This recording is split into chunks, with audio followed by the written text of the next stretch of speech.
Tonight from Live Casino in Hanover, Maryland, the place where 1 year ago this very same promotional company gave us the Beltway Boxing Card of the Year. And tonight they look to do it again with a 9-bout card here tonight from Live Casino.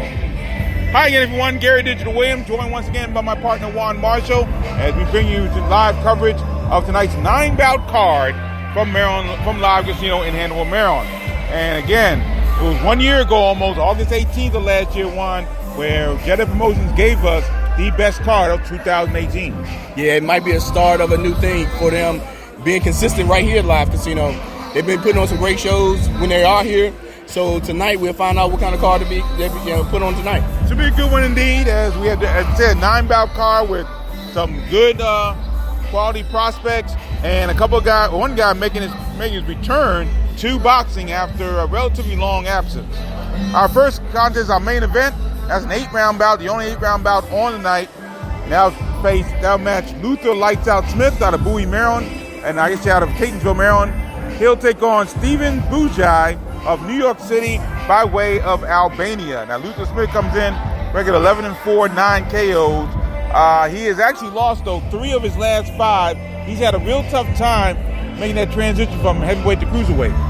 Yeah, that was a good thing for him to actually drop down from heavyweight, because I'm not sure how he would have fared off at the heavyweight division. I think he knew those guys were a little too big for him, so it was the right decision for him to drop down.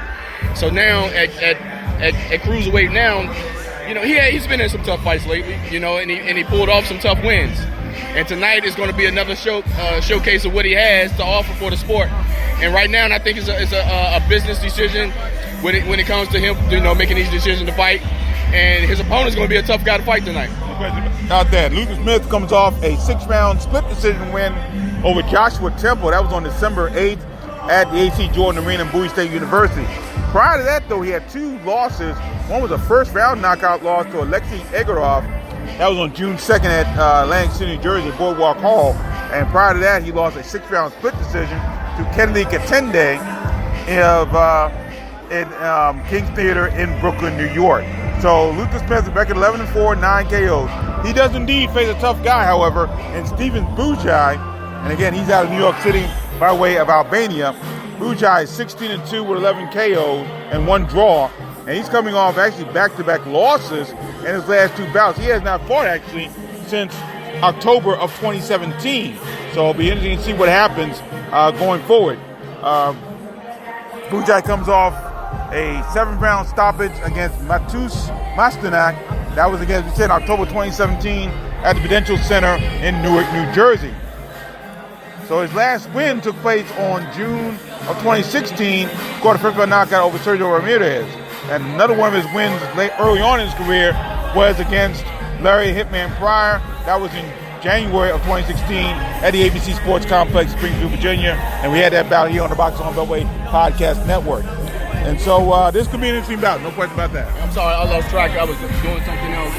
About Bujai, we're talking about the main event still. Oh, the main event. Yeah. You know, from last night when I was at the weigh-in, you know, I saw that it was a verbal conflict that guys had. You know, there was a lot of screaming back and forth with each other, and it was some serious business. You know, when the guys do it for talking like that, it heats up things a little bit, and then, you know, we see if they slip it off, or are they going to bring that same action tonight so they make it a good contest? We'll see what happens. It's scheduled for 8 rounds in the cruiserweight division. Luther Lights Out Smith taking on Stephen Bujai. This card will also mark the return of a guy who had a lot of talent going in. We had a lot of high hopes for this guy, but he had a couple of losses that were pretty devastating, in all honesty. But he's coming back now. His name is the King's son, Jerry Odom. Now, Jerry Odom, of course, won a National Golden Glove Championship in 2012. And was off to a good start, and a lot of his earlier bouts were first-round knockouts. And then he lost by disqualification to Andrew Hernandez. That was back in January 2015. He did avenge that loss with a first-round knockout, his last one. But then he ran into a buzzsaw by the name of Samuel Clarkson in a bout that his former promoter never should have taken. Yeah, it was a situation where Clarkson came in overweight, you know, during the weigh-in, and then, extremely overweight. Right. And they stayed with the bout. They kept the bout going.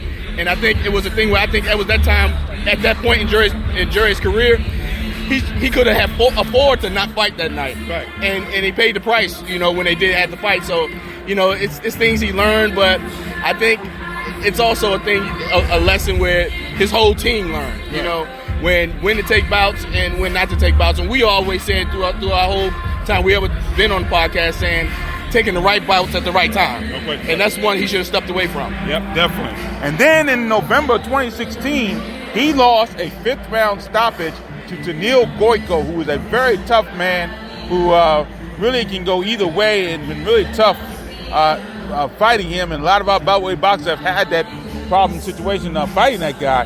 And he lost by 5th round stoppage. And then he stopped boxing for 2 years. And now he came back in November 2018 in the Dominican Republic on a 4th round TKO. So Jerry Odom now 15-3 with 1 draw and 14 knockouts. So it'll be interesting to see what he does in this bout tonight. Yeah, we're going to see where he is and see, does he have that old Jerry Odom back? And see, did he learn from being a veteran now in the sport, coming back, and then did the layoff actually save his body, rejuvenated his body to get his conditioning together. And that's based on what he's done outside of the ring when he wasn't boxing. Now, Odom's opponent tonight in this 6th round super middleweight encounter is a guy named Tahir Thomas. He's out of Salisbury, Maryland. His record is 4-1, 3 KOs, but he has not fought since January 2017. He won a 6th round unanimous decision over Donald Walls over Michael's 8th Avenue in Glenbury, Maryland. But he has been in some tough guys himself. Yeah, Tahir Thomas is actually a strong fighter. Yeah. He's a little shorter, but he's strong, and that's the thing. We've seen him fight before.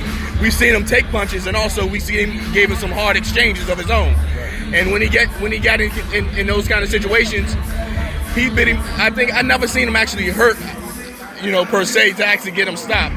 But I think he lost a lot of unanimous decisions or split decisions and things like that. He lost one time, and that was his last bout against Donald Walls. He had a draw against Antoine Aikens back in November of 2015. That was in Philadelphia, 2300 Arena, 6th round draw there. And then Aikens was 10-0 going into that bout.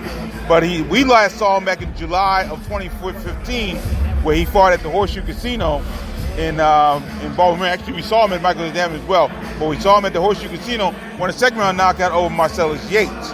So we'll see what happens. That bout's scheduled for 6 rounds. Jerry Odom taking on Tahir Thomas. Also in the card, Jordan Short Dog White, the super featherweight out of Washington, D.C. He will be in a 6th round bout against Vincent Jennings of Kentwood, Michigan. Jordan White coming off a 6th round unanimous decision over Christian Esquivel. That was at the Entertainment and Sports Arena in D.C. on May the 18th. Meanwhile, Vincent Jennings coming off a 8th round unanimous decision loss to Oleg Dovun. That was on July 13th at the Carnegie Music Hall in Homestead, Pennsylvania. So Jordan White, really this is another bout where he is actually not taking a guy that's over 500. So he's back under 500, but again, facing a guy that could be very, very tough. Yeah, Jordan White, this is his 10th fight right here. Based on his performance, I'm pretty sure he gives it his all each and every time he fights. And he did an outstanding performance in his last bout he had. But coming tonight, based on his performance, I'm pretty sure that him and his team are planning to take another step forward in his career and take different type of fights. You can see what happens. 6th round bout between Jordan Short Dog White and Vincent Jennings.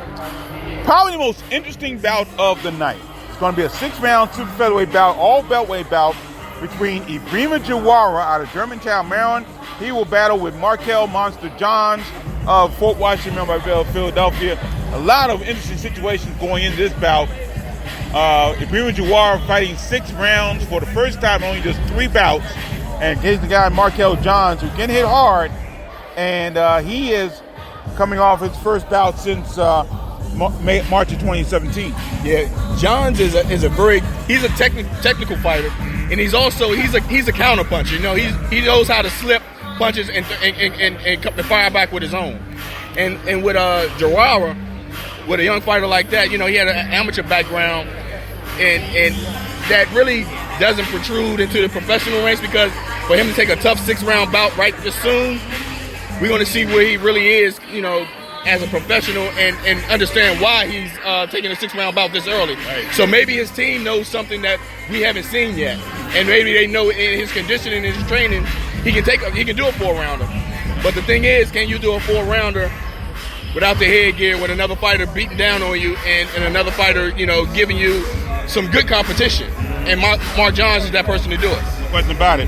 Now, Jawar is 1-1, 1 KO. He won his second pro bout against Damian Campbell. That was on April 27th at Tyson's Playground in Vienna, Virginia. He lost his first bout right back here at Maryland at Live Casino when he lost a 4th round split decision to Malik Lofton in one of the bouts that was probably one of the more controversial bouts of 2019, of earlier this year. Yeah, that bout right there, what I saw, I thought Jawar actually pulled that bout out because he was basically controlling the fight, basically. But Malik Hawkins looked at times to fight his way back into it. But to me personally, I didn't think he did enough to really edge and really convince me that he cleanly won the fight. And with the decision, I guess you can say it was a 50-50 bout. When the way each other was fighting, because it was times when Gerard was slacking off a little bit, and Lofton took advantage of that, and that's basically what pulled it out for him. Meanwhile, Markel Johns is 7-1 with 2 draws, 6 KOs, and both those draws came against the same guy, and one of them came in his last bout back in March of 2017 when he brought to a 4-round draw once again with the always tough Stephon McIntyre. That took place at the UDC Physical Activity Center in D.C. And again, he just had a tough time getting around McIntyre. Yeah, and basically they was a mirror fighters of each other, basically. And both of the guys were like to slip and counter at the same time, and that's what was going on in that fight. And tonight I'm thinking Mark Johns looks back on his career and the fights that he did lose and had a draw against, and he made those adjustments coming into this fight, and he probably had an opportunity to see his opponent Gerard fight or even know about him. So they trained to get ready for this fight and see what kind of game plan they're going to have for him, because Gerard uses a taller fighter, he uses his jab well. So we're going to see if Mark Johns can slip under that, get inside, and do some of his punishing in his own. Interesting to know that Johns' draws against Stephon McIntyre came in his pro debut and in his last fight. So that's interesting there. So that's it, a 6-round bout between Bremen Jawara and Markel Johns. We talked about Malik Lofton and how he won that bout against the Bremen Jawara. Malik Lofton is on this card, little leak out of Suitland, Maryland, at featherweight, and he will be in a 4-round bout against talented Carlos Moreto. He's out of Bridgeport, Connecticut. Malik Lofton's 2-1, 1 KO. His last win was that bout against the Bremen Jawara right here at Maryland Live Casino on Live Casino on March the 8th. It's listed as Maryland Live, but they like to be known as Live Casino. That's why we're going back and forth. Yeah. Meanwhile, Carlos Moreto, who is a talented boxer in the amateurs in Connecticut, he is coming off his first pro win, which was against Edwin Mazzaro back on March 15th in Worcester, Massachusetts. He had lost 2 bouts straight, and then he got a draw, and now he's got to win his record 1-2-1 on his career. So we're interested to see what Malik Lofton has for us here tonight. Yeah, Moreto, that'll be a confidence builder his last fight. Having 2 losses and a draw, and then coming into this fight with an opponent that only has 2 wins. So having that last win coming into this with some momentum, and the way Lofton fought in his last one, this fight is a 50-50 fight basically, and when it's a 4-round fight, so these guys don't have much time to do what they need to do. So I'm pretty sure it's gonna be an action-packed fight. All right, so we're interested to see what happens. Malik Lofton taking on Carlos Morel. In a super middleweight contest, A.J. We Are Williams out of Cockeysville, Maryland. He'll be in a super middleweight bout scheduled for 4 rounds against Brock Willis out of Clarksburg, West Virginia. A.J. Williams coming off his first pro victory here at Maryland at Live Casino when he scored a 3rd-round knockout over Dameron Kirby. That was on March the 8th. Meanwhile, Willis is coming off a 4-round unanimous loss to Nick Brown on March 30th in Salem, West Virginia. So A.J. Williams looking to do some damage here tonight. I don't know too much about, A.J. We Are Williams, yeah. Yeah, this 4-rounder right here is going to be a good. I like to see the lightweights, because those guys, they're the ones that put the output of punches are great, right. And then we get to see how the movement, and see it's going to be who outpunches who, basically. That's what this is going to be a battle against, who outpunches who, and especially with the smaller fighters. And if one has more power than the other, then somebody's going to be in trouble. Right, see what happens. 4-round super middleweight bout. AJ "We Are" Williams against Brock Willis. In a lightweight bout, Dante Cox, the Red Comet out of Elk Ridge, Maryland. Of course, the boxer that is a mainstay here at Live Casino because he is an employee in one of the restaurants here. He'll be in a 4-round bout against a late sub by the name of Hakeem Smith out of Philadelphia, Pennsylvania. Dante Cox looking to bounce back from a really tough 3rd-round TKO loss to Devontae Speed Balls right here at Live Casino on March 8th. A tough loss for him. He's 3-1 now, 2 knockouts. I never understood that choice of opponents when Cox took that fight against Rawls. And right now, I think he learned from it. Yeah. You know, it was a step too fast, you know, in the position that he was in at the time, you know, being a younger fighter. And professionally-wise, he was being a younger fighter. And that choice of fights, I think he learned from it. But I think that's what he's going to bring into this fight. You know, he's upset with that loss, but he's going to make revenge from being stopped. We'll see what happens. Hakeem Smith took this bout on very short notice. His record 1-2, and he's coming off a 4-round unanimous loss to Justin Riley. In fact, he fought Justin Riley twice, both at the Powell Center in Hockinson, Delaware. The last one was on May 18th of this year, and he lost a 4-round unanimous decision. Prior to that, it was a draw against Riley. He's 1-2-1, and that was on March 30th at the Powell Center. So that's a 4-round bout. Dante Cox against Hakeem Smith. Brandon Chambers, who actually is a co-worker of Tony Jeter on the Baltimore City Police Force, he will be in a 4-round lightweight bout against Fred Thornton of Shelbyville, Maryland. Shelby, North Carolina, excuse me. Brandon Chambers out of Owings Mills, Maryland. He is 0-1. His first bout was on March 8th here at Live Casino. He fought to a 4-round draw against Christopher Haney. So we'll see what he has to take care of that one. Meanwhile, Fred Thornton lost his first bout by his pro debut by first-round knockout to Oscar Benitez. That was on April 20th in Greensboro, North Carolina. So that's a 4-round bout. Brandon Chambers against Fred Thornton. And the opening bout will be a 4-round welterweight bout. Being a pro debut boxer out of Ellicott City, Maryland, by way of Portland, Oregon. His name is Champ Moultrie, and he will battle Corey Weekly, who's 0-2 out of Philadelphia, Pennsylvania. Now, Champ Moultrie did fight a couple of years in the regional and in local Golden Glove competition, but we'll see what happens with him. And Corey Weekly losing both his bouts he's 0-2 by unanimous decision. So that's the card here tonight from Live Casino. And hope you'll join us. Don't forget to chat throughout the night if you're listening live on Spreaker.com. Crowd is starting to file in here. We'll be underway in just a moment. Our live broadcast of the Jet of Motions card from Live Casino in Hanover, Maryland is brought to you by Real Time Pain Relief. From boxers, ballerinas, with shoulder pain and muscle strain, everything in between, Boxing Along the Beltway recommends Real Time Pain Relief. The fast, non-stick, and plant-based ointment. You go to freepainoffer.com, buy $10 worth of real-time pain relief. You get a free $10 tube of real-time pain relief. Rub it on. The pain is gone in real time. And we're brought to you by DeborahSpears.com. She has great weight loss tips and great jewelry right here.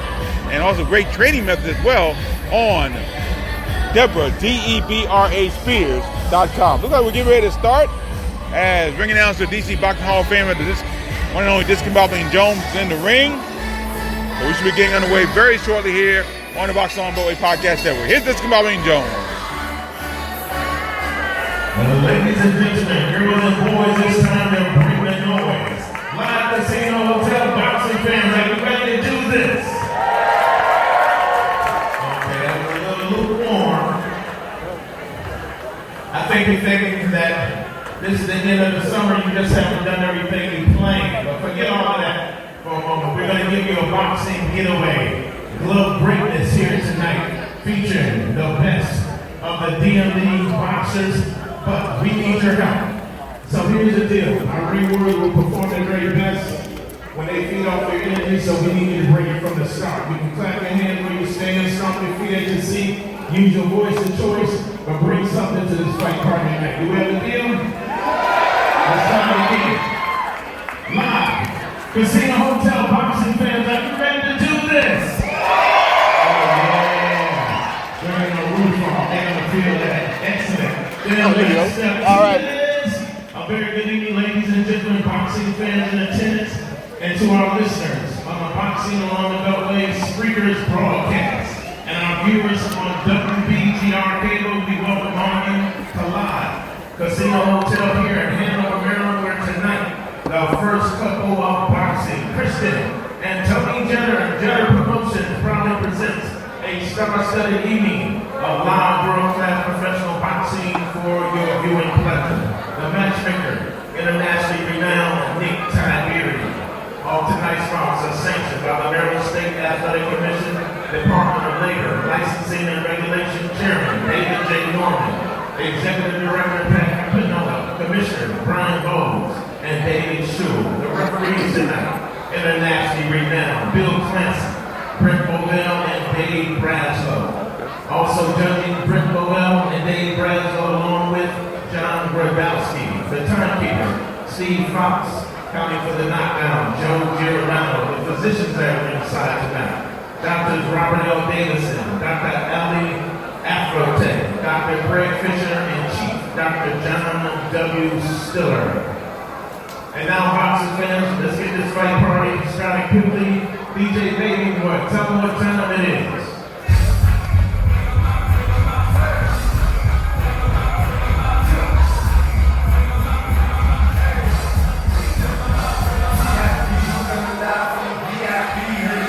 We're ready for our first bout here tonight from Live Casino in Hanover, Maryland. Gary Digital Williams alongside Juan Marshall. We are located actually on the stage looking right into the ring here. So we're in good shape. And throughout the night we'll be sort of partnering with our friends at WBGR. They're doing a video live stream of the show tonight. So we'll be going back and forth with them between bouts and we'll see what happens. So it'll be a lot of fun tonight. A lot of coverage here tonight. All our buddies are here. DC Mike Jolly is here, and Ron Harris, and Chilling with Cheese, Rob Gardner. So we're starting to get a lot more local media here on a regular basis into these cards. Yeah, and it's well worth it, you know, because these young guys that we saw when we first started coming up, and when it was just basically us doing it, you know, and these guys, we're happy to actually see the media help promote these fighters just like we promoted them, and it's a good thing, you know, and it's just the way it should be. Yep, no question about it. While we're waiting for our first bout, I got to mind you, last night in Monroeville, Pennsylvania, Mike Silverback Bolligan, the heavyweight out of Marlboro, Maryland, he won an 8-round unanimous decision bout against Ed Fountain out of St. Louis, Missouri. Bolligan won the bout by scores of 77-74 twice, and also by 78-73. It was the first 8-rounder for Mike Bolligan. He hadn't fought a little bit of time, and Bolligan's now 14-0, 10 KOs. Fountain is 12-6, 5 KOs, but all his last 3 opponents for Fountain have all had undefeated records. So he's been in there with some tough guys. I got a text from Bolligan's manager, J.D. Brown, said it was indeed a tough bout. So it's good to see that Bolligan was able to survive that. Yeah, I'm glad to see Bolligan. He's been out of action for a little while. But he did fight on the last card, didn't he? Here, or we supposed to? We're supposed to, I think. Yeah, and it was a good thing. Actually, he fought on the Tricky Promotions card. Right. That's what it was. That's what it was, yeah. And I was looking forward to him. I thought he was going to be fighting more often when he first started because he was moving very well at the time, and then he got stagnated with his bouts. You know, bouts falling out and things like that. But I'm glad to see him back in action. He didn't lose a step. Yep, definitely, no question about that. So Bolligan, big win last night. Now, coming up tomorrow night at the Barclays Center in Brooklyn, New York, a couple of Beltway boxers will be on the card there, and that'll be Kobe Soldier Breedy in his first road trip, believe it or not, and he'll be on that card along with Keyshawn Williams, the next big thing, Keyshawn Williams. So that's an interesting situation with both those guys, especially with Breedy going out of town for the very first time. Yeah, I know he's excited about that, and fighting out of town is nothing unfamiliar with him because he's been fighting in Barbados as part of their team, their national team, and with him, he's excited now. He gets to fight when he's in the States as a professional to fight out of town because he's been fighting locally so far. And I'm glad he had the chance to move down to 126 because he's been doing very well at 135 and 130 because he couldn't find fights at 126, which he's really supposed to be starting his career at. So right now he's doing very well. His career's taking off like it should. He's moving in the right direction, taking the right fights he's supposed to take, and he's going to be in another fight coming up in tomorrow night. Warrior to the ring, please. All right. Corey Weekly. All right. And while we have a moment, we're looking for a result from Lima, Peru, where Alexander, Virginia light welterweight Keyshawn Davis is in the finals of the Pan American Games, and he'll be in a bout coming up tonight. Middleweight Troy Isley, also from Alexandria, he lost in the semifinals to Herbert Cavallo de Caniche of Brazil. He got a bronze medal. This is one of the best performances by the USA boxing team in a long time at the Pan American Games. So hopefully Keyshawn Davis can win that gold medal today. Yeah, Davis and Isley, their whole amateur career is based on them wanting to be in this position right here. And they moved in a position where when they transition into the pro ranks, they have a credible background and a solid background to do so. So wish them well also. Corey Weekly's in the ring out of Philadelphia, weighing the pro debuting Champ Moultrie from Ellicott City, Maryland.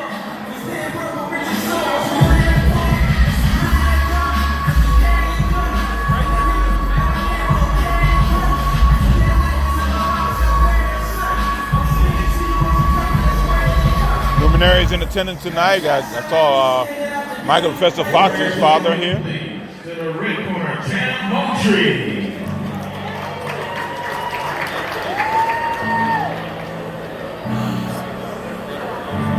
Waiting for Champ Moultrie make his pro debut here tonight.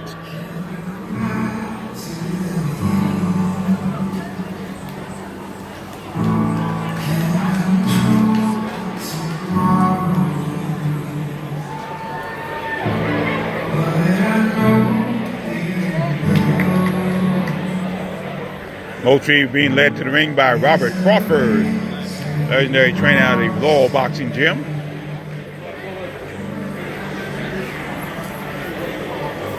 This bout scheduled for 4 rounds.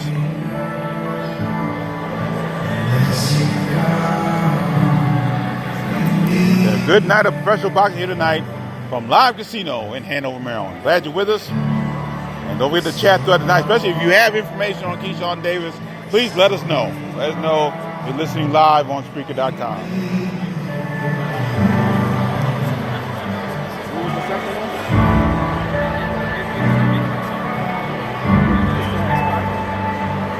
One more time, here's ring announcer, Discombobby Jones. Let's begin tonight's historic fight card with a 4-round special attraction in a welterweight division. When the bell rings, the man from the mayhem and in the middle, fresh off his Showtime performance last week at Royal Farms Arena, referee Brent Bovell. Introducing the principals first. Fighting out the blue corner, he's wearing the leopard trunks. He weighed in at a fit fighting and ready, 147.2 pounds.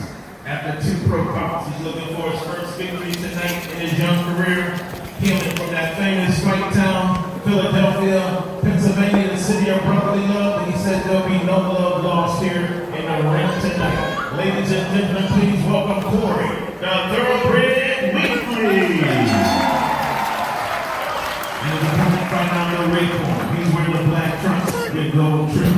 He weighed in at a long and strong 146.8 pounds. After a long and waited and much anticipated beginning, he makes his pro debut right here tonight, hailing from right down the road, Ellicott City. Boxing fans, please welcome Champ Moultrie. Triple bell with final instructions. Protect yourselves at all times. Obey my command at all times. Let's touch one thing. Champ Preacher Man Moultrie making his pro debut tonight against Corey, the Thoroughbred Weekly. We kick things off here from Live Casino in Hanover, Maryland.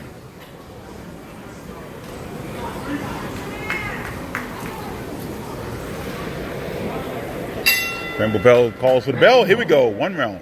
First round scheduled for 4. Both men starting off quickly. Weekly with a nice right hand to the body, to the head. Champ Moultrie looks like a southpaw. They tangle, and referee Brent Bell has separated them.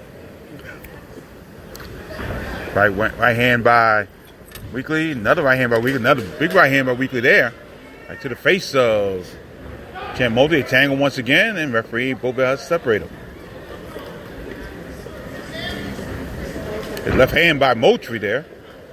And they tangle. And there's Moultrie and Weekly tangle once again. The hands are free, but now Brent Bobel separates them.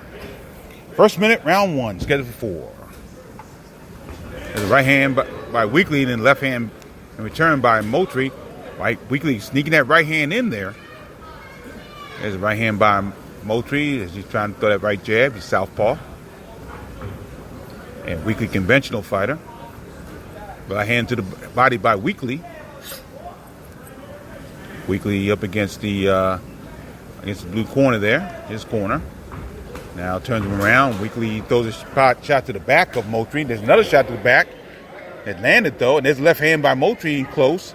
And they tangle against the far ropes. Ropes off far left, and Brent Bobel separates them. Past halfway point, round 1, scheduled for 4. Left hand by Weekly. They tangle once again up against the Moultrie corner. There's Weekly, Moultrie trying to throw a shot to the body, but Bobel stops him. And they separate once again. Right hand over the top by Moultrie. That landed on Weekly's head. And they tangle in close. Weekly trying to throw a right hand. They tangle, and referee Brent Bobel doesn't separate him. Moultrie threw a right hand that landed. And there's a left hand by Moultrie.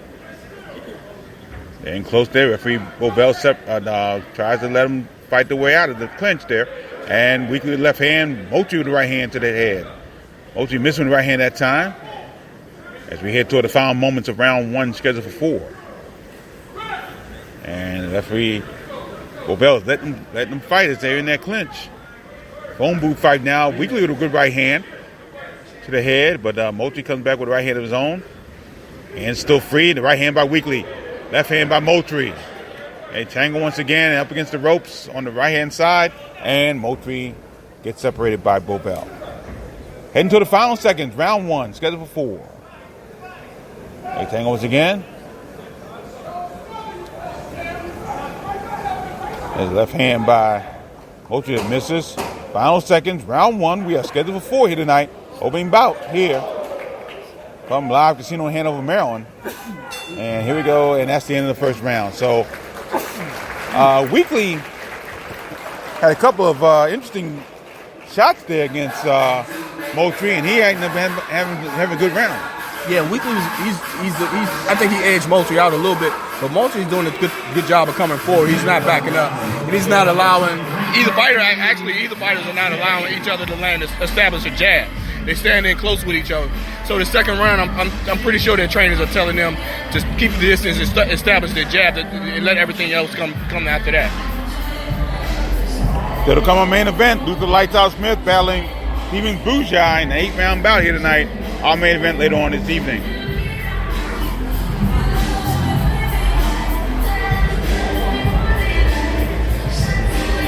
Both men sitting down in their corners and get ready for the second round. That's the one I want right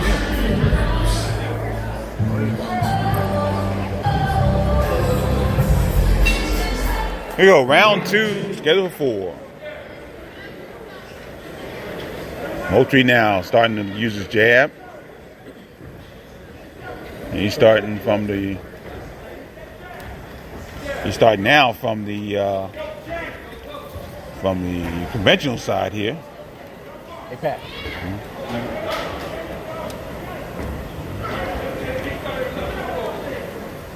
And Moultrie trying to work inside.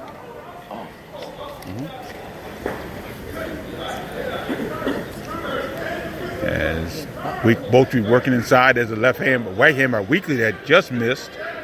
He's trying to right hand over the top there as Moultrie comes in close once again. Moultrie now turns it around. Throws a left hand. Weekly throws a left hand. Moultrie does the same. Now Moultrie get back into the southpaw stance. So he approaches first minute of round 2, scheduled for 4. They tangle. They're close inside and close most of the day so far. Moultrie trying to work his way inside, but good defense by Weekly. Weekly throws a left hand. Good left hand there that pushes Moultrie back. First right hand made it. The right hand did not. So now up against the red corner, and Bobel separates them. Halfway through round 2, scheduled for 4. His left hand by Weekly. Left jab there. Weekly trying to throw his right jab, throws the left hand. That misses. Right hand to the head by Weekly. That sounds, echoes all over the live casino. Moultrie trying to go now. There's left hand. Trying to throw the left hand over the top. Pushing Weekly up against the neutral corner off to our left. And now he throws the right hand. Right hand underneath by Weekly. May have been blocked on the arm, we couldn't tell. Right hand over the top by Moultrie. Moultrie now circling off to his left. He's trying to get some distance there. He throws left hand to Weekly's face. They approach the final minute of round 2, scheduled for 4. Right hand over the top by Moultrie, Weekly throws the left to the body. Left hand by Moultrie. And it's up against the far neutral corner. And Moultrie now working the body. Lefts and rights. Weekly catches Moultrie with the right hand. Moultrie tries to do the same. We approach the final moments of round 2, scheduled for 4. And again, Moultrie's doing better with getting the distance, but he's not landing a lot of shots. And that's what's maybe hurting him in this bout going in as we close round 2. So again, Moultrie, Weekly's landing more shots. Moultrie's trying to get his distance together, but he doesn't seem to know when he wants to go outside or inside. Yeah, Weekly did a good job of adjusting a little bit with his distance, using his jab. And then now he's allowing Moultrie to fall into some of those jabs now. And that's what Moultrie has to look out for, because he's falling in without having any kind of power on those punches or any intention when he does come in.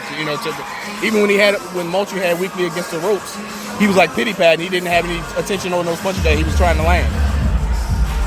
You're listening live coverage of the Cheddar Promotions card from Live Casino in Hanover, Maryland, on the Box on the Beltway Podcast Network. Thank you very much for joining us here tonight. First about 9 bouts.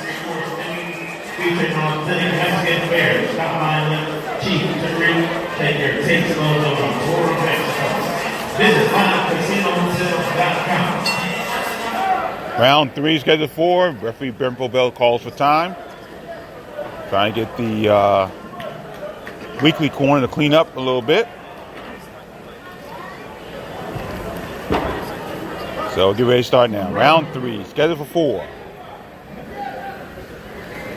Weekly tried to throw right hand as the Moultrie corner tried to clean up their corner, and they almost got run over. Oh, good right hand there by Weekly. Top of the head. They tangle once again. Moultrie trying to work inside. Left hand by Weekly. Good left hand by Weekly there. Ooh, left hook there that landed. Left hand to the body landed. Tried the right hand. That missed. Oh, good right hand by Weekly. And Weekly seems to have found the distance a little bit in this third round.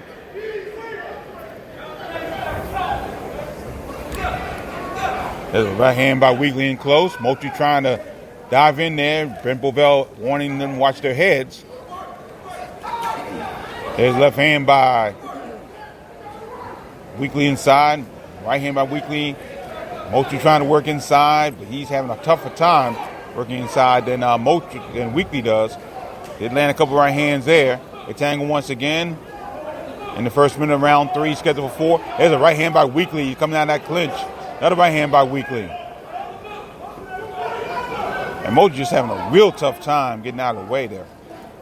The right hand to the body misses by Weekly. Right hand up top by Moultrie. Lands a little bit to the head. We're past the halfway point of round 3, scheduled for 4. Moultrie's having a real tough time with the power on his shots here. There's a right hand by Moultrie. Right hand over the top by Moultrie. Still trying to work inside. And one of working out. Oh, there's a right hand by Weekly. Every time they come out of that clinch, Weekly comes out with some nice shots there. Left hand by Moultrie trying to work inside to the head. Right hand to the body. There's right hand up top. Another right hand. Left hand by Moultrie. But combination by Weekly. Push Moultrie back. Oh, good combination. Right-left combination. Moultrie could be in trouble. Weekly's landing some shots here. We head toward the final moment of round 3. We're in the final minute. And Weekly may have maybe not. Right hand by Moultrie. Left hand, another big right hand by Weekly. That right hand, down goes Moultrie, and that'll be it. So Corey Weekly found his distance, landed the shots, and knocked out the debuting Champ Moultrie. Yeah, like I said earlier, previously going into this round, Moultrie was leaning in with a lot of those shots, and Weekly was letting them fall in, and he's falling to a lot of those right hands that he landed. And once he got him hurt, that was it. We get the official time ring out to discombobulating Jones. Moultrie seems to be still down. He's on the far side of the ring from us.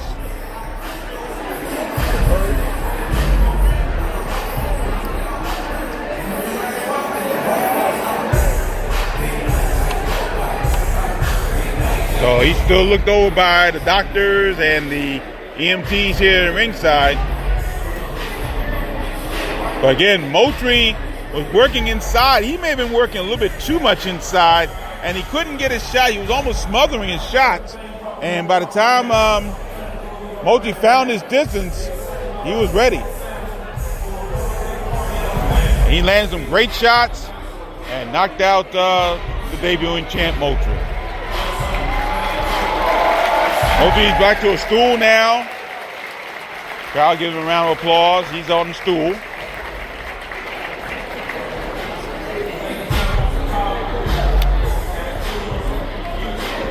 And he's still looked at by the doctors.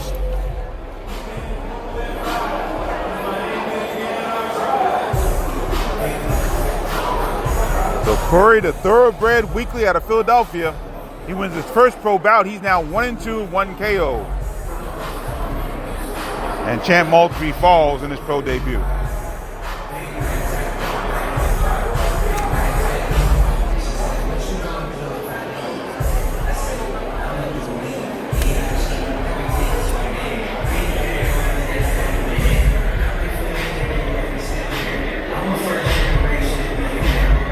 Looks like Moultrie's okay. He's sitting on a stool here on the far side of the ring. And we should get the official time momentarily from ring announcer Discombobulating Jones.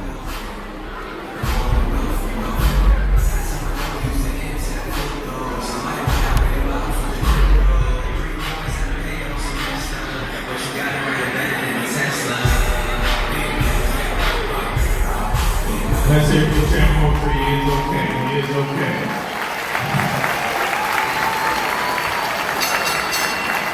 And again, it comes by way of explosive knockout. 2 minutes, 29 seconds of the third round. Referee Brent Gowell calls a halt to the bout. The winner, Corey, the thoroughbred Weekly. Moultrie's on his feet right now, but Corey Weekly wins his pro debut here tonight from Hanover, Maryland. Back with more on the Boxing on Beltway Podcast Network in just a few moments. Stay with us. Oh, coming.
Back here at Live Casino in Hanover, Maryland, Gary Digital Williams alongside Juan Marshall. And we're getting ready for our next bout, which features Fred Thornton out of Shelby, North Carolina. He'll battle the boxing police officer from Owings Mills, Maryland. That is Brandon Chambers. This will be a lightweight bout, scheduled for 4 rounds.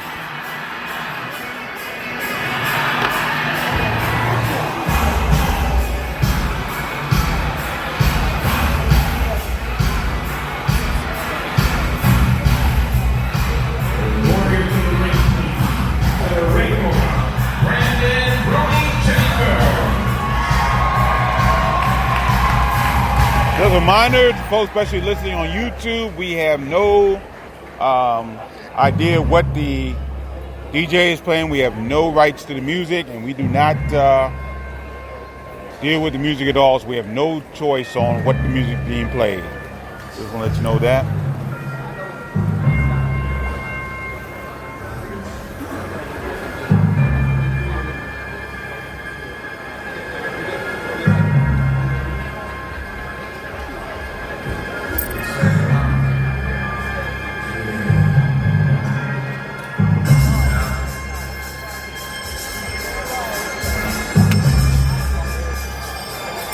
Still waiting the arrival of Brandon Chambers.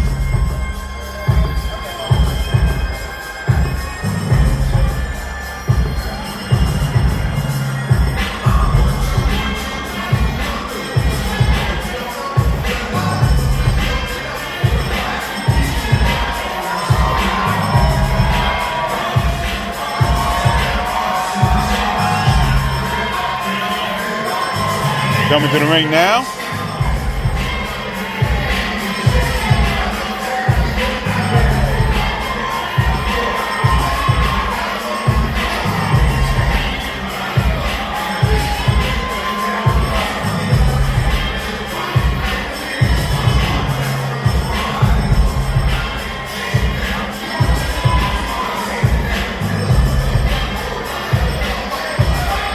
Led by Brother Chin at the Honeycomb Boxing Gym.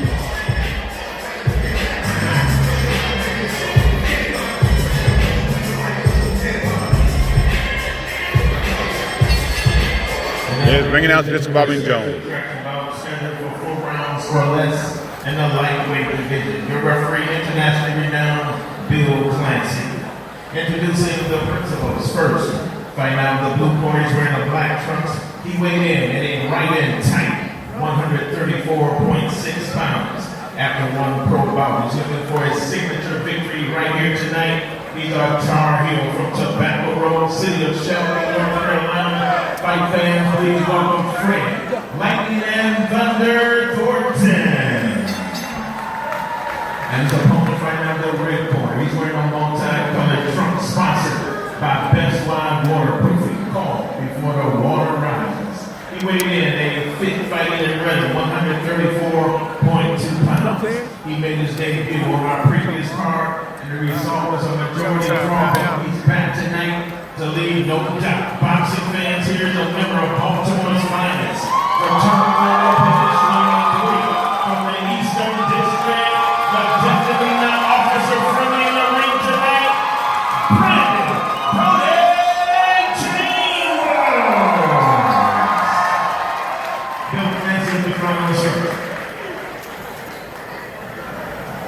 All right, gentlemen, scheduled for 4 rounds. You got your rules in the back. You want a good clean fight. Protect yourself at all times.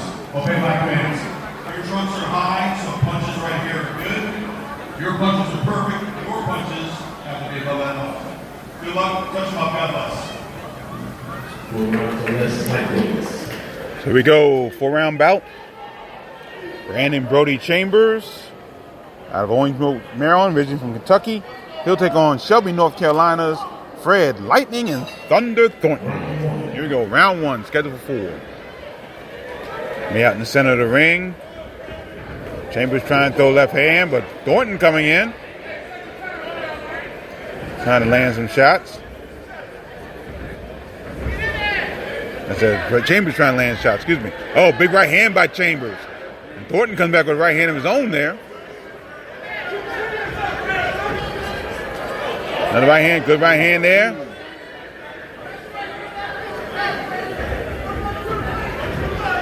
And throw right hand. And they tangle once again, and Thornton pushes away. And they break on their own. Left hand there by Thornton.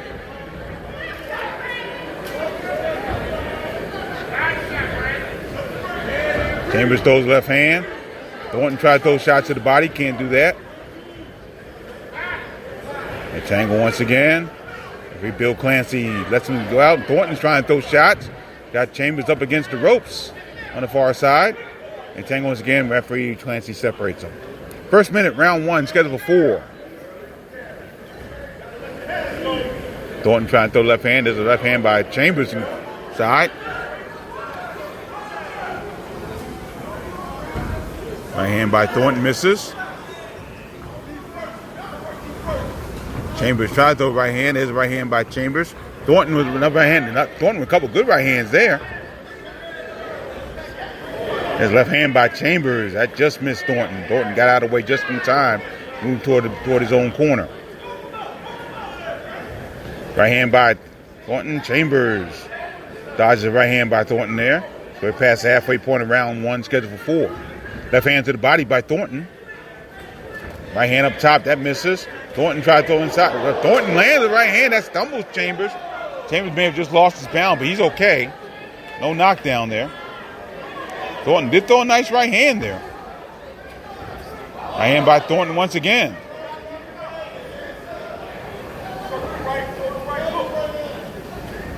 Until the final minutes of round 1, scheduled for 4. Thornton trying to throw shots inside. Chambers throws a left hand up top. Then pushes Thornton back. Tries to land another left hand. Right hand by Chambers. And they said Thornton headbutted, and referee Bill Clancy separates them. But Thornton claimed of a headbutt. They were in there close. Until the final seconds, Chambers throws and right hand by Thornton. And the center of the ring now moving back toward the right-hand side of the ring. Chambers, the red corner is on our right, by the way. The blue corner is on the left. There's a good uppercut by Chambers. And Chambers starting to land shots. But Thornton hangs on. And referee Bill Clancy separated. And Bill Clancy will call time. He'll talk to Thornton about hanging on, because he hung on for dear life after Chambers landed that good flurry there late in this first round. Final seconds, round 1. It's scheduled for 4. Chambers throwing a good uppercut. Uppercut, left hand, right hand. Big left hand, right hand by Chambers. Right hand against Thornton. And the bout will stop just in time as the bell rings. But a good ending of the round by Brandon Chambers. I was wondering when Thornton was going to show signs of fatigue because of the amount of punches he was throwing. It looked like he was gassing out in that first round. And I saw Chambers was actually sizing him up a little bit and let him throw some of those wild shots, and was blocking him and waiting for the opportunity to slide inside and maybe land the shots that he did land, like that right hand he caught him with. So right now I'm thinking Chambers is going to come out and that put more pressure on Thornton, and Thornton's already tired, and he's going to back Thornton up against the ropes, and I think he might get a stoppage coming in the next round. Thornton didn't get past the first round in his pro debut against Oscar Benitez on April 20th in Greensboro, North Carolina. So he is past the first round. But again, looked like Chambers putting on some big pressure in the latter stage of that first round.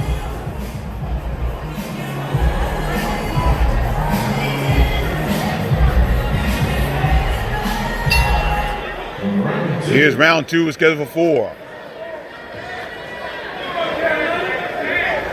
Left hand by Chambers.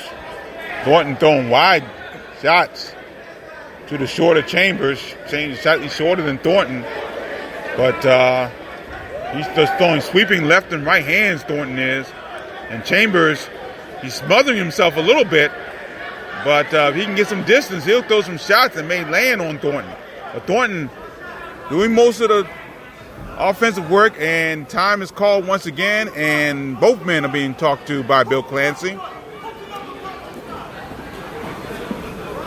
And it's time to watch their heads. And Thornton just spit out his mouthpiece.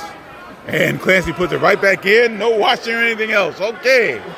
So we move on here. Left hand. Oh, big right hand by Chambers. Solid right hand. That right hand. And Thornton is covering up, trying to throw shots now. Trying to show shots to the body, but Chambers throwing shots and beat him to the punch. Right hand by Chambers. Another right hand by Chambers. Left hand by Chambers. And Thornton just hugged him. Thornton just hugged Thornton. In this, hugged Chambers to wait off that shot. But another left hand by Chambers. Right hand, and then it spun Thornton almost completely around. Big left hand, out goes the mouthpiece. Thornton's in trouble, and Bill Clancy will stop it right there. So once Chambers got his distance, he started laying shots, and it was all she wrote. Thornton gets his first pro win, first pro knockout. He's 1-0-1, 1 KO. I called it, right, bro? I said Thornton was going to tire out. Chambers was going to, land some shots on him, push him up against the ropes to get the fight started. And that's exactly what happened. Chambers landed a couple of shots that had Thornton really trying to put a bear hug on Chambers. And then Chambers would back up, get some more shots, and just stun Thornton completely. And referee Bill Clancy stepped in and stopped the bout.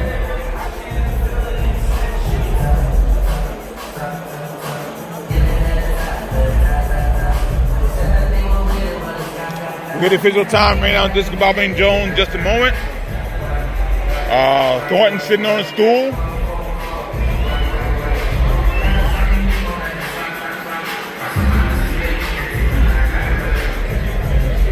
And now he's up, he's okay. And here's Disco Bobby and Jones. Ladies and gentlemen, referee Bill Clancy calls the Hawks and to the record books as a TKO, 1 minute 16 seconds of the second round. The winner, his first victory in his young career, and it comes by KO.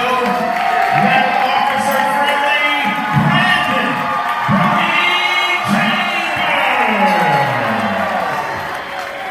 Brandon Brody Chambers over Fred Lightning Thunder Thornton. Once again, the time 1:16 of the second round. Back in a moment, Dante Cox coming up here on the Box on the Beltway Podcast Network.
Brandon Brody Chambers taking the microphone, getting great sportsmanship with Ed Thornton.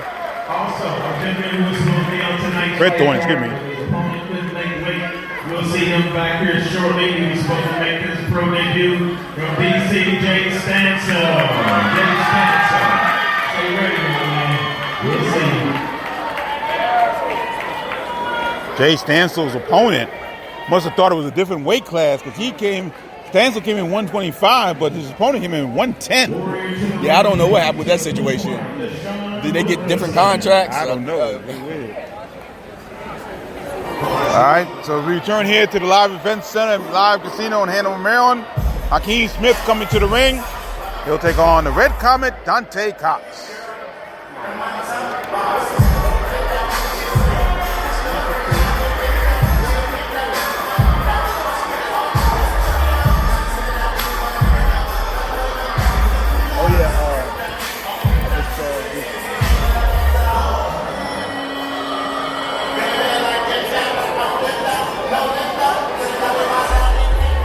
Waiting for Hakeem Smith to come to the ring.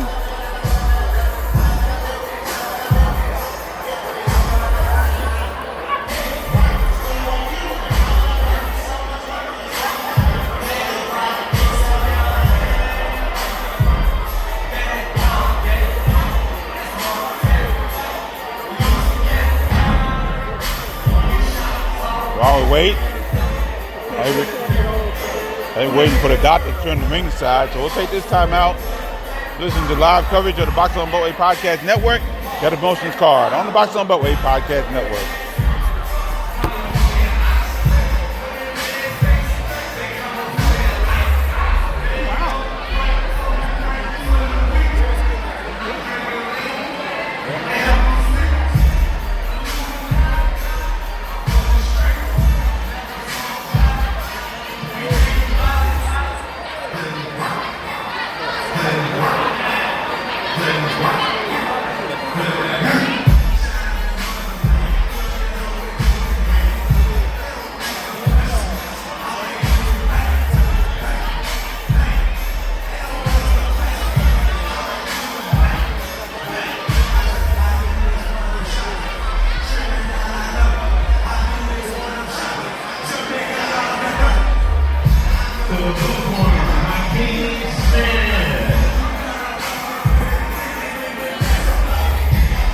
Back here at Live Casino and Live Event Center in Hanover, Maryland. Alongside Juan Marshall, I'm Gary Digital Williams, and the crowd is starting to file in pretty nicely here at Live Casino. Should be a great crowd on hand as we go into the evening.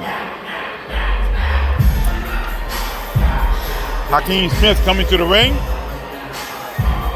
He's a late sub in this situation. He's 1-2, one draw out of Philadelphia, Pennsylvania.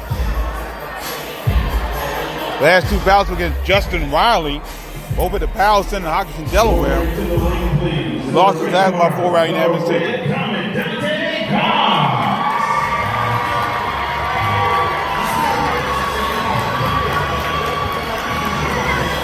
So Dante Cox, the Red Comet, out of Elk Ridge, Maryland, making his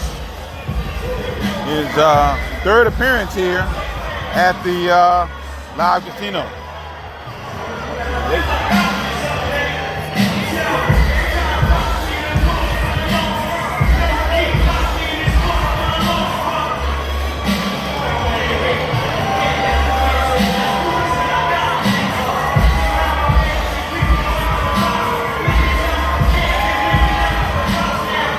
Dante Cox waving to the crowd as he steps into the ring.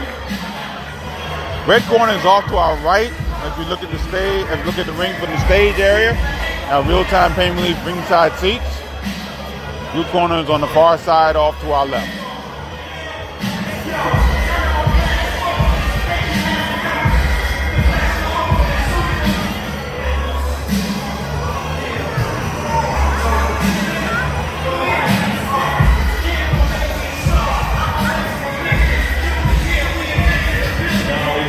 Ring out just Bobby Jones. 126.8. The referee with the bell rings, internationally renowned David Braswell. Introducing the principals first. Fighting out the blue corner of this gentleman, weighted at 136.2 pounds. His professional record in his young career is very deceptive. One victory against 2 defeats, 1 draw hand. From Philadelphia, Pennsylvania, please welcome Hakeem Smith. And his opponent fighting out of the red corner. He really needs no introduction because this is home. Where the red and black and golden white trunks tonight. He weighed in at a cop diesel, 134.2 pounds. His professional record, 3 victories, 1 disputed loss, 2 big deals to his credit, and employed a prime rib restaurant right here in the casino. He's right to serve up something special tonight. Ladies and gentlemen, please welcome back the Red Carpet.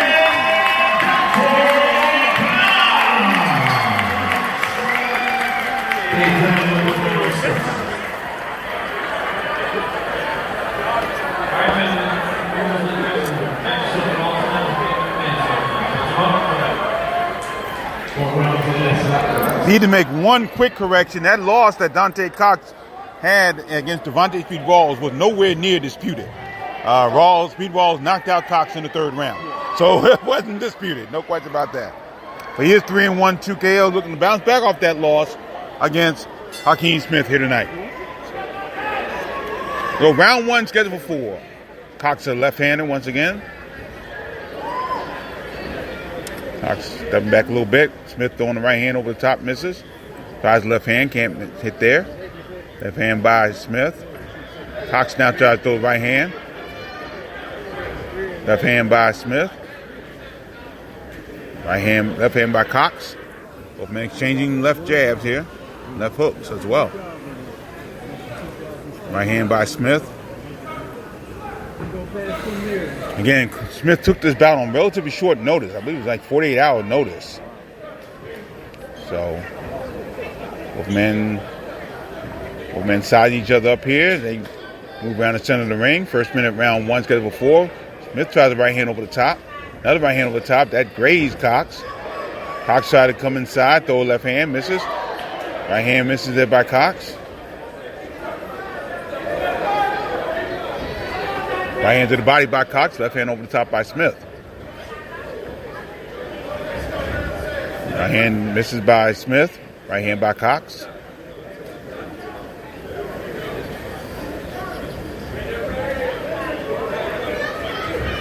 Left hand by Cox.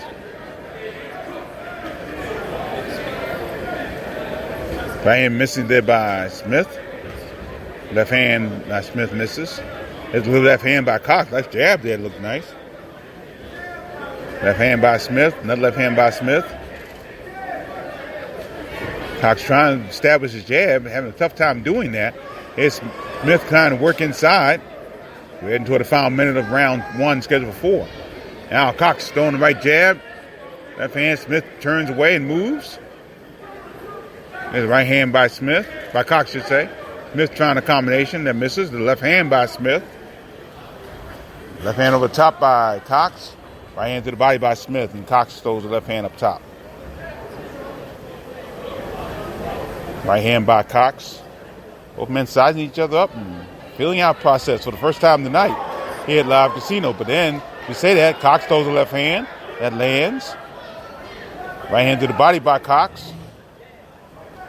Left hand misses by Cox. He comes over the top. There's another left hand by Cox. Right hand missed by Smith. Right hand to the body by Cox. Left hand to the body by Cox. Cox has Smith trapped against the neutral corner. Throws a couple left hands. Smith gets out of the way. We head to the final seconds of round 1, scheduled for 4. Well, Cox finding his distance in the latter stages of this round. And he comes off with a good, solid first round to start this action tonight. Yeah, one thing I noticed about Smith, he's not stepping into his jab. He has a jab like standing still. He needs to step into it more to put some power behind it. And Cox taking advantage of it and countering off that jab because he's moving out slow, and then also Smith is keeping his jab stuck out there. And Cox is sometimes sliding around it and coming in and landing those body shots like he's done. Still to come, Lucas Smith taking on Steven Bouget. Also, Jerry Oldham returns against Tahir Thomas. And Jordan White battles Vincent Jennings. That's some of the bouts still to come in tonight from Live Casino in Hanover, Maryland. Glad you're with us here tonight. Don't forget to chat with us and listen live on Spreaker.com.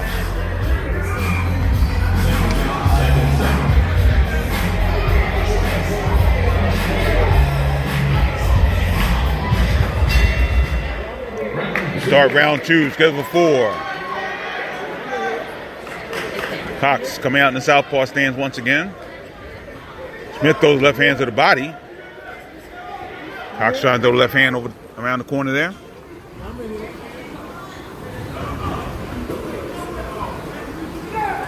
Left hand by Cox. Smith misses with the right hand over the top. Right hand jab by Smith, by Cox, should I say. Cox slugging out the right jab. Smith now moving to his left. Cox throws left jab, good right jab that time, I should say. Right hand to the body by Smith. Right hand to the body, now try to throw right hand up top. Left hand by Smith. Another right hand by Smith.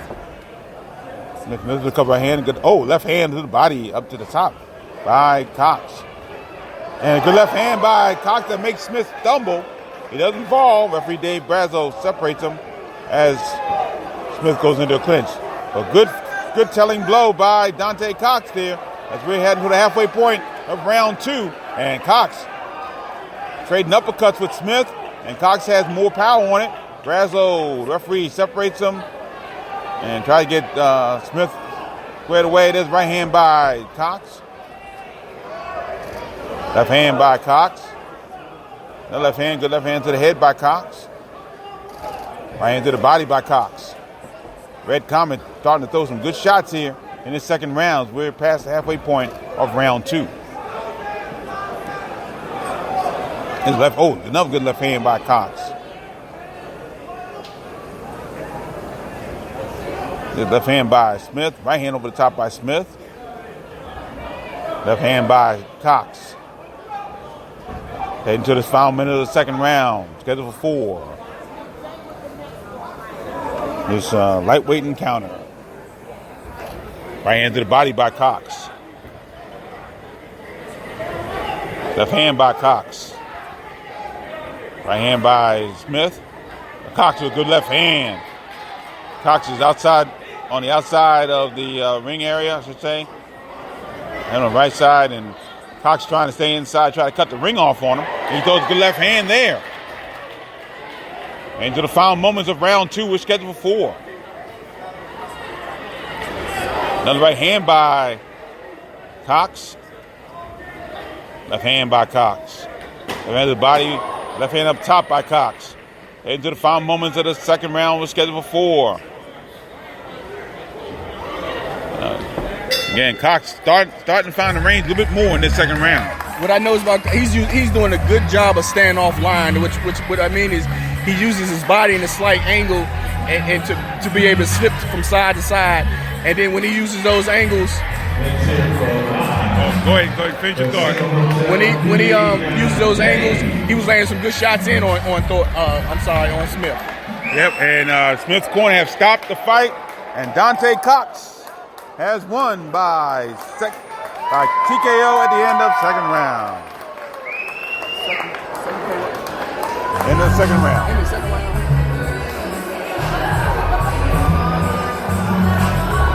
There were no knockdowns in there, but Cox started to really batter Smith. Enough for the Smith corner to stop the bout. So 3 stoppages so far on this Jetta Promotions card.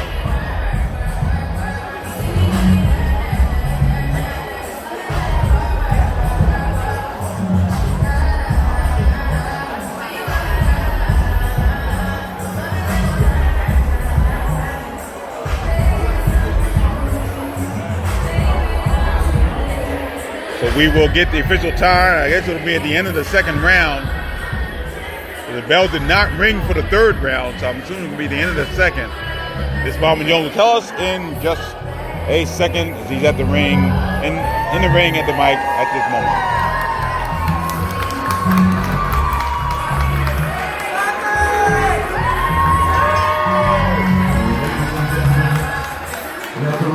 Dave Brazo calls a halt to the bout upon the advice of the blue corner.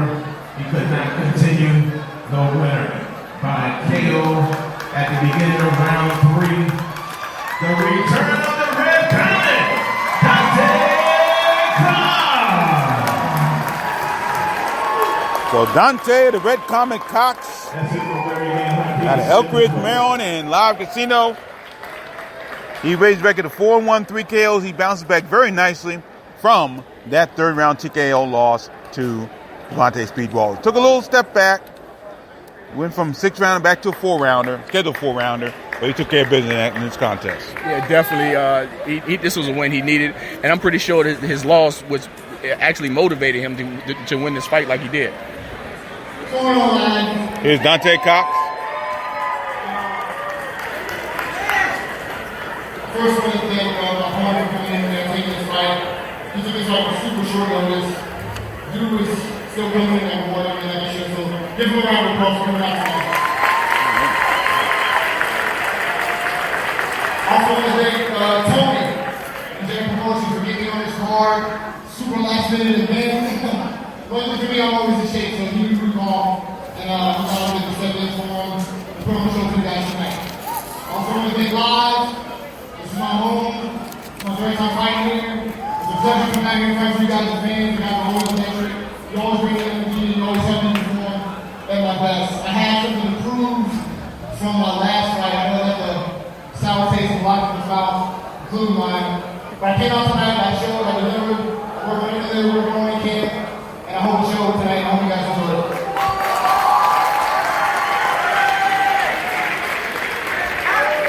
That's the Red Comet, Dante Cox, talking to the crowd here tonight. Back with more from Live Casino in Hanover, Maryland, on the Box on the Beltway Podcast Network. Stay with us.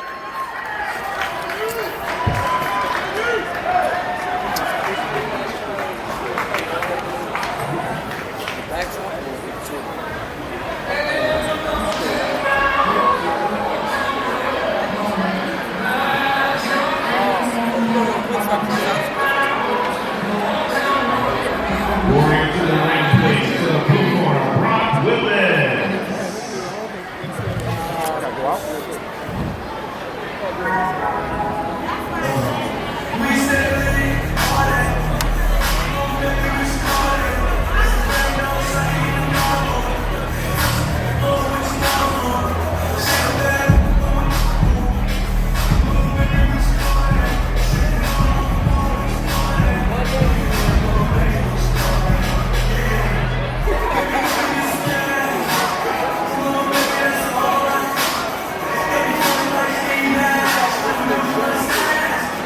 ring,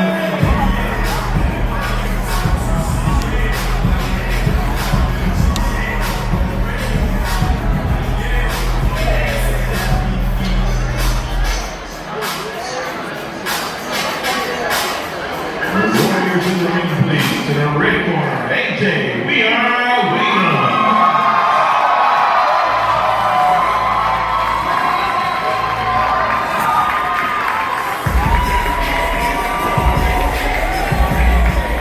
AJ Williams has a nice following here. He's coming to the ring.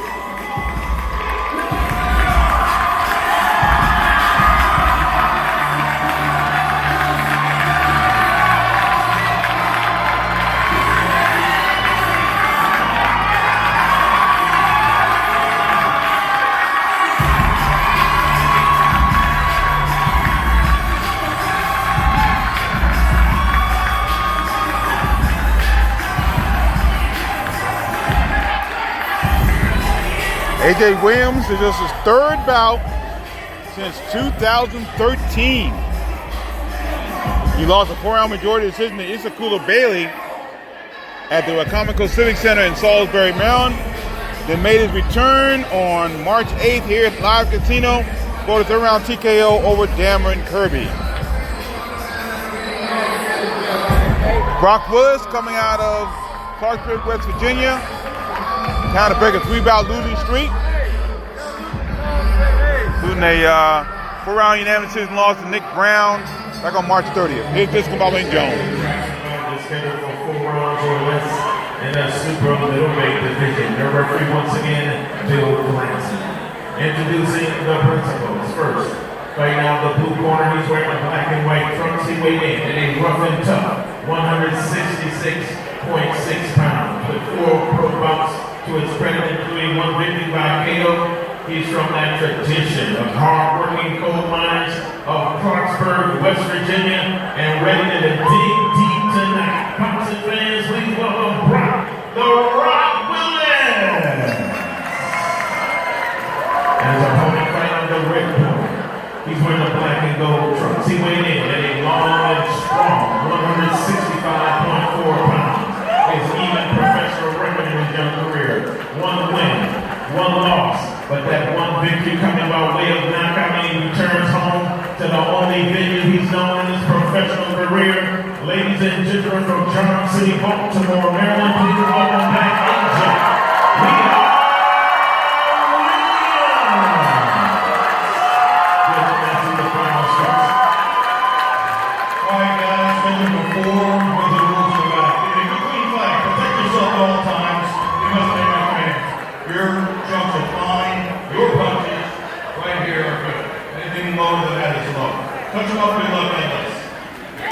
AJ Williams, a very tall super middleweight. He'll take on Brock Willis, and Brock Williams got to punch up at AJ Williams. That's going to be a little bit of a height differential here. We get ready for round 1, scheduled for 4 here tonight from Live Casino. Alongside Juan Marshall, I'm Gary Digital Williams. Williams punching downward toward Brock Willis. Right hand missing by Willis. Right hand missing by Willis.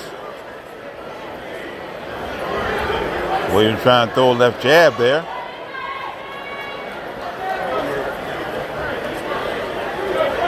Left hand by Willis. Davis. Willis throwing the right hand. And Williams goes down, but no knockdown. It's a slip of the kind of tied up with the feet there. So no knockdown. Williams did stumble a little bit, but no knockdown according to Bill Clancy. There's right hand by Willis. Willis coming in.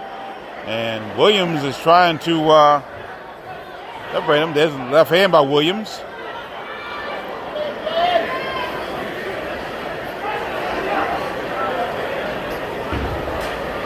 Williams trying to walk Willis down. Tough time doing that.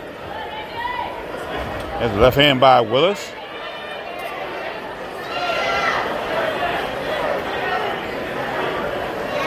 Williams trying to land that right hand, looks like. We're halfway through round 1, scheduled for 4.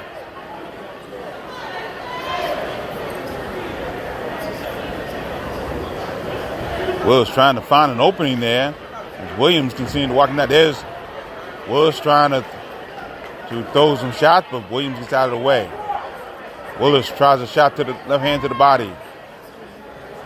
Jab by Williams.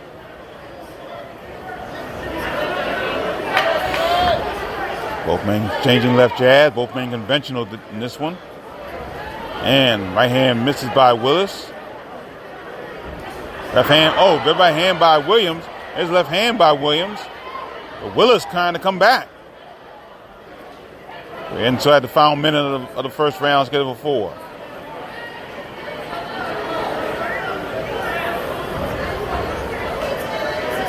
Both men still trying to change jabs in the center of the ring. Now Willis backs up toward the red corner. Off to our right. Left hand by Willis lands on Williams' face. They tangle once again. They come out of the tangle nicely. Left jab by Williams. Head toward the final moments of the first round. Right hand by Williams. That lands, and an uppercut followed with left hand. And the partisan crowd enjoyed that one as the round ends. Round 1. So Williams with an interesting situation trying to get his distance in his first round. With Williams with such a height advantage, I'm not sure why he's not consistently using his jab. He has no need to fight inside right now. What he's doing, he's allowing Willis to slide inside.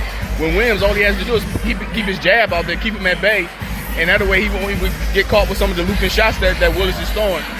But closing the round off, Williams did put a good set of punches together to actually stun Willis a little bit. So Williams is going to need to tell him just establish his jab and stay on the outside, and then put combinations together off the jab. Don't forget, an interesting bout coming up in a couple of bouts with Bhima Jawara against Markel John.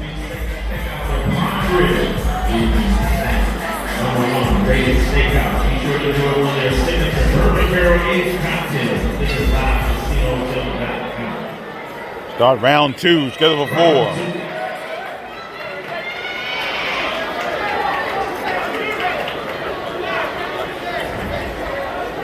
Williams trying to throw left jab, and Willis trying to throw left jab. Willis is backing up toward his blue corner, off to our far left.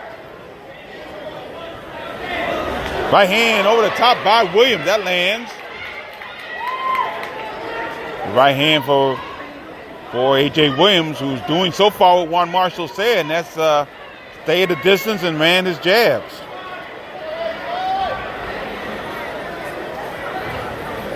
There's left jab by Willis, misses.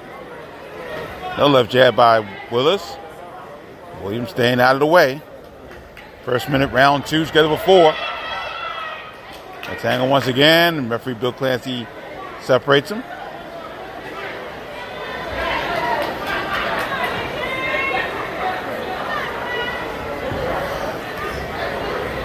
Left jab inside by Williams.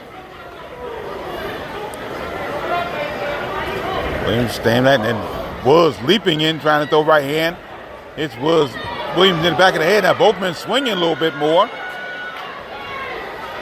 Left hand by Willis. Tries to get inside. Williams just holds on to him, and Clancy verbally separates him.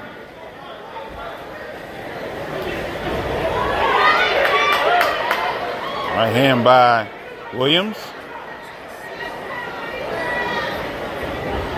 The right hand missing there by Willis. Left jab by Williams. Willis working inside, trying to land shots. He's having a tough time. Past halfway point, round 2, scheduled for 4.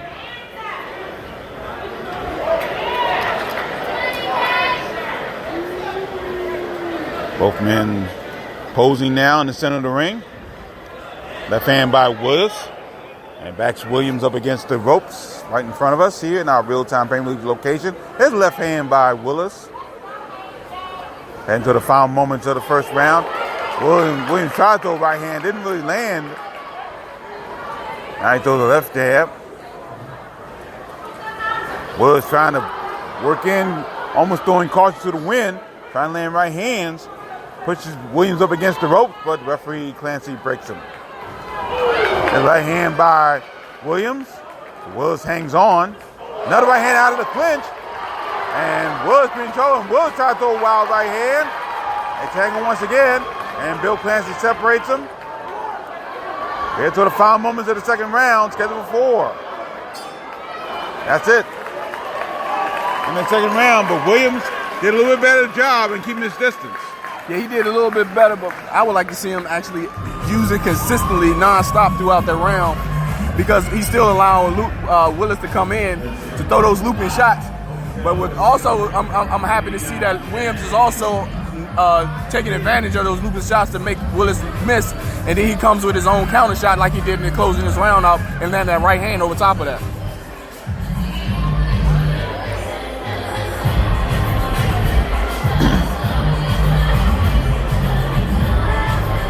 This will be our last card in the Beltway for a little bit until September 14th at Tyson's Playground in Michael Sun Sportsplex in Sterling, Virginia. That's supposed to be the swan song one of our great Beltway boxers in Tori Nelson. We'll talk more about that as we get down the road. Time is called. As they were looking for a mouthpiece for Michael Willis, Brock Willis, I should say. He's given name Michael Brock Willis. He just goes by Brock Willis. He takes on A.J. We Are Williams. Right hand over the top. It's a good right hand by Willis. Again, Clancy and all the refs so far let these boxers fight out of the clinches, and they've landed some shots after they tangle up a little bit. Near the center of the ring. Wild right hand by Willis. Williams trying to throw left jab.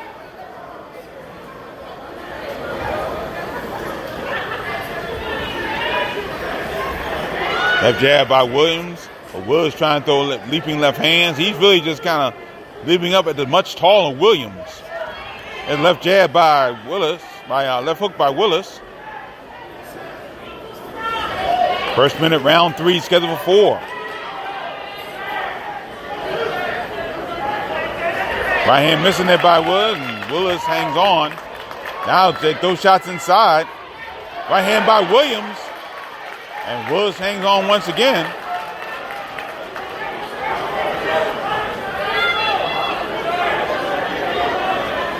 Right hand by Williams. Willis ducks inside. Past halfway point, round 3, scheduled for 4. Big right hand by Williams. Willis hangs on once again. And Bill Clancy separates him verbally.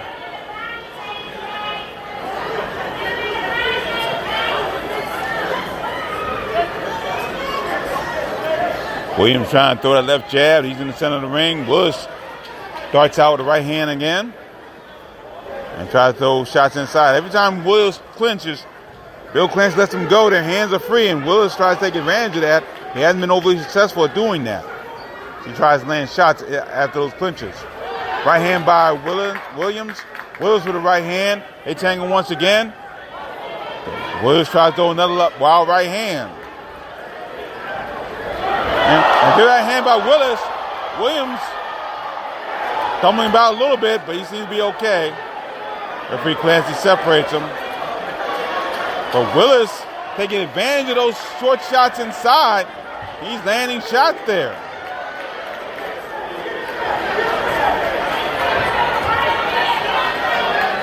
To the final moments of the third round, scheduled for 4. Left hand by Williams, left jab.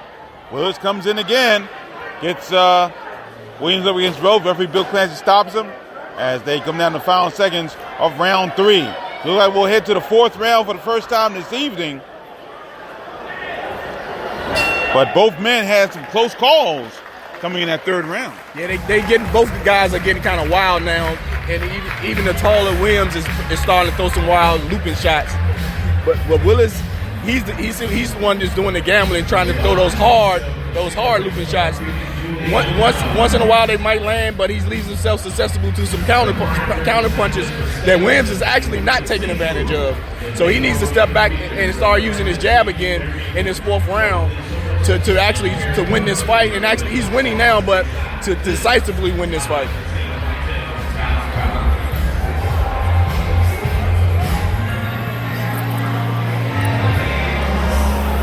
Get ready for the 4th and final round of this contest. First time we've said the phrase 4th and final round.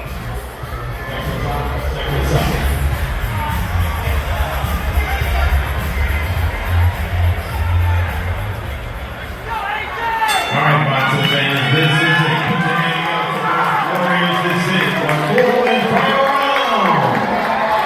AJ Williams starts with a good right hand. That 4th round was diving in. He almost dives out the ropes a little bit. Let me see Bill K. They're in the center of the ring. Right hand by Willis. Left hand to the body by Willis. That misses.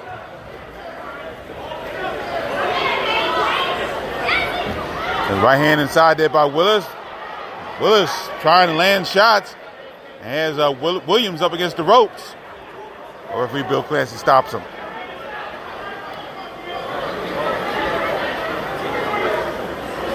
Left jab by Williams. In the center of the ring once again. 1st minute, final round. Willis tries to dive inside once again. Throwing right hands inside. Williams hang on to him, then he comes out with left jab of his own. And he tangle once again. Bill Clancy separates him. Right hand by Williams. Good right hand by Williams to the face of Willis. Left hand by Williams.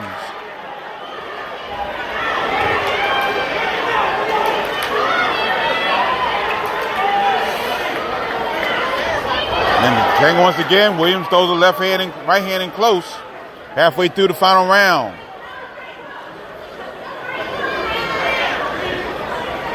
Left hand to the body by Willis. They tangle once again. And referee Bill Clancy separates them. And, right hand misses there by Willis. Right hand, Willis trying to throw a combination in close. Head to the final minute of the final round.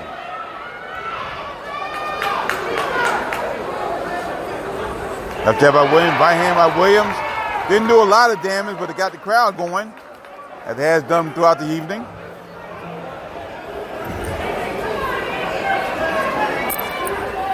Right hand by Williams. Tangle once again. And referee Bill Clancy stops the action momentarily, as it looks like Brock Willis may have gotten a low blow or something. Couldn't really tell. But Bill Clancy giving a chance to get himself back together again. It was a low blow, wasn't sure. I couldn't see from this angle.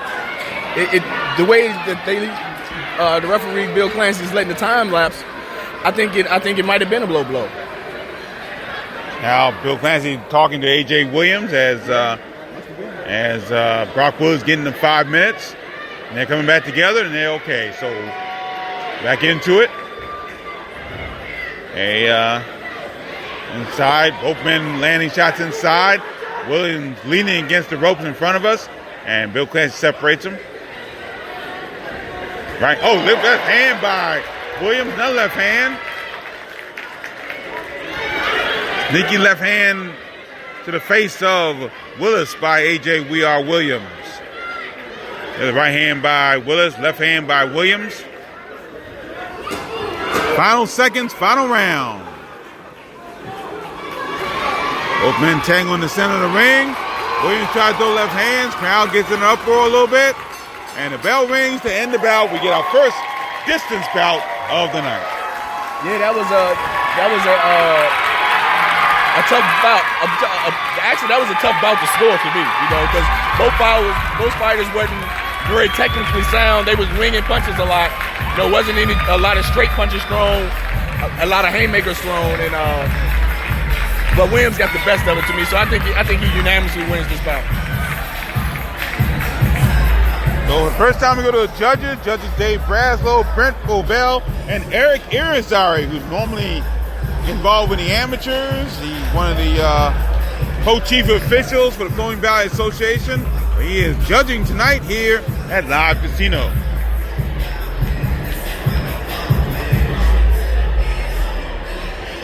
Also, there's his judging. Yeah, let's start that. Let's say it.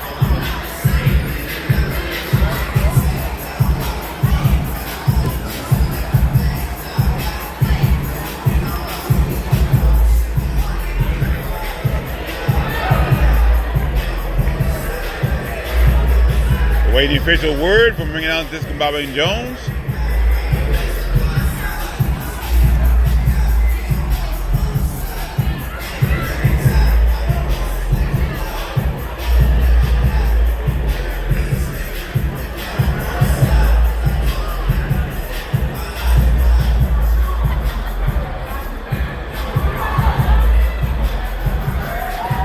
Discombobby Jones gets the scorecard from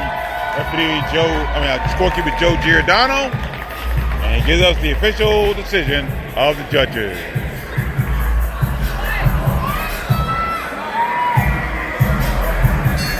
Ladies and gentlemen, I'm going to reserve a round of applause for both our ring warriors. The official score is as follows. All three judges, Dave Braslow, Eric Irizarry, and Brent Bovell, scored in the same 48-36. On to the winner by unanimous decision, AJ.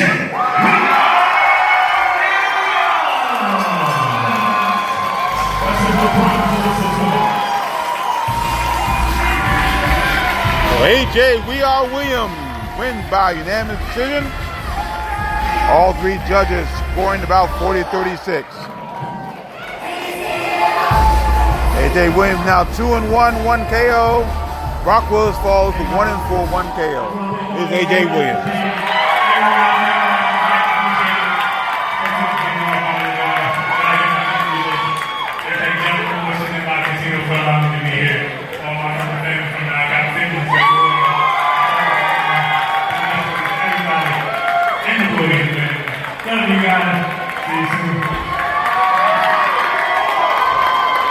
You're listening to live coverage of the Jet of Motions boxing card from Live Casino in Hanover, Maryland, here on the Boxing on the Beltway Podcast Network. To the blue corner, Carlos Marrero. They're moving right along with this card here as Malik Lofton will come to the ring now. He'll take on Carlos Talented Marrero.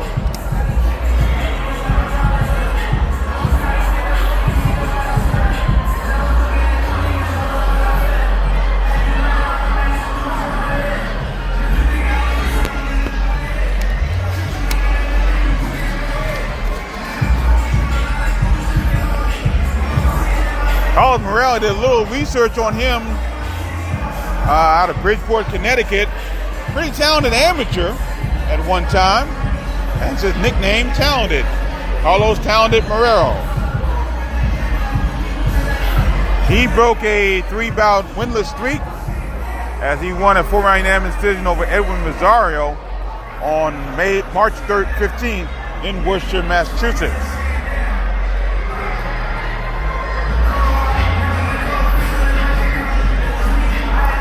Warriors in the ring, please. To the red corner, Malik Lofton.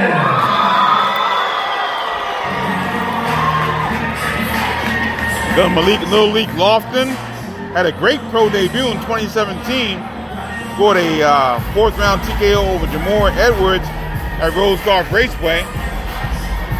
But then in 2018, he lost a 4-round unanimous decision to Martino Jules at the Sands Bethlehem Event Center in Bethlehem, Pennsylvania, for winning about here at Maryland Live Casino over Prima Jawara, who we'll see scheduled to come up next after this bout.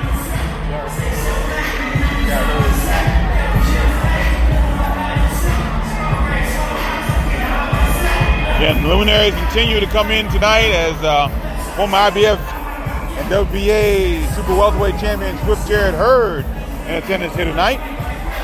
He's got a Malik Lofton t-shirt on, so he's following Lil Leak as he comes into the ring tonight.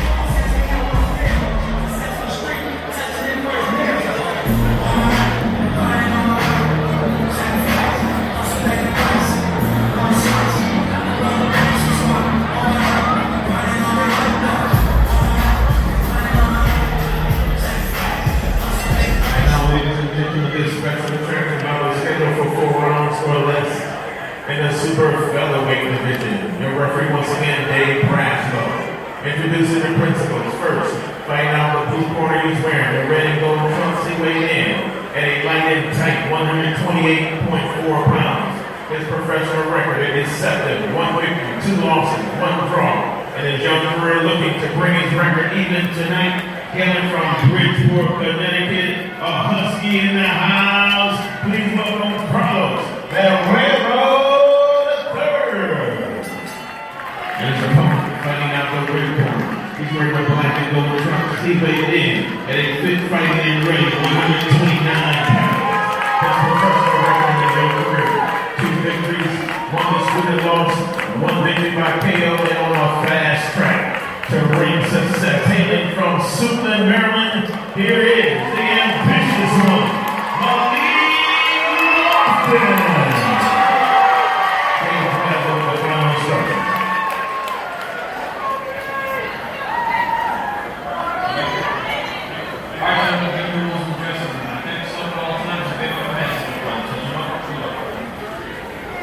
All right, this bout scheduled for 4 rounds here in the featherweight division. Malik Lofton taking on Carlos Marrero. Alongside Juan Marshall, I'm Gary Digital Williams. Thank you for continuing to stay with us tonight for this Jet of Motions card here at Live Casino. Good crowd on hand here at Live Casino. There's right hand by Lofton. With the right, left hand to the body. Now left hand to the body. Morrell trying to throw left hand. Lofton crouching under and trying to get that left hand in.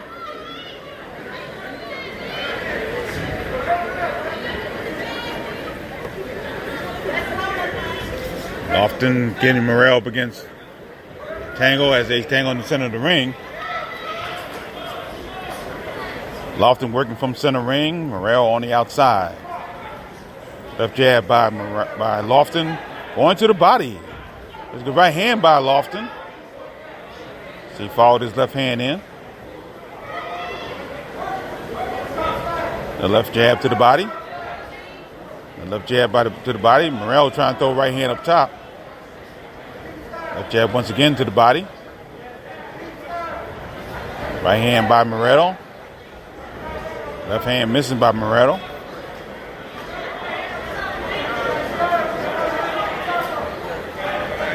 First minute, round one, scheduled for 4. Left hand by Morrell. He's going back outside. There's a right hand by Lofton. Lofton just misses a right hand to the face that may have would have been able to drop Morrell if he had landed it. Left hand by Morrell. Lofton missing that right hand once again. All right, game plan, going to the body, getting the right hand up to the head. Left jab to the body by Morrell.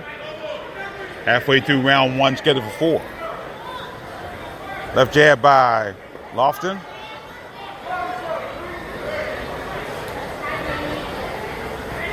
Right, left hand to the body by Lofton. That misses.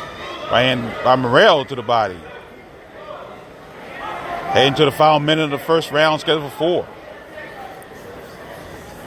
Left jab, open, landing left jabs. Lofton tries man left hand in close. Left jab to the body. Left jab to the body once again by Lofton. Morrell trying to throw right hand over the top, try to counter right hand. Left jab by Lofton. Head to the final final seconds of the first round. Left jab by Lofton. Left hand by Morrell. The right hand by Morrell lands at the bell. So at the first round, looked like Lofton's plan was to go to the body throughout the first round. Yeah, they both guys are still trying. They doing a good job of trying to fill each other out, but neither one has established themselves to take over. The first round to get their distance. But what I noticed that Morrell is trying to land a check hook on Lofton when Lofton slides in. So Lofton better keep this left hand up when he slides in like that, because Morrell he's definitely trying to get his timing down and land that punch.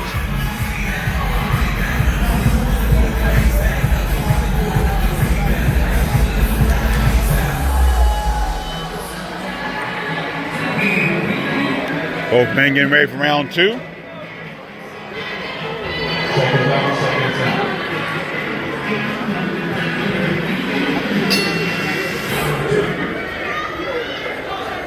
Left jab by Lofton. Once again to the body. Now he goes up a little bit higher to the head. Close to the head. Left hand missing by Morrell. Lofton trying to throw combinations now to the body. Right hand by Lofton. Left hand by Lofton to the body. Right hand up top by Lofton. That's the punch he's been kind of looking for, throughout the first round.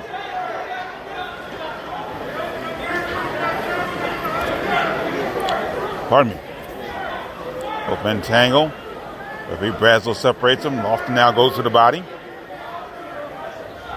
The left hand by Lofton up top that time. Right hand over the top by Lofton. And they almost bumped heads, looked like, but everything seemed to be okay. Right hand over the top by Lofton. Right hand to the body by Morrell. Good right hand, counter right hand by Morrell. Left hand by Lofton to the body. Right hand missing the left hand by Lofton.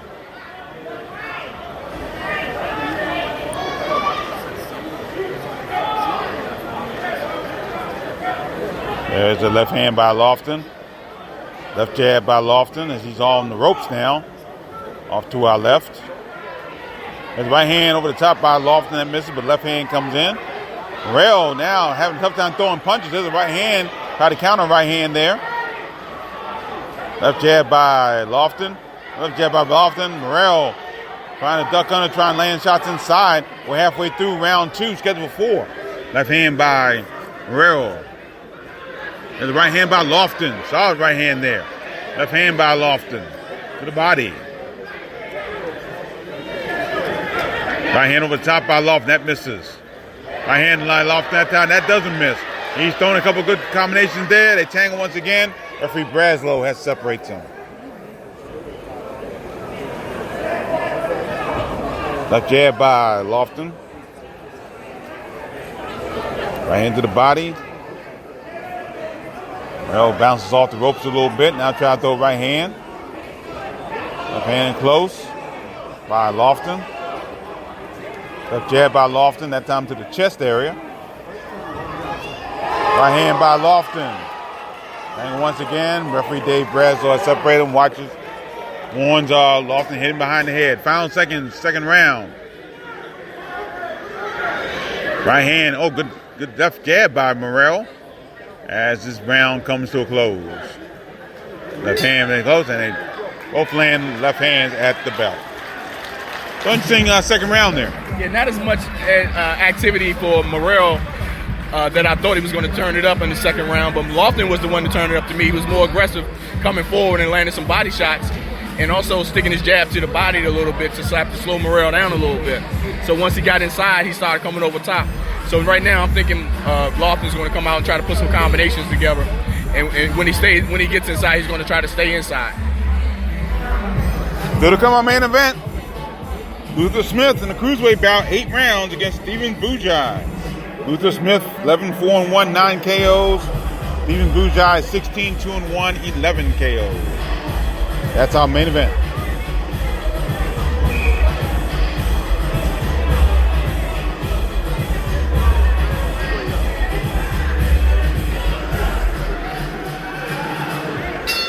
Here's round 3, scheduled for 4. Lofton trying the right hand. Now try to throw left hand. Morrell crouched down, and Lofton tried to take advantage of that.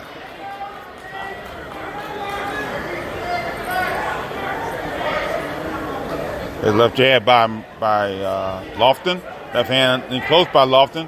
Tried to throw the right hand over the top. That punch has been missing for Malik Lofton throughout the night. His left jab by Lofton. Morrell tried the right hook inside. His left hand by Lofton. And it looks like Morrell may be bleeding on the right-hand side. We'll have to see. And Tang once again. Time is called. And referee Dave Braslow warning Malik Lofton to listen to the commands. So we'll see what happens. Here's continue. And can't really tell, but it looks like Morrell may be bleeding along the right eye. There's left jab. Oh, no, I'll take it back. He's not. He seems to be okay. There's left jab by Lofton, though. Left hand by Lofton to the face. Tried left hand by another left hand to the face. That landed by Lofton. Left hand to the body by Lofton. And tangle up top. Braslow separates him. In the center of the ring. Left jab by Lofton. Lofton putting that left jab. And Tango once again, look at the heads clash together. Actually, Braslow warning Lofton and hitting behind the head. That's the second time that's happened. Here's a left jab by Morrell. Right hand over top by Lofton. Left hand by Lofton. Lofton trying to open up a little bit. Past halfway point of round 3, scheduled 4. Lofton goes down. And referee Brazel warning Morrell that time. And everything should be okay. They tap glove. Here we go. Left hand by Lofton. Right hand, left hand by Lofton. Tango once again. Things getting a little rough in this third round. Inside the final minute of the third round. There's a right hand by Lofton. And once again, Morrell warning. Didn't call for hitting behind the head, but Brazel does not talk about that time. Left hand by Lofton. Right hand by Morrell. Left hand by Lofton. Left hand by Lofton once again. Another right hand. Oh, good right hand by, all right, Lofton. Lofton missed with the right hand that time. Morrell trying to throw right hands inside, but he's not very, very effective in this contest. His left jab by Lofton. A left jab by Lofton. Left hand by Morrell this time. Time ticks away in the third round. Left hand by Lofton. Big left hand, right hand by Lofton that time. Morrell trying to throw right hand in the final stages of the third round. So, and Morrell once again complains about Lofton him in the back of the head. That was a little more. That would. Sometimes his head is turned as Lofton is throwing a punch. So sometimes, a lot of times, a referee is going to let a fighter know that you're turning your head, and that's exactly what he's doing right now. Morrell's turning his head when they get in the clinch, and as Lofton is throwing the punch. But the activity level has picked up in this round right here, and this fourth round is going to tell when they're separated. But right now, Lofton I think is in control of the fight right now. But Morrell's going to have to pick it up if he wants to win this fight or make it even close.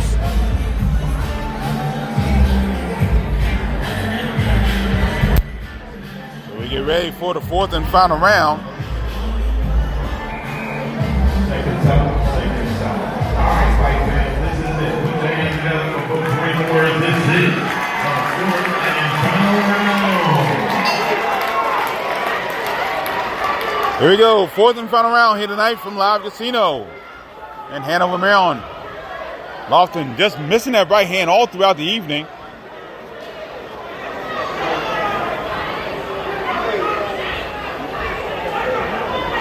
His left hand by Morrell. Left hand by Lofton now. Morrell trying to change left hands. Left hand by Lofton. But Lofton can't seem to land that right hand. Not the right hand over the top. Tango once again. Referee Dave Brazel separates him. Tries to keep him going evenly.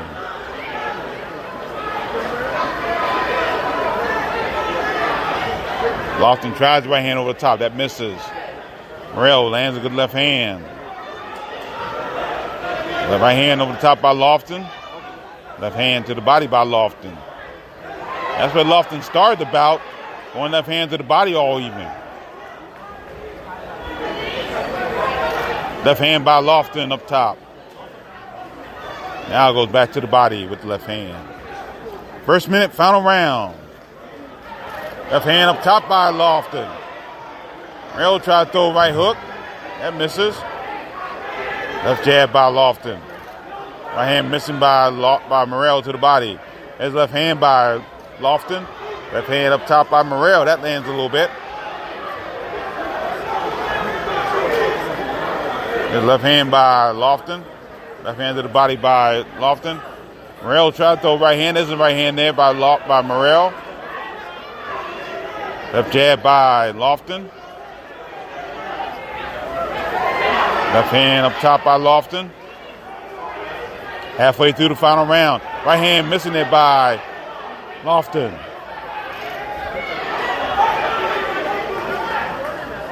Lofton lands left hand. Right hand over the top by Lofton. Misses. Left hand down the pipe. There's a right hand missing by Morrell. We approach the final moments of the final round. Morrell has Lofton up against the ropes. Right hand by Lofton. Left hand by Lofton. Tango once again up against the ropes. Morrell doing a little holding. Finally, Dave Brazel separates him. Left hand to the body by Lofton. Left hand up top by Lofton. There's the right hand by Lofton. Finally landed at the right hand. Morrell trying to fight back though. Left hand. And a couple good shots in close. And they run down the stretch here and finish the bout. So a tough bout here. The four rounder between Malik Lofton and Carlos Morrell. But looks like Lofton may have gotten the win here. Yeah, Lofton was the more active fighter in this one. He was landing punches that really counted, and the harder punches, actually. Morrell didn't take the opportunity to use his jab to actually establish himself throughout the whole fight. And Lofton, that's what he did. So he had no problems with this one. He looks better in this fight than he did in his last fight, you know. And that's the good thing when you're taking it to the next level and then move forward in your career, you know. So this one is not close like the other one was. So he definitely won this fight. Of course, Malik Lofton's last fight, for those just joining us, was against a guy we'll see in our next bout, Agreement Jawara, a 4-round split decision here at Live Casino back on March 8th. And a lot of people did think, including myself, that Malik Lofton lost that bout. He definitely put on a good performance here tonight. We'll get the official score from the judges in just a moment. Judges for this one, Brent Bovell, Bill Clancy, and Eric Irizarry. Malik Lofton with his hands up in the air, waving to the crowd.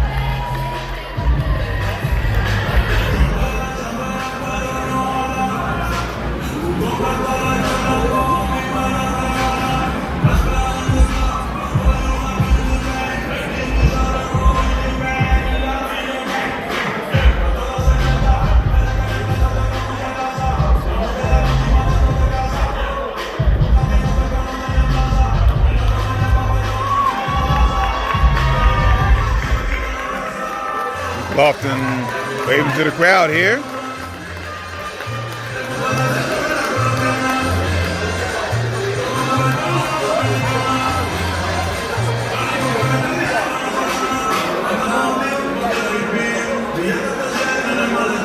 This Marvin Jones comes into the ring. He'll give the official scores of the judges.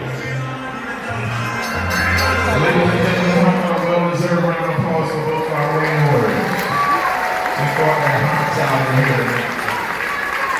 All three judges, Brent Bovell, Eric Irizarry, and Bill Clancy scored in the same 40-36, all to the winner by unanimous decision. The ambitious one,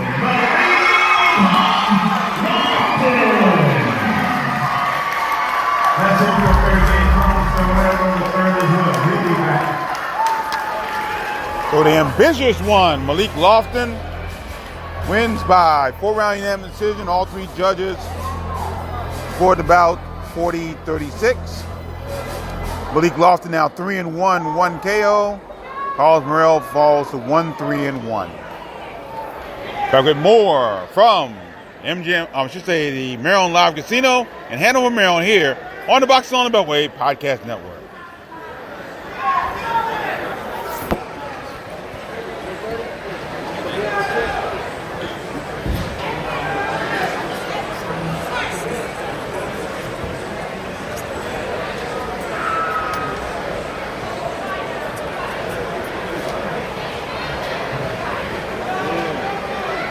Just want to say thank you to all my family, friends,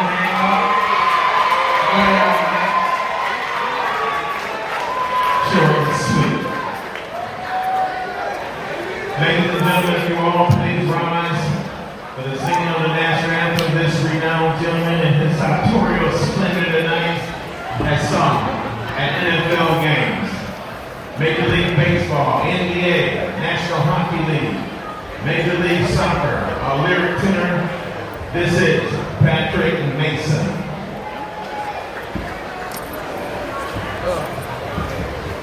Belfast class, I think. Oh, say, can you see my the dawn's early light, what so proudly we hailed at the twilight's last gleaming, whose broad stripes and bright stars move the perilous fight for the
We're in intermission here at the Live Casino in Hanover, Maryland. Back with more action here on the Boxing on the Beltway Podcast Network. Stay with us. Cleans up well, former champ. This is Tony Better Jenner. That is lovely work. Kristen, where are you, Kristen? Come on up here, please. That's right. Putting on big time boxing here at Live Casino Hotel. We'll be back here October 18th. Mark your calendars. October 18th, return of Jenner Promotions, headline by a gentleman, I believe he's still a WBC Intercontinental Middleweight Champion, Delmon, the best at it, Nicholson. Where are you, Delmon? Come on up here. Also in the house tonight we have a gentleman who was a former unified junior middleweight champion. We believe he'll be future undisputed junior middleweight champion, Jared Swift, Jared Hurd.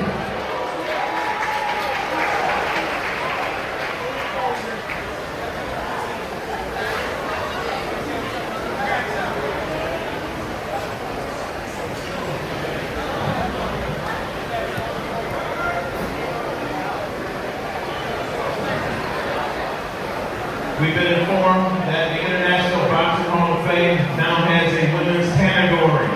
And certainly, Layla Ali, Jackie Frazier, Lucia Riker, and Wolf will be on that ballot. But we have our local talent that we're nominating as well. She won more world titles than any other female fighter in history. Our very own Indra, our raging beauty, give her a win.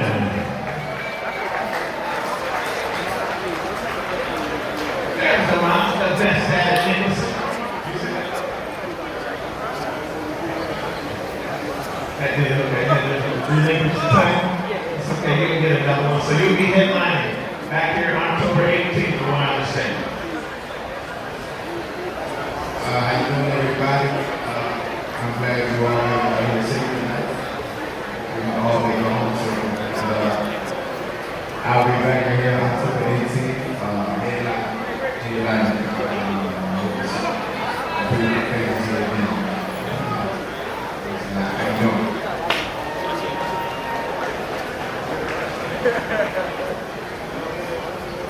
Hey, what's up, Greg? Sharpshooter, Gregory Outlaw, undefeated, junior welterweight in the house.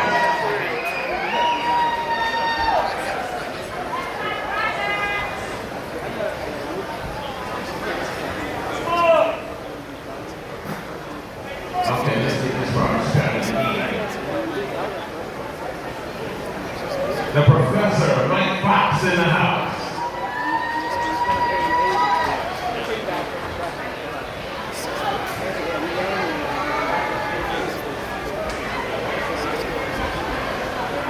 The Professor headlined the first ever card here. He's on TBC, SAP, the Marcus Chop Chop Morley. Very good. All right, Warrior to the ring, please. To the blue corner, Monster Rock Johns. Re-platform me if you don't know platform. They put their eyes on the line in the ring tonight.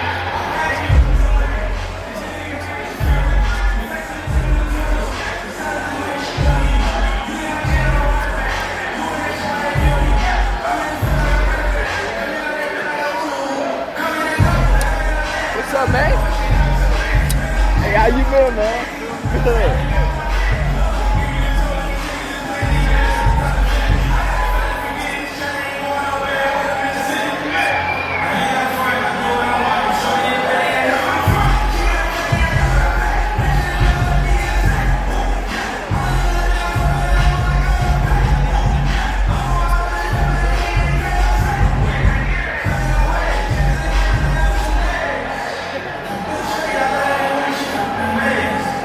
Yes,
the blue corner, he's wearing the electrifying lime green and white. He weighed in, and he's ready for ring business. 128.6 pounds. His professional record in his young career: 7 wins against 1 disputed loss, 2 draws, 6 of his 7 victories have come by way of knockout. Originally from Philadelphia, Pennsylvania, he now calls Fort Washington, Maryland home, and is regarded as one of the most fearsome punchers in the division today. After a self-imposed sabbatical, boxing fans, we welcome back Monster Mark John. And his opponent fighting out the red corner. He's wearing the red and gray trunks. He weighed in and he's slick and quick, 129 pounds. His even professional record: 1 win, 1 disputed loss, and that 1 victory has come by way of Gaithersburg, Maryland. Boxing fans, please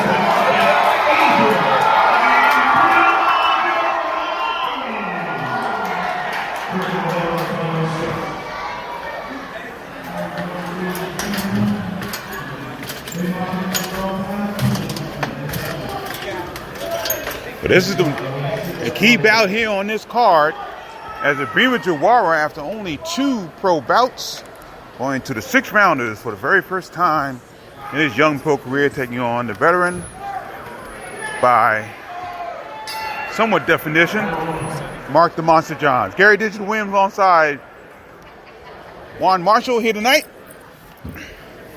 at Live Casino in Hanover, Maryland. Thanks for staying with us. Our first 6-round bout of the night. Ibrahim Jawara trying to throw the left jab. John's ducking underneath.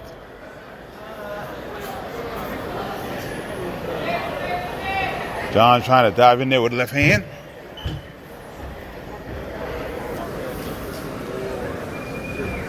Right hand by Markel Johns. His first bout since March of 2017. Fought to a 4-round draw against Stefan McIntyre. Jawara trying to bounce back off. Actually won his bout against Dameron Campbell on April 27th, Tyson's Playground in Sterling, Virginia. There's a right hand by Jawara. Good solid right hand by Jawara there.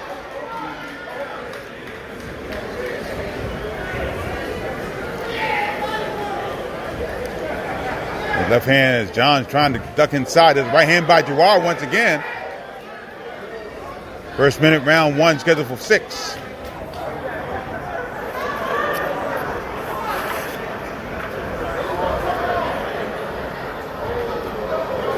A lot of people, including myself, thought it was kind of interesting that Jawara would take this 6-round bout after only 2 previous pro bouts.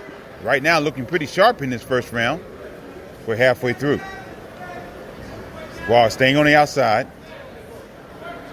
And so the right hand, left hand by Jawara. John stumbles back a little bit, but he seems to be okay.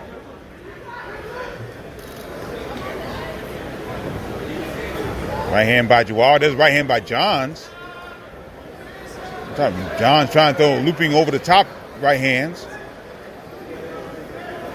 Jawara with decent defense as we continue. Referee Brent Bobel separates him. Heading to the final minute of the first round, scheduled for 6. Super featherweights in action. There's left jab by Jawara, right hand by Jawara. Right hand looking close. Jawara trying to throw right hand up top. There's left hand to the body and left hand up top. All right, bring me Jawara.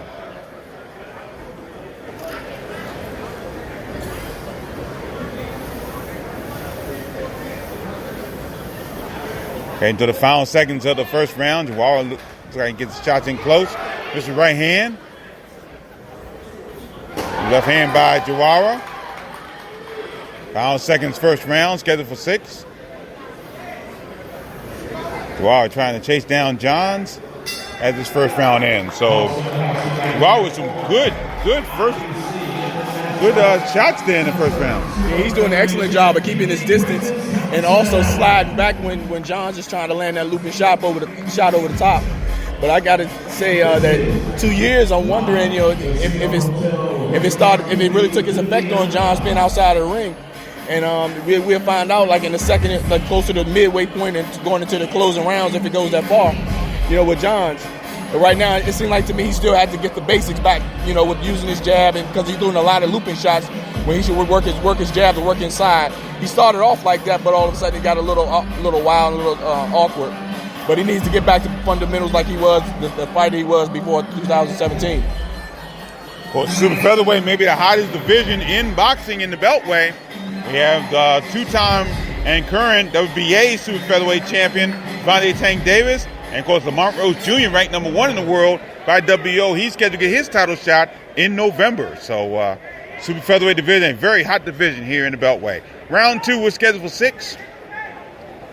As Abima Jawara, a little taller than Johns, and both men trying to flick their jabs out here in the second round. Jawara got a little bit more of a reach, and he's using that to his advantage. Now they tangle inside. Brent Bovell lets him fight out. John tried to throw a couple good right hands, but Jawara lands a left hook. There's a good left hand there by Jawara. John tried to throw a left hand.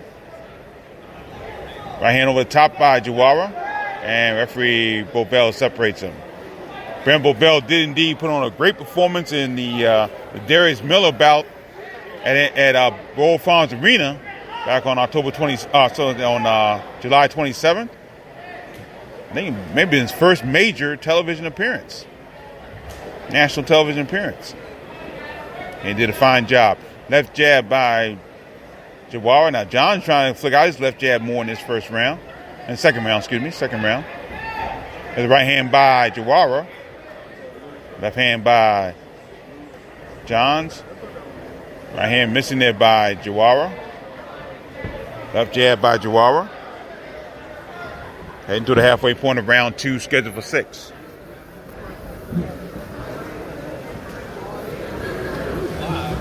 Right hand missing there by Johns. There's left jab by Johns. And the left jab by Johns. And they tangle once again. And Jawara kind of pushes Johns into the corner. There's left hand by Johns, by Jawara. Left hand by Johns to the body. Now Jawara punching down at Johns. He's a little shorter of the two. As we head toward the final minute of the second round, scheduled for 6. Left hand by Jawara kind of makes John stumble back a little bit.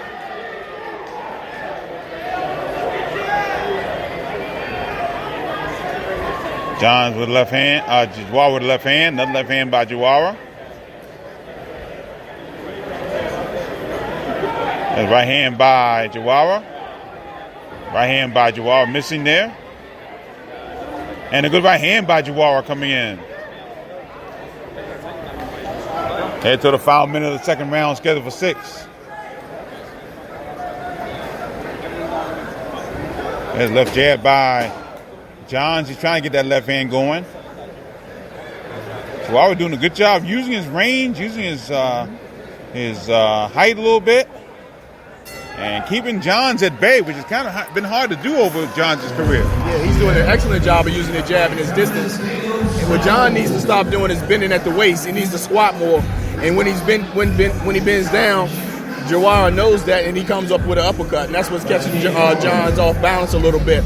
And he's also, when he reaches with his jab, he's also leaving it out there, and he allowing Jar to counter punch off of that and score more points. And then what happens after he does that, Jar just steps back. So when John raises back up, Jawara's already out of distance, so he can't establish the defense of his own.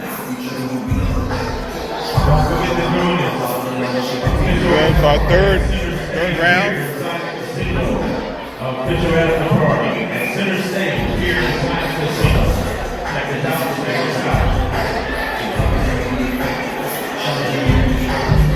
Return of Jerry Odom a little bit later on tonight as he takes on Tahir Thomas. Here we go, round number 3, scheduled for 6 from Live Casino in Hanover, Maryland. Alongside Juan Marshall, I'm Gary Digital Williams.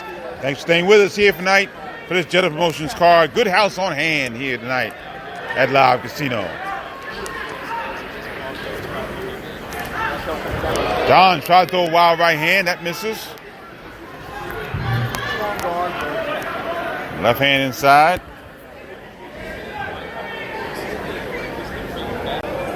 There's left hand by Johns. Trying to throw that jab. Chihuahua staying on the outside.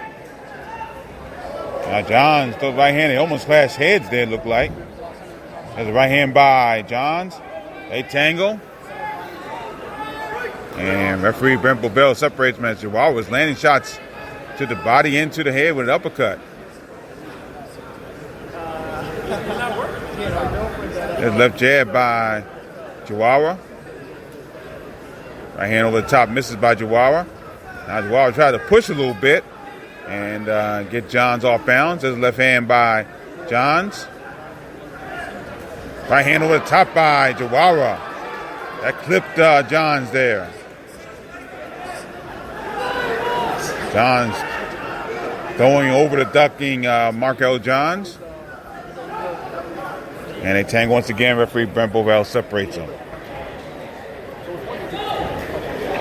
And the big left hand, right hand by Markel John. Left hand dropped Chihuahua. And Chihuahua's in deep trouble. He's on his knees now. 7, 8, and Chihuahua gets up. He just got caught. Got up on 9. He got caught by a good left hand by Markel Johns. And that's what Johns can do. And Chihuahua's in a little bit of trouble here. As we approach the final moments of the third round, right hand by Chihuahua, by Johns, and Chihuahua pushes down on Johns' head. He's trying to get himself back together again.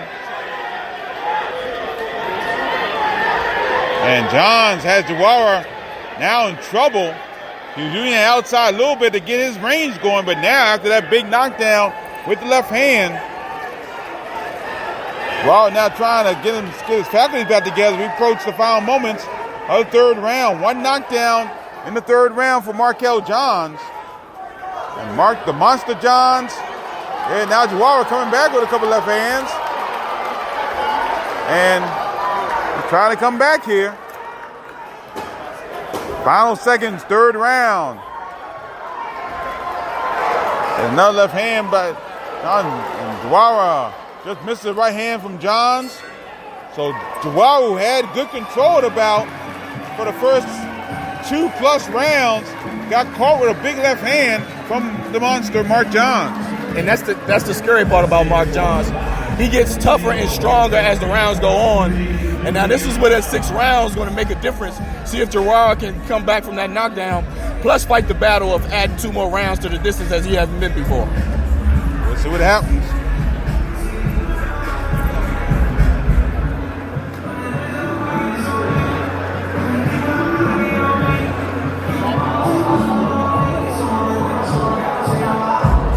Still waiting word from Lima, Peru, as to what happened with Keyshawn Davis at the finals of the Pan Am Games. Hope we can get a word from that, hopefully before we go off the air tonight. We're ready for round 4.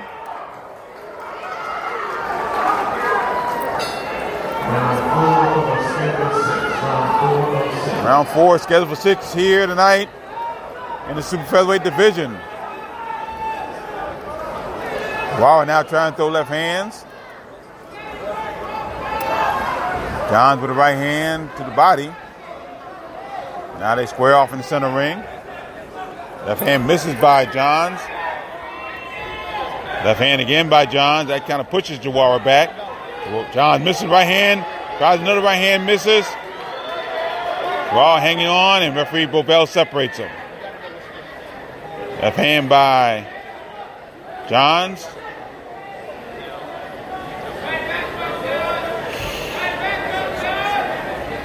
Left hand by Johns. Try to flick that jab out. Right hand by Chihuahua. Right hand by left hand by John. Chihuahua tried to sneak in the left hand to the body. That missed though. Both left hands by Chihuahua and Johns.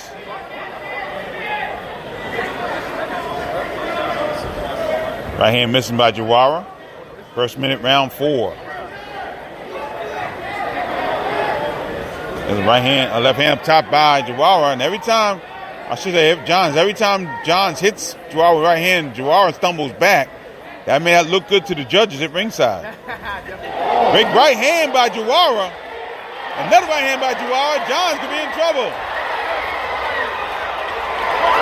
Juara trying to push Johns up against the ropes. But Johns hangs on, and referee Bobel stops him. But Juara with some solid shots in this fourth round with the right hand. Hadn't done the halfway point of round 4, scheduled for 6. They tangle once again. Brent Bobel separates them.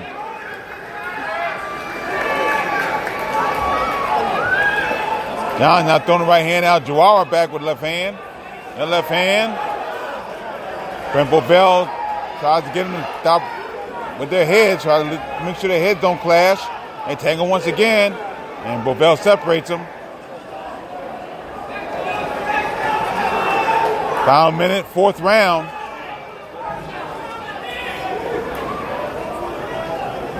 There's a good right hand there by Juara.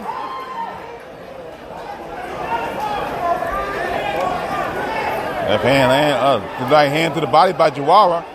Right hand over the top by Juara. Another right hand by Juara. And Johns has to hang on. Final seconds, fourth round. Juara bounced back off that knockdown in the third round that he suffered. Comes back with a strong fourth round. And Johns lands a shot of the bell, but again, a strong right hand, strong fourth round for Brima Juara. Definitely, that's the comeback he needed.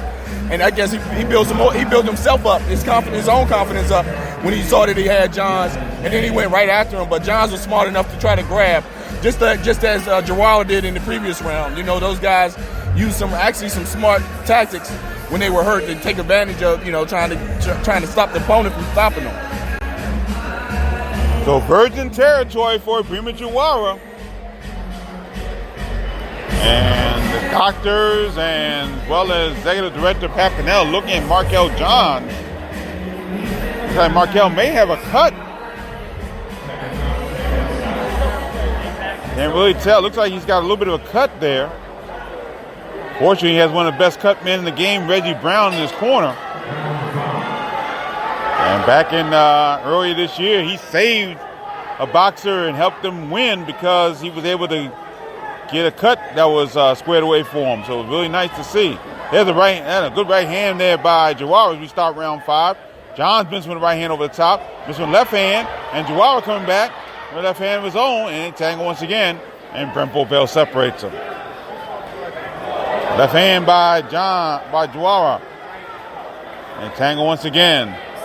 First time going past 4 for Brima Juara. Tangle once again. Juara pushes Johns up against the blue corner. And referee Bobel separates him. There's a left hand by Johns. Right hand over the top, missing by Johns. And Brent Bobel separates him once again. Juara missing with the right hand. Johns landing in the back of head with the right hand. Johns trying to throw a left jab.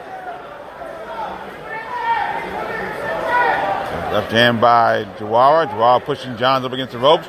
Now trying to land some shots. Johns trying to fight back off the ropes. Heading to the halfway point of round 5.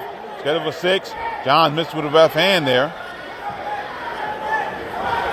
Right hand by Juara. Juara now working the body with the right hand. Big right hand up top by Juara, following an uppercut by Juara with the left hand. Left hand by Juara in close.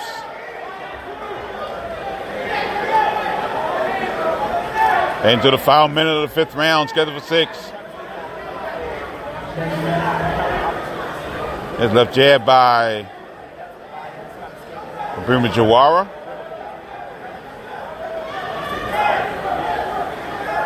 And they tangle once again as Johns try to work his way inside, holding on to each other. Brent Bobel lets them work their way out, and they do so. Johns missed with the left hook.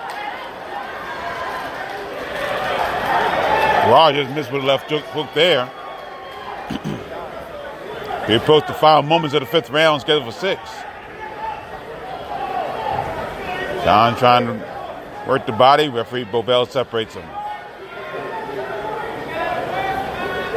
There's a left hand by Johns. Jawara missed with the left hand. Right hand over the top misses by Jawara. And separate once again by Brent Bobel. Final seconds of the 5th round. Good 5th round for Jawara. Johns had a tough time landing shots there.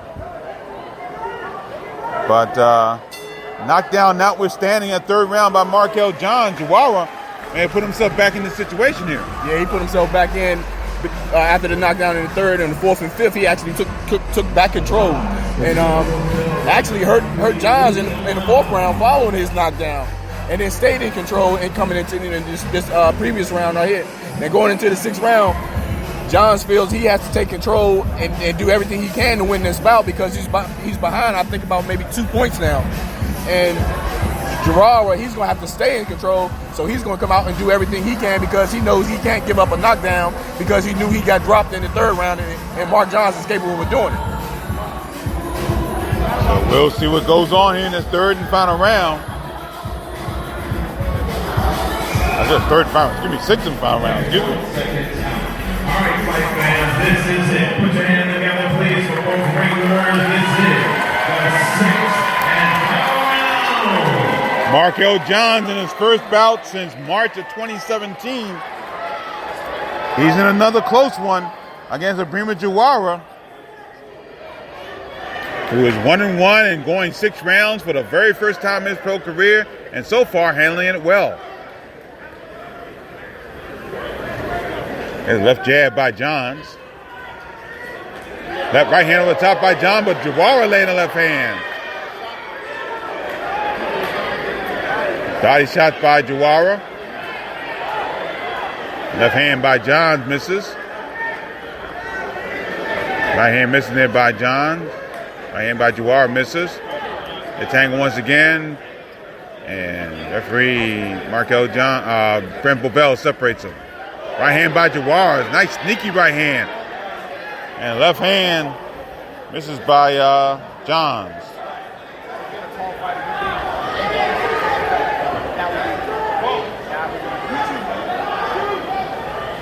There's left hand by, good right hand there by Ibrahima Jawara.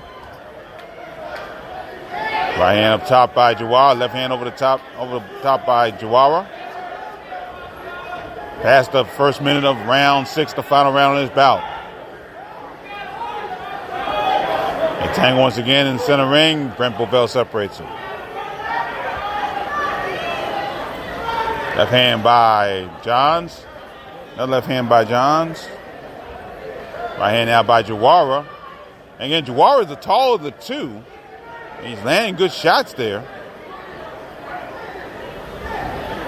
Left hand to the body by Johns. Wow, right hand by Johns. And they tangle once again. Bobel separates them.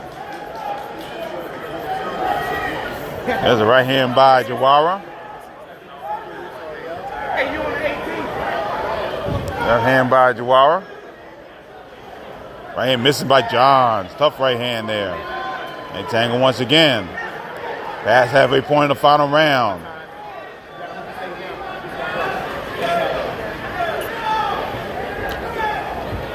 Jawara now dropping Johns back. He lands a sneaky right hand in there. Right hand by Jawara. Jawara with a good uppercut. Missed with a left uppercut there. Another right hand by Jawara. Johns missing with the right hand. His left hand to Jawara. Jawara by Jawara to Johns' body. Brent Bobel watching the heads. They come in mighty close. Good left hand up top by Johns. Final seconds, final round. Right hand misses by Johns. And Jawara and Johns try to change body work at the bell. Big, nice bout here between Ibrahima Jawara and Markel Johns. A 6-round encounter. Ibrahima Jawara did a nice job landing that shot. Good bout here. Yeah, he did a nice job taking back control after the knockdown. Stayed aggressive, even trying to get his legs back under him. And John didn't take advantage of the opportunity he had, which changed up his style, which was to stay high instead of keep staying low and bending at the waist. Because every time he bent down at the waist, he played into Jawar's hands, and Jawar was throwing uppercuts like he closed the fight out. We'll get the official decision. Judges Dave Braslow, Bill Clancy, Eric Irizarry.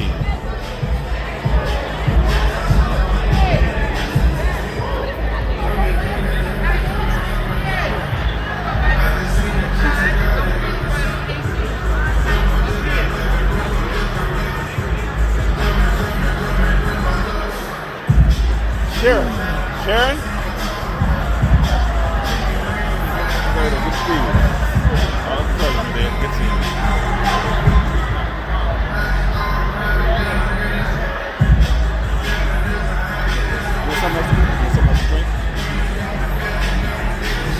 Waiting official decision of the judge. This could be an interesting decision here too. Remember, in the third round, John scored a knockdown, and Jawara took the 9 count before he got up there. And I do know that Tony Jetta, one of the promoters for this card, along with his wife Kristen, very high on Ibrahim Jawara. Of course, he lost that tough one to Malik Lofton early this year. We'll see if he gets the win here today.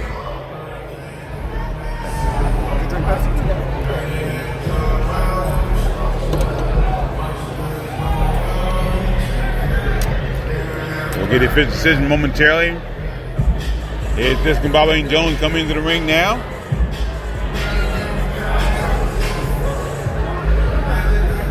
He'll give his official scores in just a moment.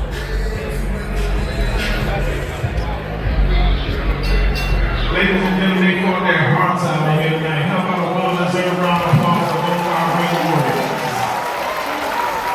The official score is as follows. Dave Braslow scored it 58-55, as did Judge Eric Irizarry, 58-55. Judge Bill Clancy scored it 57-56, all to the winner by unanimous decision. E-Boy!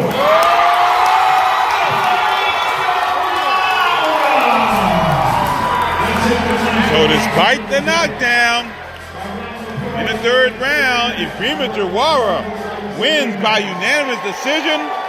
Once again, the scores, Dave Braslow and Eric Irizarry both scored about 58-55, and Bill Clancy saw it 57-56. Ibrahim Jawara weighs his record to 2-1, 1 KO, and Markel Johns, the monster, falls to 7-2-2 with 6 KOs. So a good win, a very nice win for Ibrahim Jawara. Yeah, he definitely fought his way back into it. Even after having control of those first 2 rounds and being knocked down in the third round, he was able to come back and take control from the 4th, 5th, and the 6th round to get the unanimous decision. Here's Ibrahim Jawara.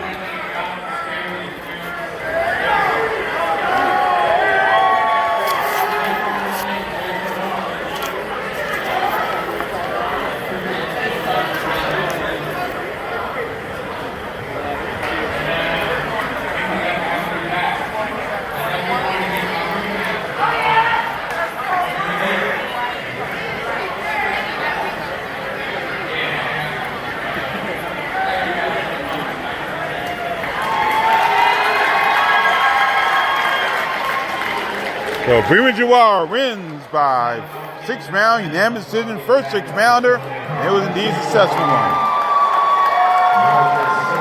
You're listening to live coverage of the Jetta Promotions card from Live Casino in Hanover, Maryland, here on the Boxed on the Beltway Podcast Network, brought to you once again by Real Time Pain Relief, rubbing on, the pain is gone in real time, and Deborah, DEBRA Spears.com.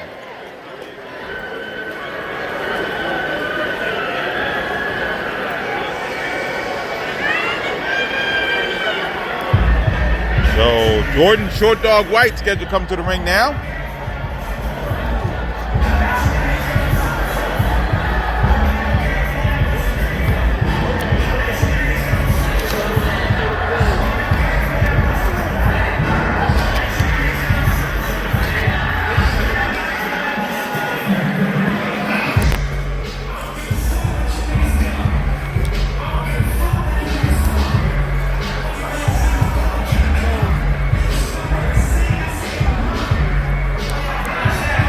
Benjamin Jennings out of Kentwood, Michigan. 6'8" 4 KOs. Lost his last 3. All the boxers that look like from the Russian Federation. And combined record of 26-1. Last bout was an 8-round unanimous loss to Oleg Dovun on July 13th in Homestead, Pennsylvania.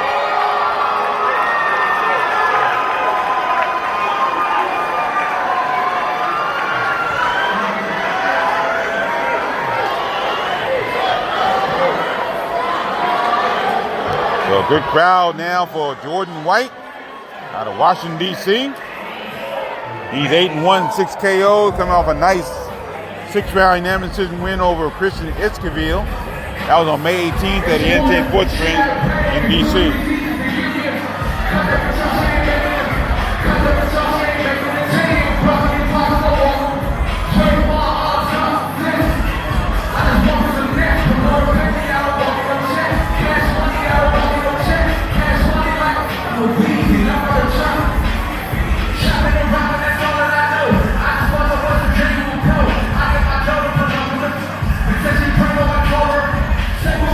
Have a rapper live here for Jordan White.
Dog White and his crew making a slow walk to the ring.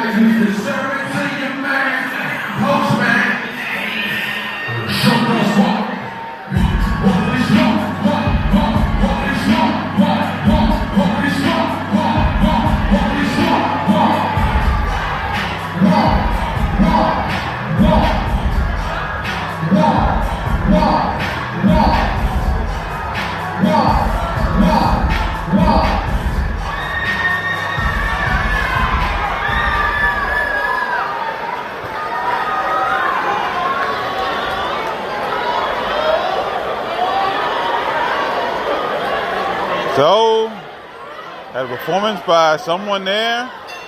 Here's Diskin Bobby Jones. Your referee once again, Dave Braswell. Introducing the principals. First, right now, the blue corner. He's wearing a gold and blue trunks weighing in. A ready for ring business, 128.6 pounds.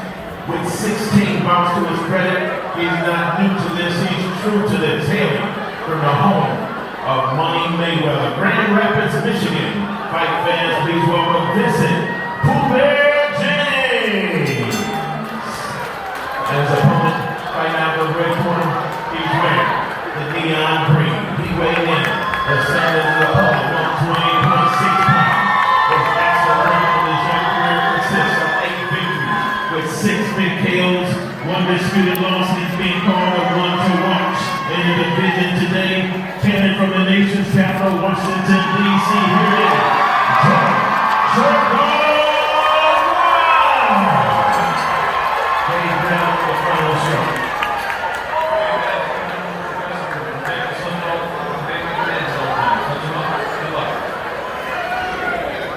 Jordan, short dog right. After that one loss to Adam Lopez back in May of 2017, he's won his last 4, and 3 of those 4 have come by TKO. Alongside Juan Marshall, I'm Gary Digital Williams, and join us tonight here from the Live Casino in Hanover, Maryland, live on the Boxing on the Beltway Podcast Network. Left hand to the body by White.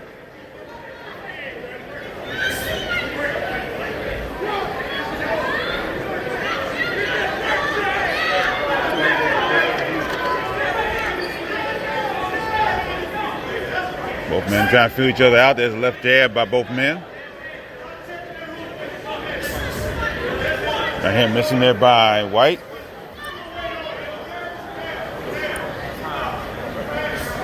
Left hand by White. There's a good left hand by Jordan White.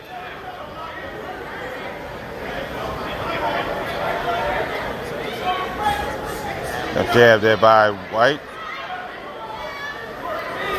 Jennings hasn't done a lot offensively here. There's the right hand by White.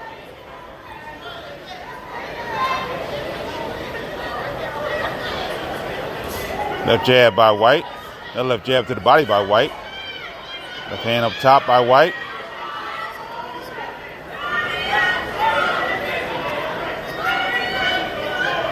Left jab by White. We approach the halfway point of round 1, scheduled for 6.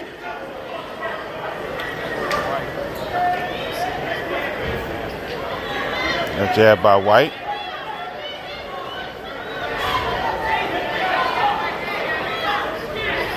White just taking his time right now. Jennings is not giving anything back in return.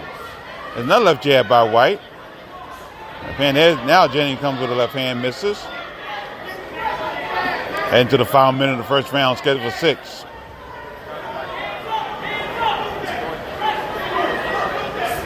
Right hand missing there by White, just barely. Left hand to the body by Jennings. Left hand, there's a good right hand by White. Got led by a couple left jabs on the way. There's another left jab, left jab right through the guard of Jennings.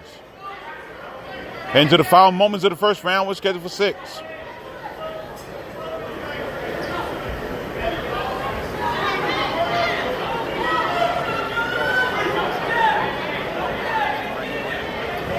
Jennings now trying to throw right hand. And right hand missing there by White.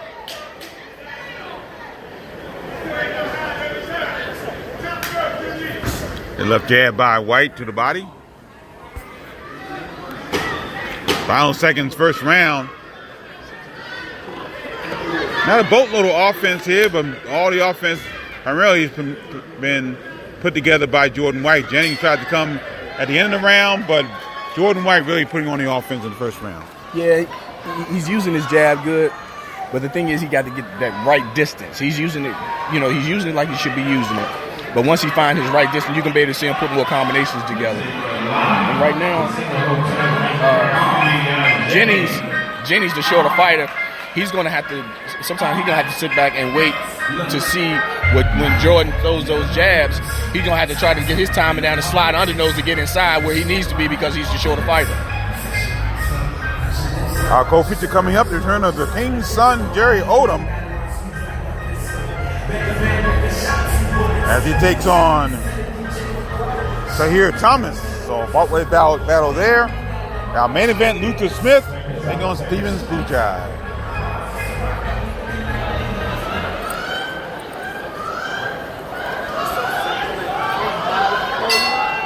Ready for round 2, scheduled for 6. White starting off quickly with the right hand, left hand to the body, right hand up top. Now Jennings tries to leap in and throw a left hand.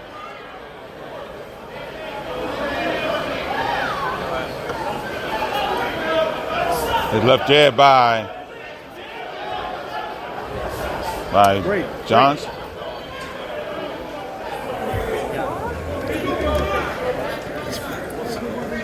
And White throwing a couple left hands. His left jab by both men. Jennings trying to get inside.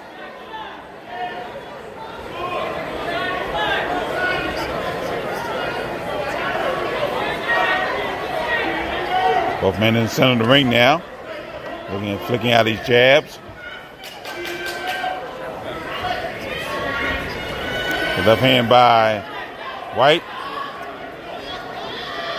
And trying to throw left hand is Jennings. Halfway through the second round, scheduled for 6. Big left hand by Jennings that time.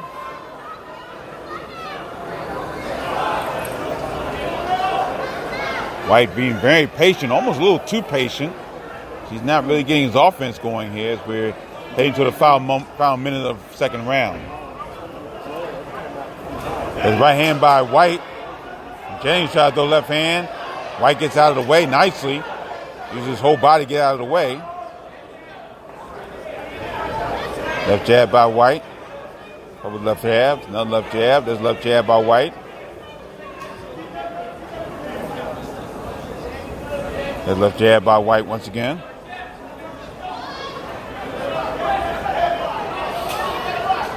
There's the left hand by Jennings. There's left jab by White. Nice left jab there. Landed on the face of Jennings. Heading to the final minute of the second round, scheduled for 6. White still trying to find his range, especially for the right hand. Left hand to the body by White. Jennings tried to throw left hand.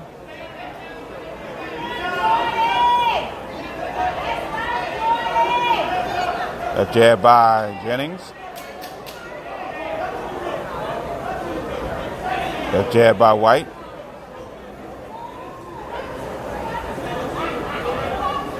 Jennings, White once again throwing left jab. We're heading to the final moments of the second round, scheduled for 6. Now Jennings throwing the right hand. Trying to throw the right hand to the body. And White just being very, very calm. Looking for the opening. He hasn't been able to find it yet, but he's still looking for the range to get that right hand in.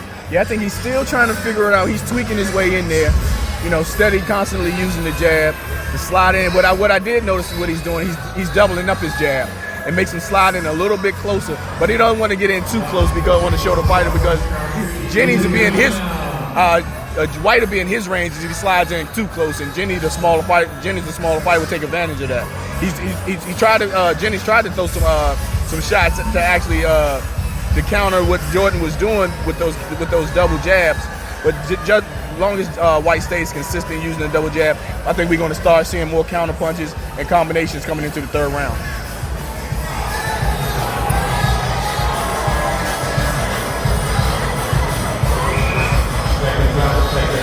Get ready for the third round here.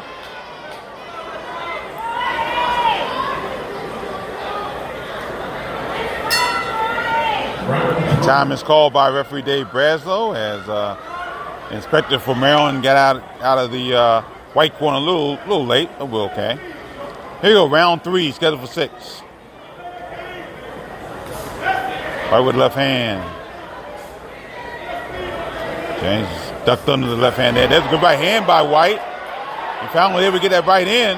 Now he throws left jab. Left jab to the body. He set that up with the double jab. That's what he was able to get in. Double jab and then counter right hand. Left hand by White. And continue to double up that left jab. Jennings missed with right hand. Left hand by White. There's a right, and Jennings looking for a call for the back of the head, but no call from Dave Braslow there. Left jab by White to the body. Left hand jab up top.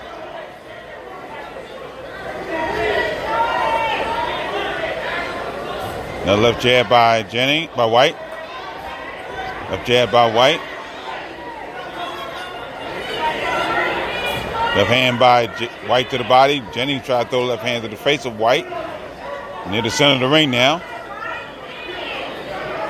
Left hand by Jennings. We're halfway through the third round, scheduled for 6. Left jab by White.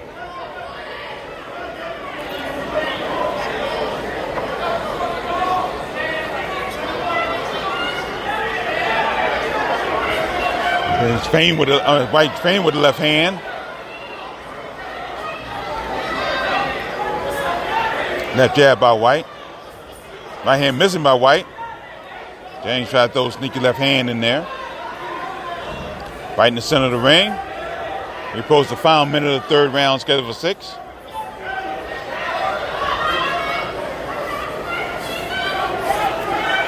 Right jab by White. He's going southpaw a little bit here. Right hand, and now it goes conventional once again. So White tried to go southpaw, see if he can get that right hand in. He couldn't do it that time. Came back to the conventional stance. Left jab by White to the body. Jennings throws the left hand. That misses. Left hand by White. Head to the final moments of the third round, scheduled for 6. Right hand missing there by White. Final seconds, third round. Yeah, another tough round for White. He even tried to go a little southpaw in that round. Try to get that right hand in, but still hasn't been able to get it in there yet. Yeah, he's overshooting his shots a little bit. What he needs to do, he needs to step back a little bit and just start basics again, because he's in control of the fight. So all he has to do is be a little bit more calm, more poised to putting his shots together. Like I said earlier, he's overshooting those shots. And he needs to set up those shots using a basic jab, even doubling it up, and then sliding over with the right hand, and also change the angles of his opponent. Because Jennings dropping his head a little bit. If White changes his angles and shoots up an uppercut, he catches Jennings off guard.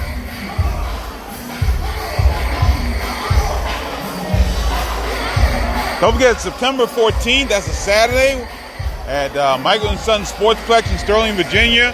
It'll be the end of an era here in the Beltway, as Tori Shonuff Nelson scheduled to make her swan song at the Michael & Son Sportsplex, the Signation Sports Card on Saturday, September 14th. We'll give you more information as we get closer to that. Number of Beltway boxes scheduled on that card: Chinggis Khan, Taizabai, Jamal Dye, and a lot more. That's Saturday, September 14th from the Michael & Son Sportsplex in Sterling, Virginia. Round 4 scheduled for 6 here at Live Casino in Hanover, Maryland. Almost a crowd here. Left hand over the top by Jennings. That misses. Big left hand there by White. And down goes Jennings on a second left hand. So Jennings up to his knee, gets up at the count of 8. But a good left hands by Jordan Short Dog White here early in the 4th round. Let's see if he can finish the job here. Right hand by White. Pushes Jennings away. So one knockdown in the 4th round for Jordan Short Dog White here. Jennings tried to throw a left hand over the top. So I found it interesting that the right hand was what White was trying to get going, but the left hand landed and knocked Jennings down in that 4th round, in the 4th round here. First minute, round 4.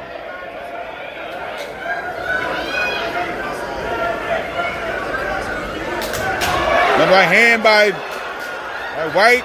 Good right hand that time by White. White has Jennings against the ropes. Landing shots. Another right hand by White. White's in trouble trying to hang on, and Dave Brazel will stop the bout. And Jordan Short Dog White raises his record to 9-1 with 7 KOs.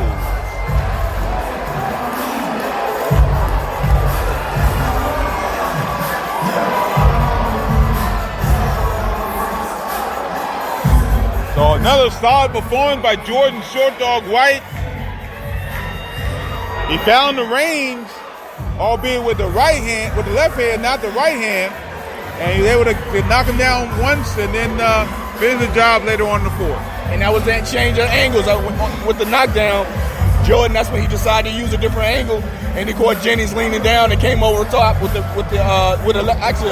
right hand, a left hook. Left hook, and sent Jennings to the canvas. Hit the official time around this Marvin Jones.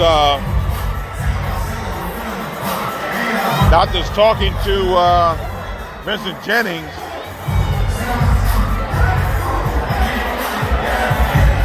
So the white fans here at ringside enjoying it.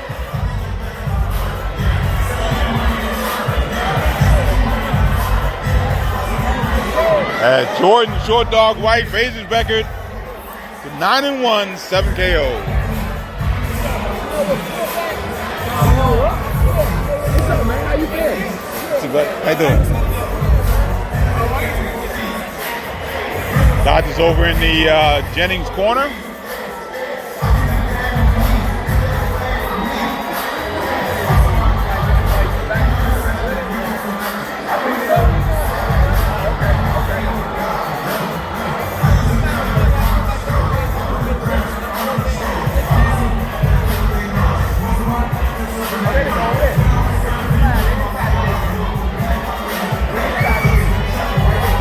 So big win for Jordan White. Again, one of our shining prospects here in the Beltway. Won his second bout of the year.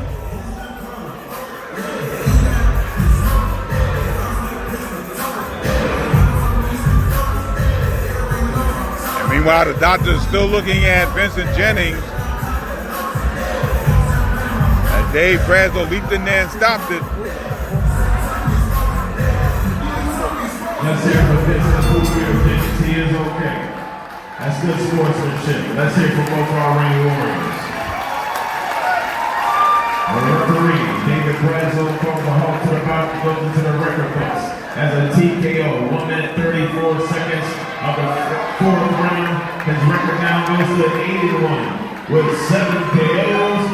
Who let the door now? Jordan Short Dog.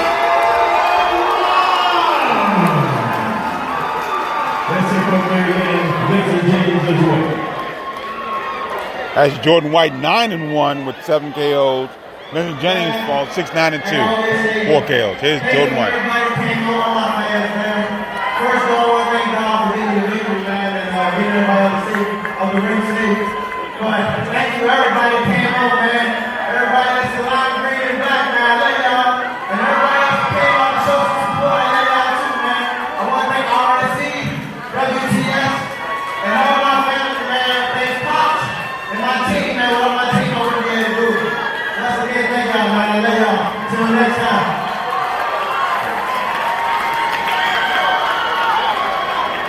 So Jordan White now 9-1, 7 KOs. Vincent Jennings falls at 6-9-2, 4 KOs. Our co-feature, the return of the King's Son, Jerry Odom, coming up next. You're listening to live coverage of the Jetta Promotions card on the Box on the Beltway Podcast Network.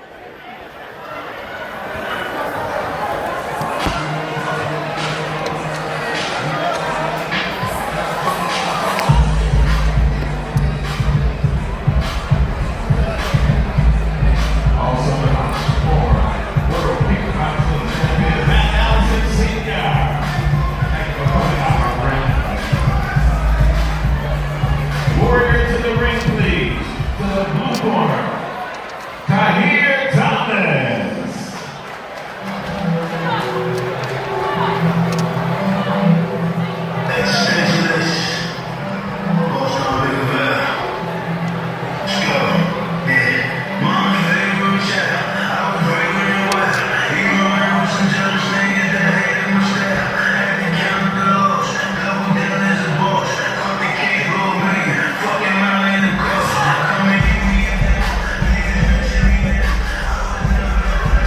That's what you call Tricky Entertainment. Tricky Entertainment, the guy. Okay.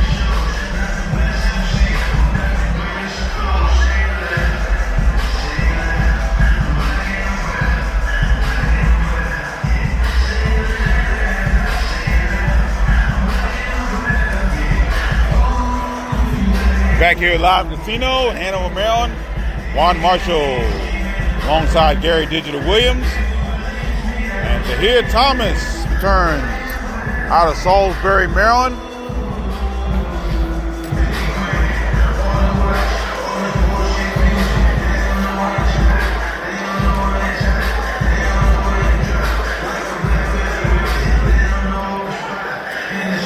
take on the returning King's son, Gary Odom. Here, Thomas, again out of Salisbury, Maryland. He's looking to bounce back off of a loss to Donald Wallace. That was back on January 13th of 2017 in Glen Burnie, Maryland, Michael H. Avenue.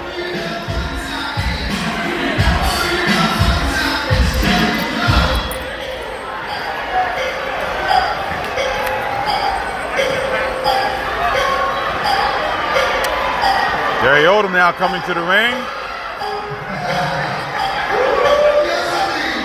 Only his second bout since November of 2016. 15-3-1, 14 KOs.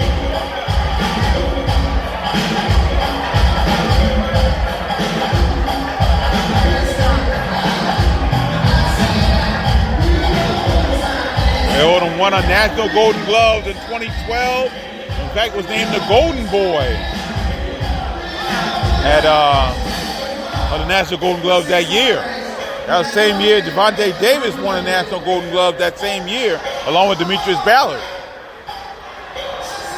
As a pro, he's only had 3 losses, but 2 of them have been very devastating losses. Lost Samuel Clarkson and lost to Neil Goyko. So he has fought since then, fought in the Dominican Republic. We'll see what happens here as we get ready for this 6-round co-feature event here from Live Casino. Once again, ring announcer, one and only Discount Bobbling Jones.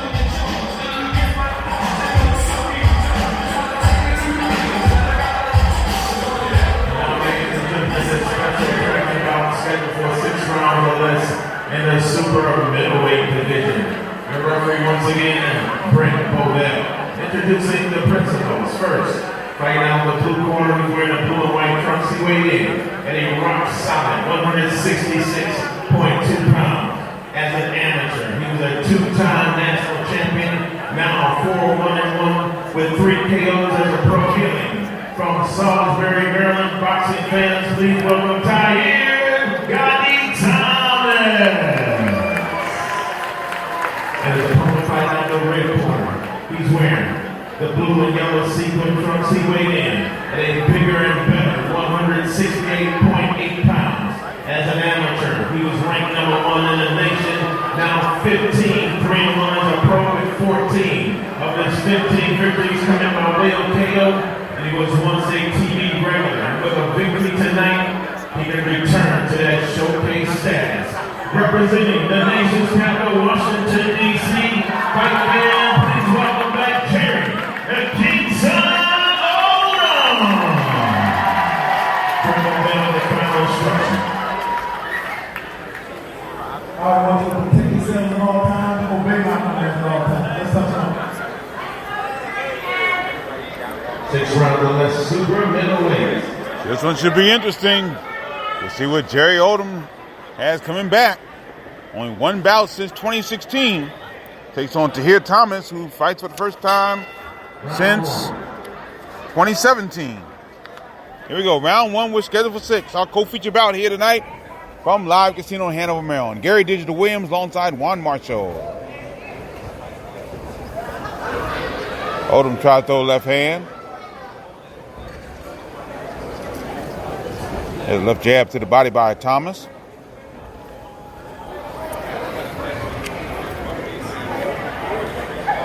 There's a right hand over the top by Odom. Please fans, no flash retirement, no flash retirement. Left jab by Odom. The right hand by Thomas.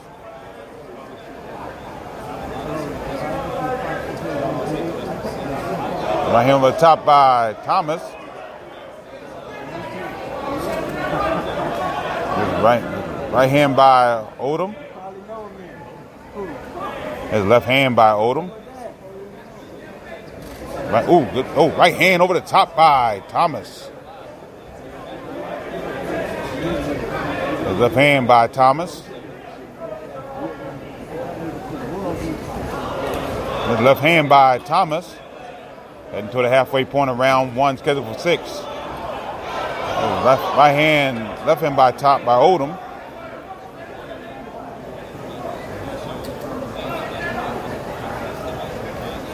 Right hand by Thomas.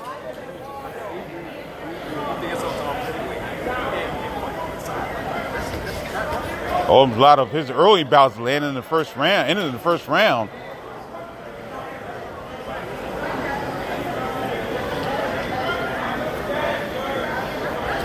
There's a left hand by Odom. Left hand to the body by Odom. Left hand again by Odom to the body. Thomas tried to throw right hand, but another left hand to the body by Odom. Thomas trying to throw right hand. Got it right hand. And left hand by Thomas. Another big left right hand by Thomas. Another right hand uppercut by Thomas. Now Odom trying to throw back a couple shots. Threw a right hand to the head, left hand to the body. Heading to the final moments of the first round. Odom now trying to walk Thomas down. Throws the right hand to the body. Left hand jab by Odom. Thomas misses the right hand.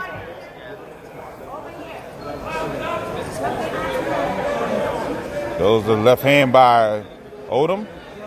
Right hand by Odom. Right hand by Thomas. Another right hand by Thomas. Left hand by Thomas. Odom trying to throw left hand. Things get wild here in the final seconds of the first round.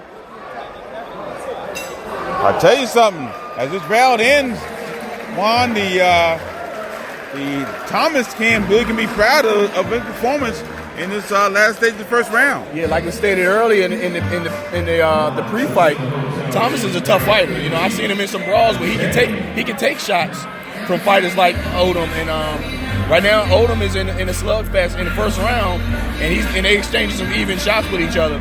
But the thing is, both of them have some solid defense because both fighters are strong. Thomas has only fought 7 times now as a pro. His first bout was way back in April of 2010.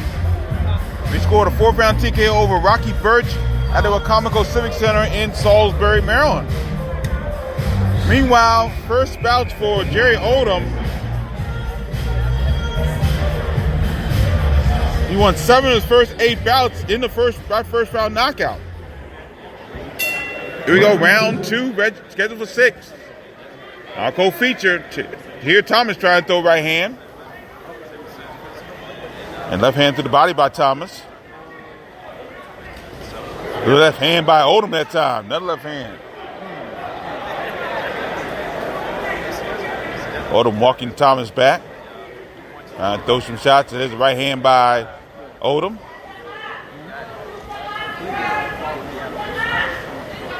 Left hand by Odom.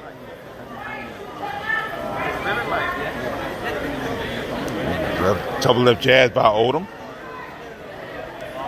Right hand uppercut. Good left hand by Thomas.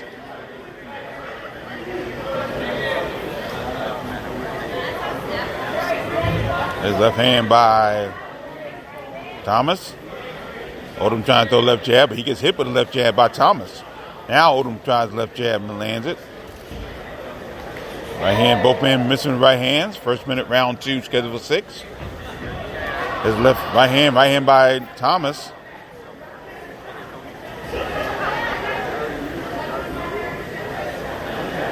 His right hand by Thomas. His left hand by Odom. Both men trying to tangle there. And Odom trying to walk down Thomas, but Thomas is landing shots, keeping Odom at bay a little bit. There's a left hand by Odom. There's a right Odom by right hand. Thomas in close. Brent Bovell lets them punch their way out of the clinch. They go up against the Jerry Odom ropes, Jerry Odom corner in the red corner off to our right. We're halfway through round 2. Odom tries a couple shots in close. A good uppercut by Odom. Right hand. Left hand by Odom. There's a left hand by Thomas. And down right hand by Odom. And down goes Thomas. And I think Brent Bovell will stop it right away. A beautiful right hand by Jerry Odom. Knocks down Tahir Thomas. And Odom wins by knockout in the second round. That goes back when I said solid defense. Odom caught Thomas with his hands down a little bit, backing out, and he came with the right hook, and he sent him to the canvas. And it was in a way where the referee stopped the fight because the way he looked going down, his head was rolled back and his eyes was rolled back, and he was like a wobble when he hit the canvas to both knees. And Beville didn't even bother to count. He stopped the bout immediately. And Jerry Odom raises his record to 16-3 with 15 KOs, 1 draw. Solid performance by the King's son. He seems to be back on track here in the Beltway.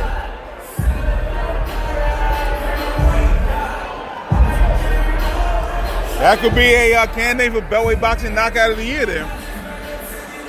I can say that, we had some knockouts. But I guess from the angle I see, I didn't, really see what happened. But because Brent Beville was pretty much on the out, his back was towards us, and the fighter was on the other side. So I really did. I saw the right hook come, and then all of a sudden I saw Thomas go down. Yeah. So I didn't actually get a full visual of the knockdown.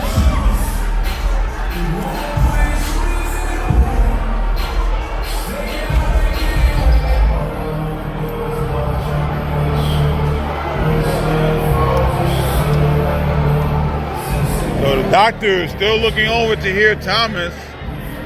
Can't really see. There's a lot of the crowd there. I think Thomas is on a stool. I'm not exactly sure. It looks like he is, though.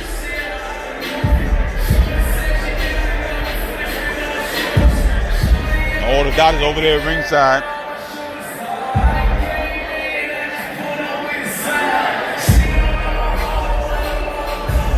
Thomas seems to be okay. He took a brutal shot there in that second round. Beautiful right hand that knocked Odom that knocked Thomas to the canvas. Thomas is okay. Here we go.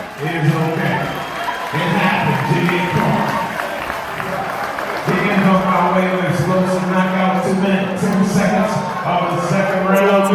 The winner, he's back, bigger and better than ever, the King's son, Jerry Odom wins by knockout, 2-10 in the second round. He's now 16-3-1, 15 KOs. Tahir Thomas falls to 4-2-1, 3 KOs. Our main event comes up next. Luther Lights Out Smith and Steven Superman Bujai. 8-round bout here. Our main event from Live Casino in Hanover, Maryland. You're listening to the Boxing on the Beltway Podcast Network.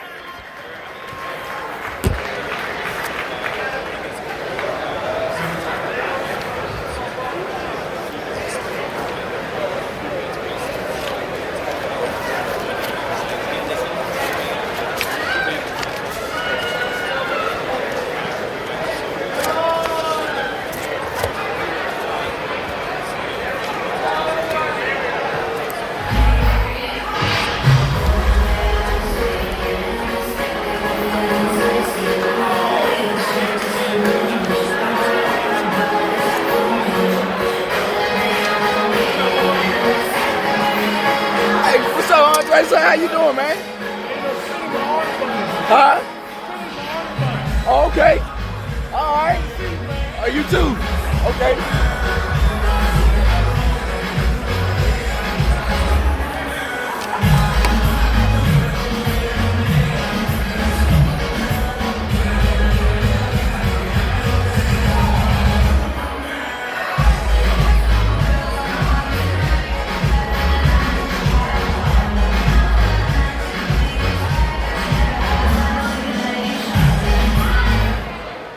I want to thank everybody who came out and supported me, those who came out and voted to take me personally. I just want to make sure I know the King Son is back. I've been gone for 2 years, but I'm here to stay. I ain't going nowhere, and I thank everybody for coming out again.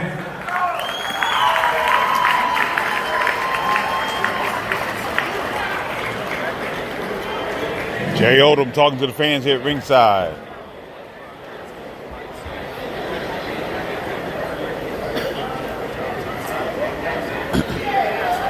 Don't forget, immediately following our main event tonight, we'll have our post-fight wrap-up show from Live Casino.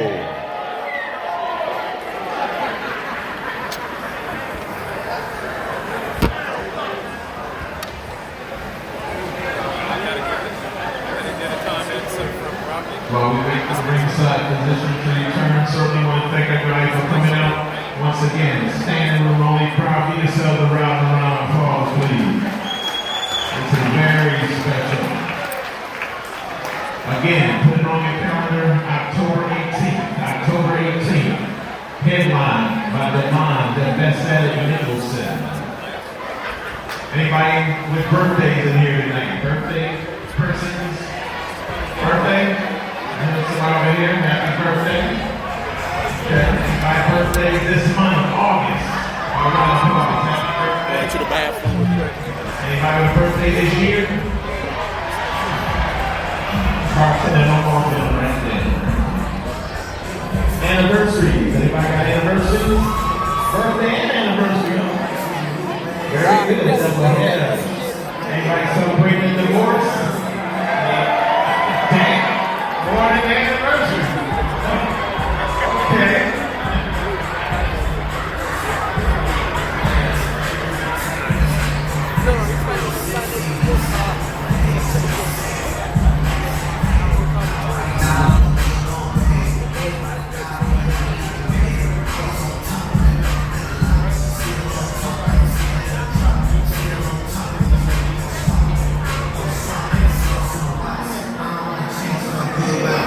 Warriors to the ring, please.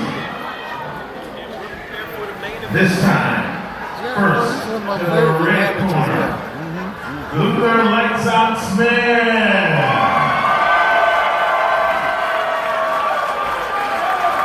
Germans out to fight, man. Yeah. Young kid. 96-round fights with two. Yeah. Fought real well. Fought very well.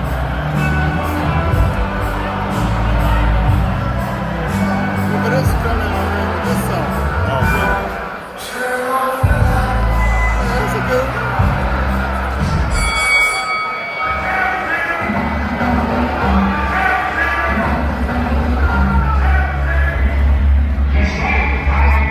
Lights Out Smith's first main event. I think so, yeah.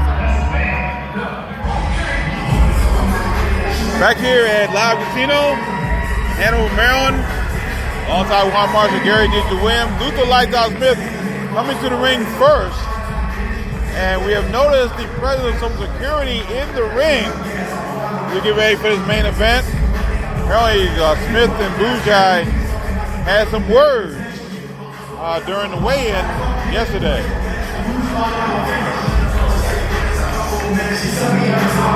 Luther Lights Out Smith could use a big win tonight.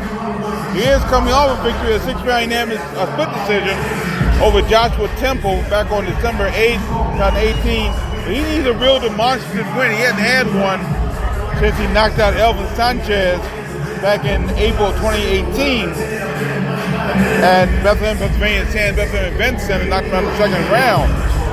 But in between, he's lost 2 bouts, one by split decision, the other one by first round TKO. So this could be an interesting bout here.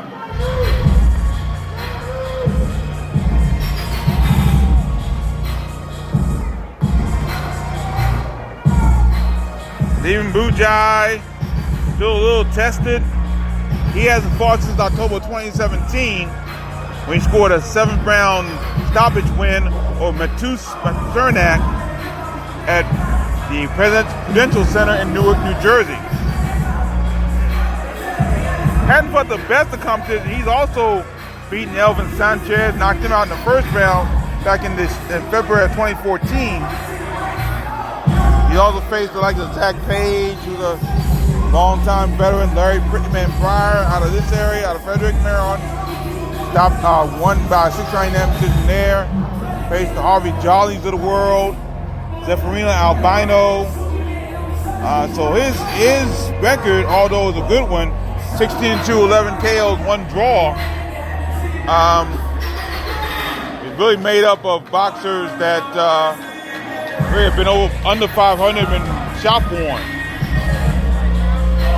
Coming into the ring now.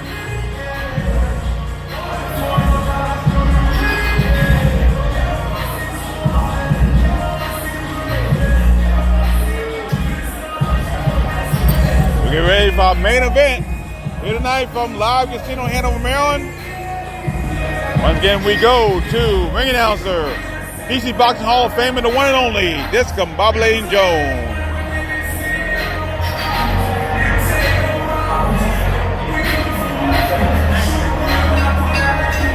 The first couple of boxing promoters, Kristen and Tony Jenner Promotions, sponsored by Odenton, state-of-the-art fitness center, proudly presents our featured bout of the evening and section by the Maryland State Athletic Commission, Department of Labor, Licensing and Regulation, Chairman David J. Norman, Executive Director Kevin Pinella, Commissioner Brian Bowles and David Shaw. And so, from the side, Live Casino Hotel here in Hanover, Maryland, and from a sold-out standing room only crowd, and being heard on Boxing Alone, the Beltway Streamer broadcast, and streamed live on WBGR. This is the main event and the moment of truth. Ladies and gentlemen, girls and boys, it's time to bring the noise. Boxing fans, are you ready to do this?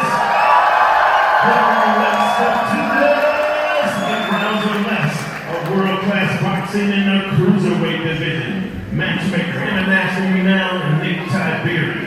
And when the bell rings, the man controlling the mayhem in the middle, also internationally renowned referee, Bill Clancy.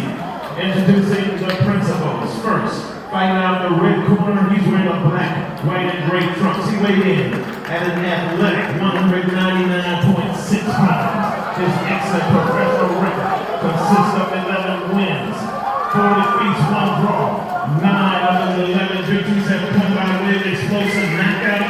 And he's considered the OG of boxing. From Bowie, Maryland, here is Luther. Lights out, Smith!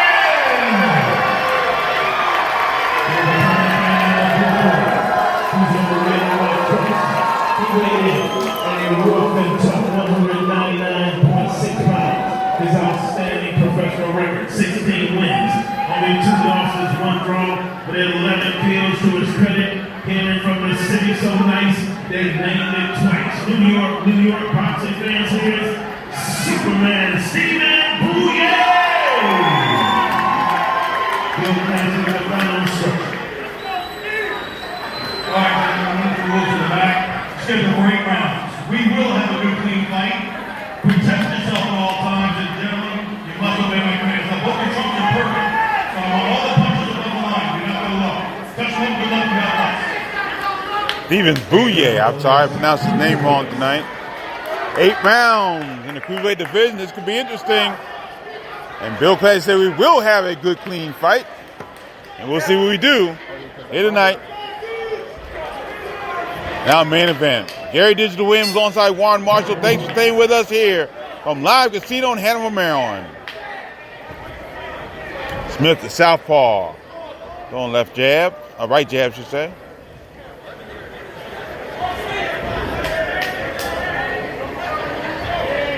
And Bouye with the left hand. There's right hand by Bouye.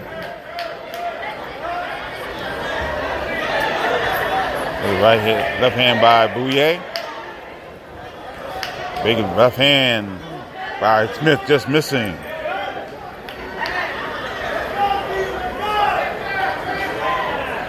Right hand by Bouye.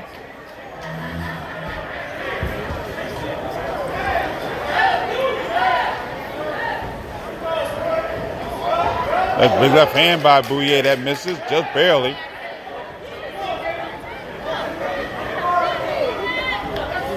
Right hand by Smith inside. Smith trying to throw left hand over the top.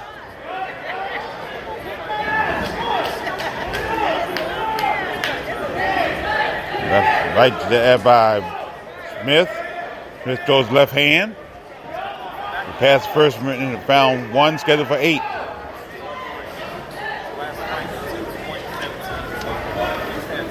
His left hand by Smith. His left jab by Bouye. Right hand by Smith.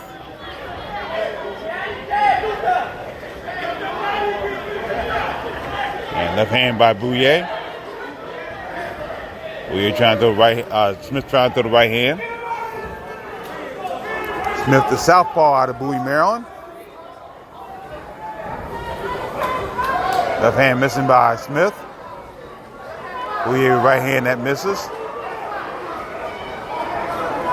Right hand to the body by Smith. Bouye tries the left hand to the body. Left hand by Bouye. Final minute of the first round, scheduled for 8.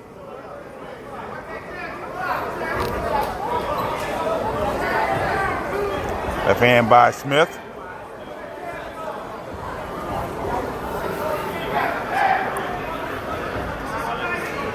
His left hand by Smith, right hand by Bouye.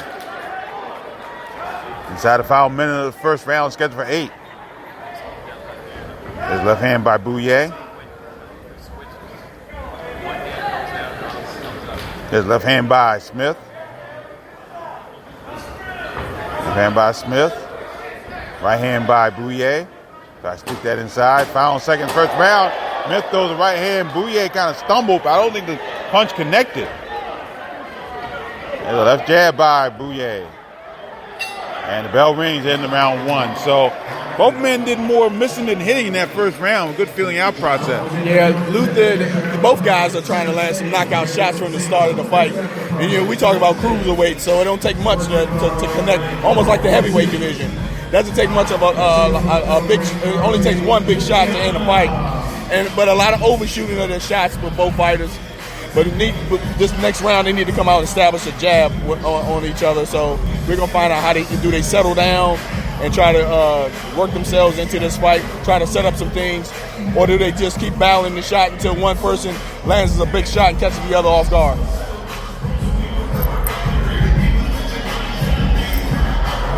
Smith broke a 2-bout losing streak in his last victory, December 8th at Bowie State University, H.E. Jordan Arena in Bowie, Maryland. 4 to 6 round split decision.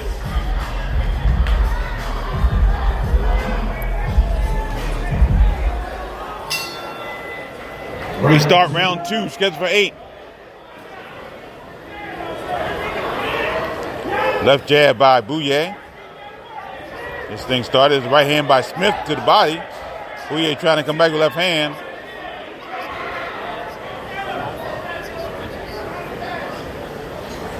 The left hand by Smith. Left jab to the body, misses by Smith. Smith still staying in the southpaw stance, trying to give some angles to Bouye. Smith with the left hand. This is the left hand there. Bouye covers up a little bit. There's right hand by Bouye.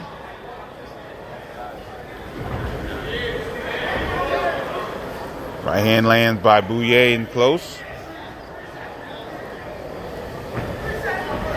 There's left right hand. Wild right hand misses by Smith. Another wild right hand by Bouye.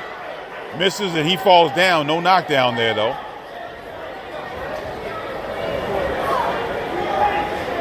There's a left jab by Bouye. Smith tried to throw left hand. Left hand by Bouye, by Smith. He goes conventional momentarily. And Bouye tries to take advantage of that. He tries to jump in close. There's a right hand by Smith. Left hand by Bouye. Right hand by Bouye. Right hand by Bouye. Right uppercut by Smith. Another right uppercut by Smith. That lands. Left hand follows it.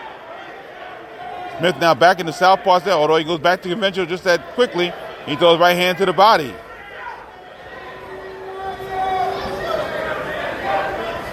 Right hand to the body by Bouye. Left hand by Bouye. Halfway through second round, scheduled for 8. There's left hand by Bouye. Left hand by Smith, should say. Another left hand by Smith. Smith tries to throw a combination that's wild. Bouye falls up and throws a wild left hook. That misses. There's right hand by Smith. Right hand by Bouye. Past halfway point, round 2, scheduled for 8. Left hand by Smith and close. Bouye with right hand. There's a left jab by Bouye. Final seconds in the second round. Smith starting to find his range a little bit, but Bouye trying to do so as well. So, look like an even fight in this second round after 2. Yeah, it's pretty even. You know, it's both guys. They it's almost like they're being aggressive but cautious at the same time. You know, when they try to land it, when they try to throw their shot, they're throwing a hard shot instead of trying to set up punches to set up other punches. What I mean is using their jab and using some footwork to maneuver around and also try to like misguide their opponents to make them think they're going to do something, but they actually trick bagging them, and they're going to end up throwing a combination or a punch that with their opponents not expecting to come. So both fighters have that advantage coming into this fight, but they need to put it together. And what they're doing, they just, like I said, they just overshooting their shots, and what it's going to come down to the last round, where Luther Smith is going to have to say, I'm going to take control, or Juwan's going to have to say he's going to take control. But right now, neither one of those fighters are doing that right now. We start round 3, scheduled for 8. Left hand by Smith and close. That's right hand missing by Smith.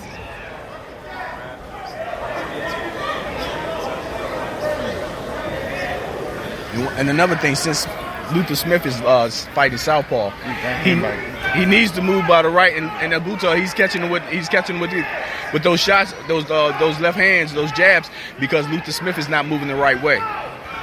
There's left hand by Smith, left hook at land. Another left hook by Smith. Another left hand by Smith that time. Now he throws a right hand that almost lands. Back to southpaw, Smith throwing the right jab.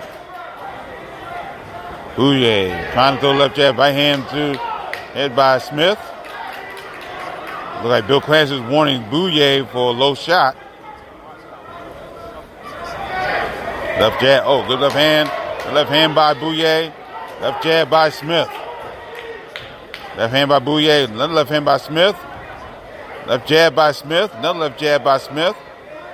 Smith fighting conventional here in this third round. Left hand by Bouye, though. Left hand by Bouye. Bouye with big right hand.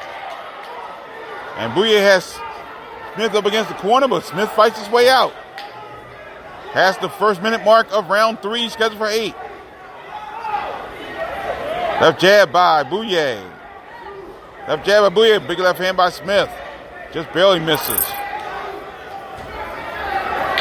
Right hand missed by Bouye. Left jab by Smith.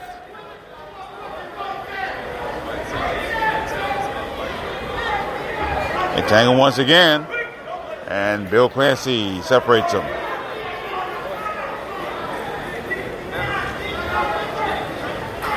Right hand, both men try the right hand.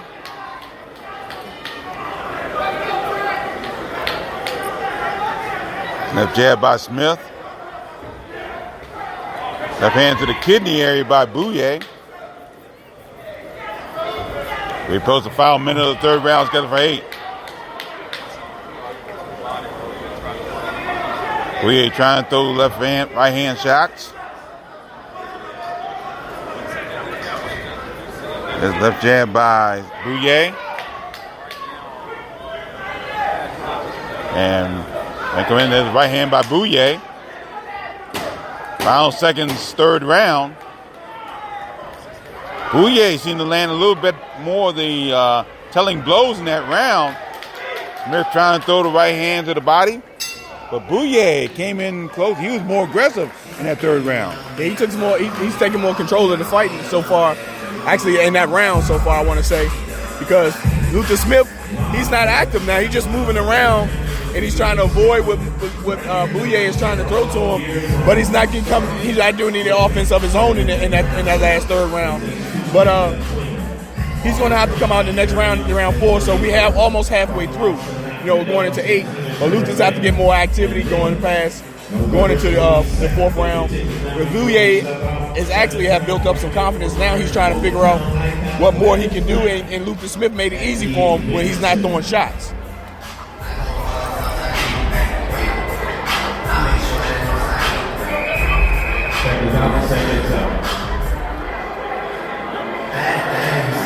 forget to join us at this picture after the party. Picture after the party. Ready for round 4, scheduled for 8.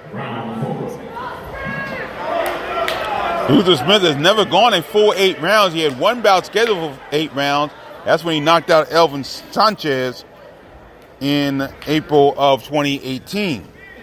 He also had one scheduled 10-round bout, but he lost that bout by TKO in the first round.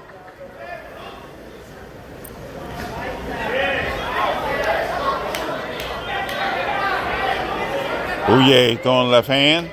Bouye's gone 10 rounds at least twice in his pro career. Yes, twice indeed. There's Smith now throwing right hand. Left hand by Smith. The left hand by Smith. And Bouye tried to throw left hand return.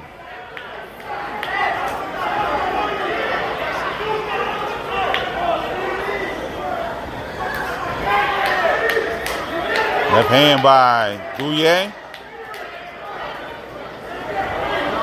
Smith almost sitting on the ropes here right in front of us. As we're on the stage looking at the bout, looking at the rounds here tonight.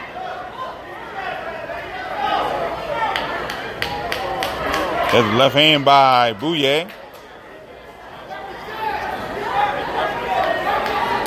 The right hand by Bouye, and Smith. Offense dwindling in his last couple of rounds.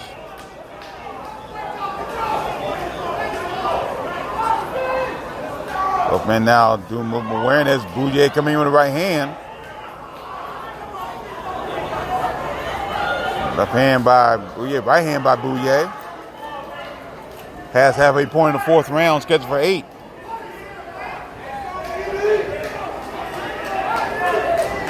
Left hand by Smith.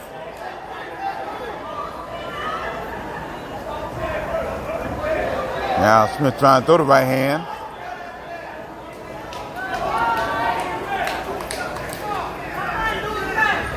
Into the final minute of the 4th round, scheduled for 8.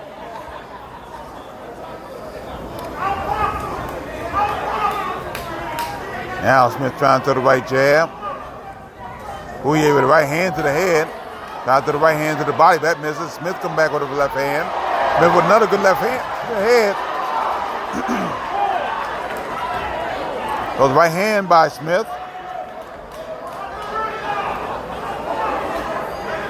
Right hand by Smith.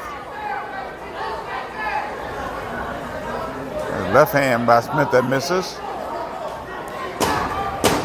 And then to the final seconds, right hand by Bouye. Smith goes back a little bit. And the right hand by Smith, by Bouye. Smith tries to throw the left hand. And the bell rings. So halfway through, and looks like Bouye trying to take complete control of this bout. Yeah, the last 2 rounds, Bouye was complete control. Now we got to figure out. Now Smith has to figure out what he has to do to actually come back and get into this fight, because he started off pretty good, but he was in the fill-out rounds in first rounds 1 and 2, but in the fill-out rounds you can't give up control. You got to gain it after that, and that's what Bouye's doing. After his fill-out rounds, he started gaining control and took control of the third and fourth round.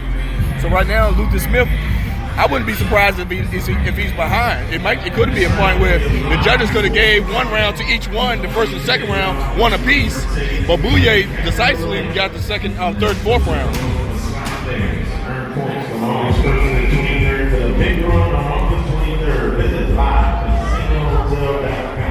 Get ready for the 5th round here.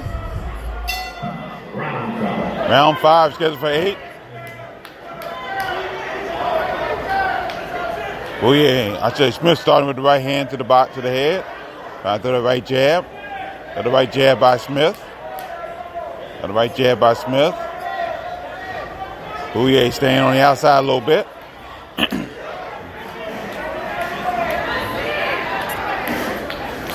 Bouye now throwing left and right hands.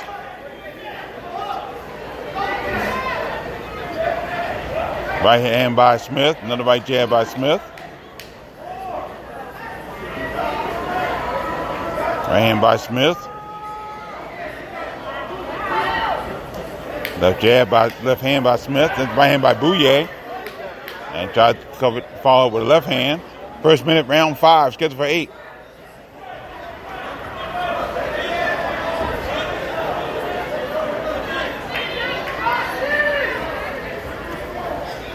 Both men kind of feeling each other out here in this 5th round. It's kind of weird.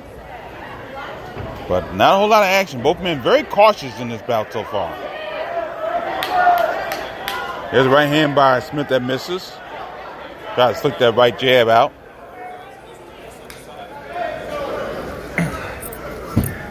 Left hand by Bouye. He's trying to reach Smith. They're about the same height. Smith would be a little taller. But they're having a tough time reaching each other here in this bout. There's a left hand by Smith, right hand by Bouye, left jab by Bouye now. Bouye with a right hand, Smith with a right hand in return. Halfway through, 5th round, scheduled for 8.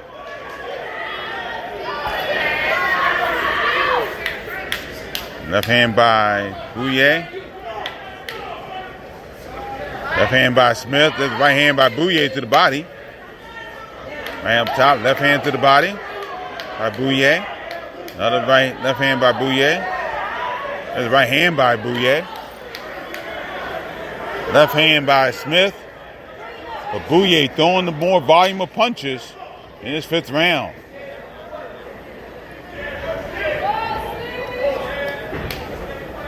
There's a right hand by Bouye.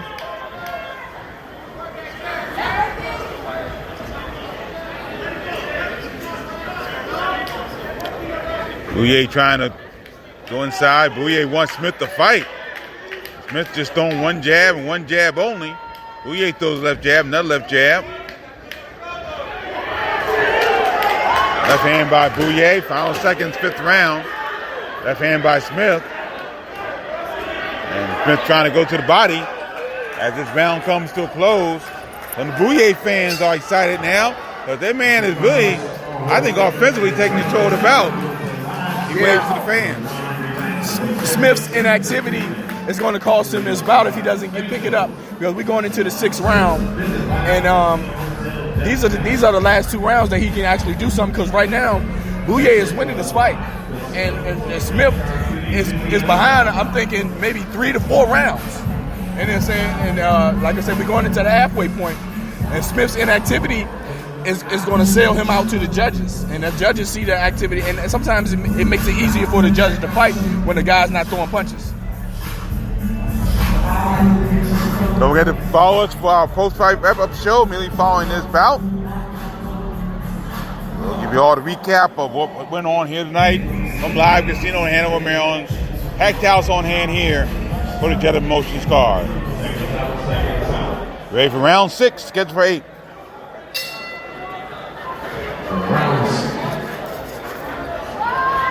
Left hand by Smith. Starts out round 6. So this may be the round where Smith will have to pick up the pace here. There's a right hand by Smith. Chant of Luther here tonight.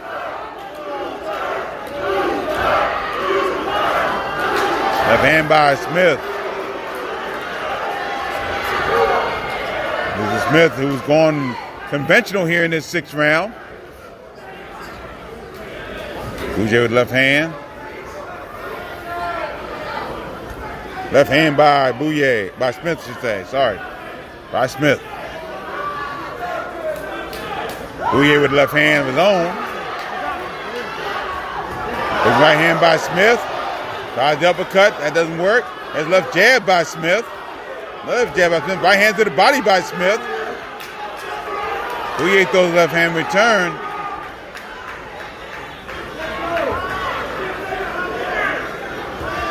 Left hand, I should say, by Bouye. A big left hand by Bouye. That may have snapped Smith's head back. Smith dodging and weaving. There's a right hand by Bouye. Left hand to the body by Bouye. Left hand up top by Bouye. Smith up against the ropes in the far neutral corner. Smith going back to southpaw. And there's a right hand by Smith.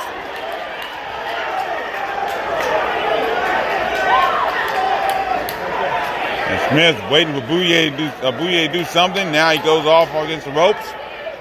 Halfway through the 6th round. Left hand by Bouye. Now, left hand by Bouye.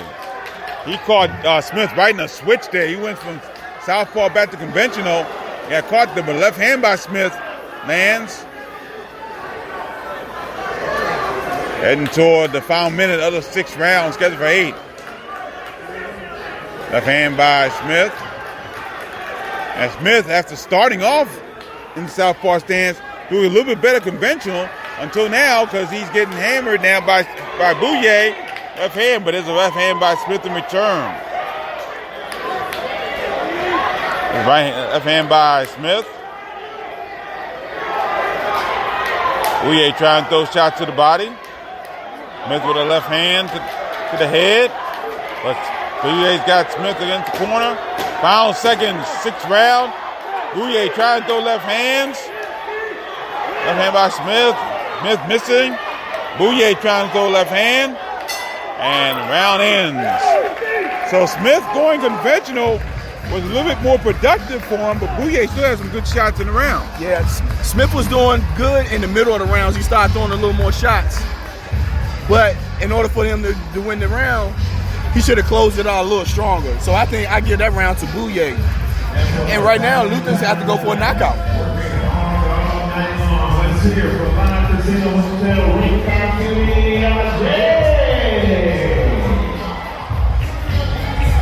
You ready for the 7th round, scheduled for 8. Again, it could be a pivotal round for Luther Smith, who had never gone past 6 rounds in his career. As I said earlier, he's been scheduled for a 10-rounder, was scheduled for an 8-rounder, but has never been up that road. So this is his first bout going 7 rounds. Round 7 scheduled for 8.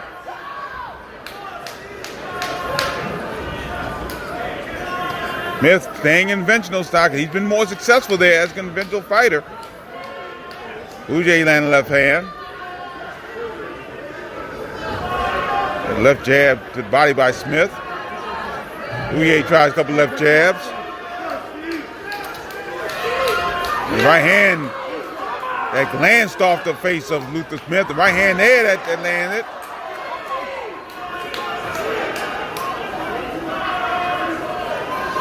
Right jab by Smith.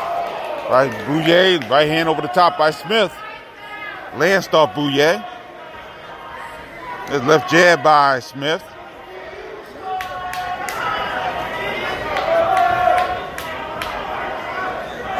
Bouye trying to throw right hand. Good right hand there by Bouye. After Smith landed a good left jab. Now right hand by Bouye. Bouye making Smith go back to southpaw, and he was landing some shots, but Smith came out with a left jab that missed, but he got Bouye off him momentarily. First minute, round 7. And time is called, let's see. And actually, Bouye is being warned for something. Looks like a low blow there. So Bouye hits Smith with a low blow. Smith crouches in the far neutral corner. And he's at 5-minute resting period.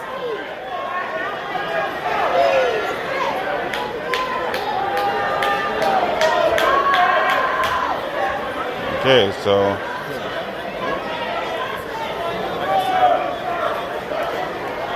I'm going to touch him up. Let's see. And here we go. Round 7 continues here. Luther Smith lost. So he got hit with a low blow, but he's okay until now because Bouye's landing. Good left hand, but a big right hand by Smith. Changing the direction of that onslaught by Stephen Bouye. Left jab by Smith. And again, Smith definitely more productive as a conventional fighter here tonight.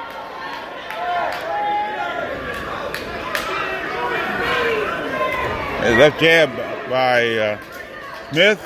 Guys throw the right hand as well. Left hand, big right hand by Bouye. Another right hand, and Smith up against the corner, though. Gets lost by left hand. Right hand and pushes Smith. Smith pushes Bouye away. There's right hand by Smith, left hand by Bouye. Right hand by Bouye. Left hand by Bouye. Smith could be in trouble. There's a right hand by Bouye. Left hand by Bouye. Another left hand by Bouye. Attacking once again. Referee Clancy separates them.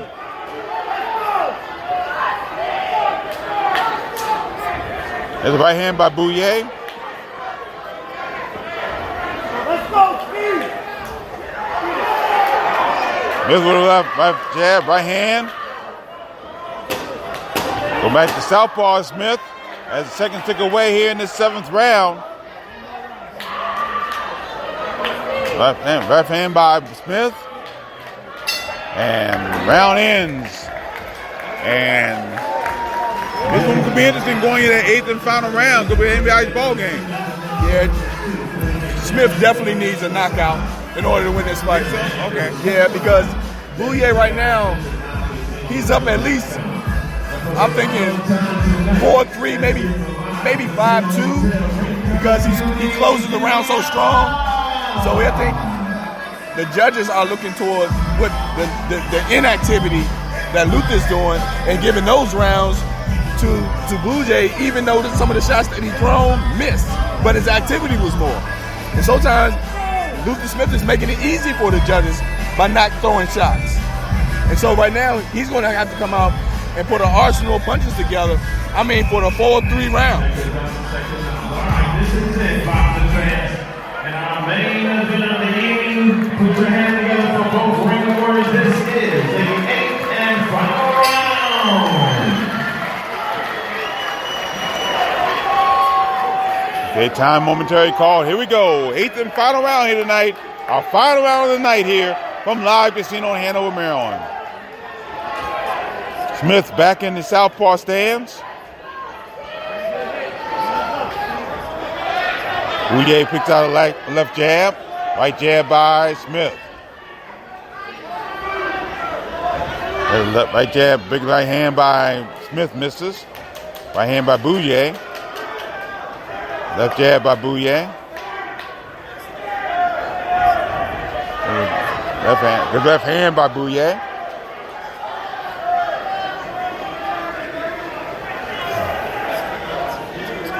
And left jab by Smith.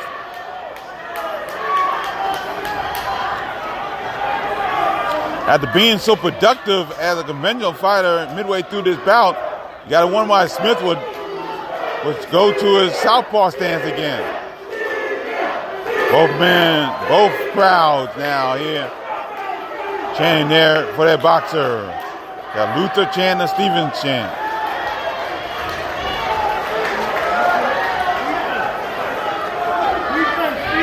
The left jab by Smith as he goes conventional once again.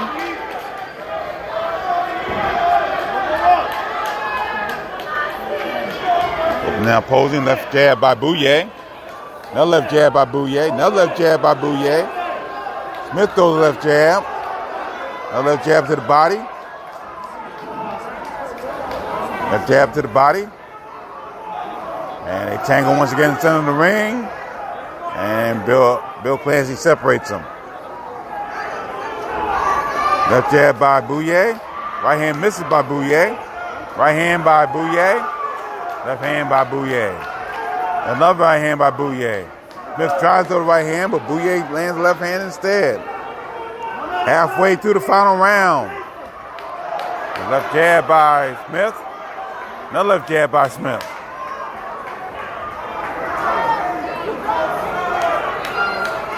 Left jab by Smith. Bouye tries a couple of left jabs. As Bouye pushes Smith into the corner. But Smith comes out with a right hand of his own.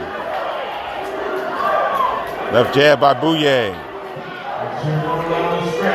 Heading to the final few moments of the final round. Right hand by Smith. Bouye with right hand. Left hand by Bouye. Right hand by Bouye. Final seconds. Bouye with right hand, another left hand by Bouye. Left jab by Smith, left hand by Bouye. And the bout ends. We go to the decision.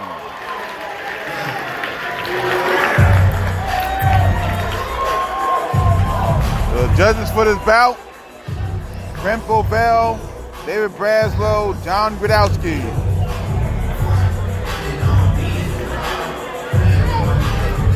And I tell you, I'm not sure if Smith got that one. Yeah, Bouye's activity outweighed Smith's activity, I think, from the second round, actually from the third round up to the final 8th round. So Smith, I'm not sure why he stopped throwing or his activity dropped down. He was throwing punches, but the volume of punches highly decreased. And it worked in Bouye's favor because he was the one putting some punches together. And once Luther Smith stopped throwing punches, Bouye didn't have anything to fear because he didn't have any shots to worry about coming towards him. So he just did what he wanted to do.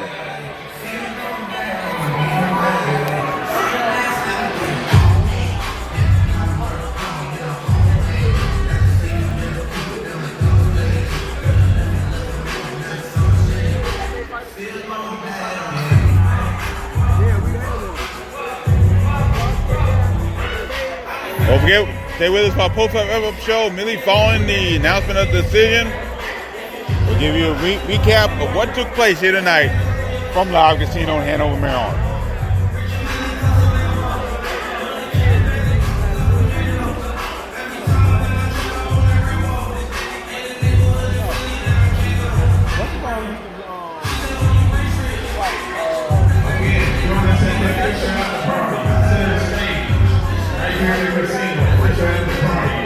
October 18th on your calendar.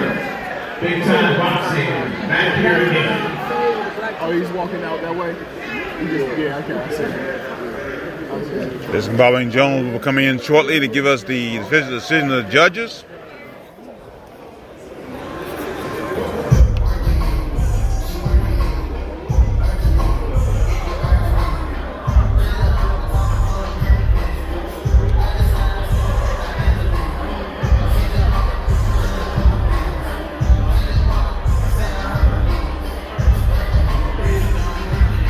Here comes Biscuit Bobby Jones. He'll give us the official decision.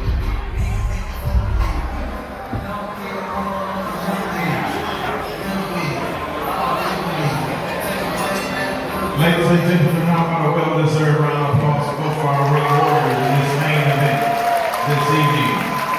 The official scoring is as follows. Judges Dave Braslow and John Gradowski both scored at 78 to 74. Judge Brent Bovell saw it 77 to 75, all to the winner by unanimous decision. Superman is in the house. Let's hear from Luke the Lights Out Smith as well. He'll be back. Again, join us at the official after party. So Stephen Superman Bouye of New York City by way of Albania wins an 8-round unanimous decision over Luther Lights Out Smith here tonight from Live Casino in Hanover, Maryland. And from Live Casino in Hanover, Maryland, this is the Boxing Law on the Beltway post-fight wrap-up show. Boxing on the Beltway post-fight wrap-up show brought to you by Real-Time Pain Relief. From boxers to ballerinas, with shoulder pain and muscle strain and everything between. Boxing on the Beltway.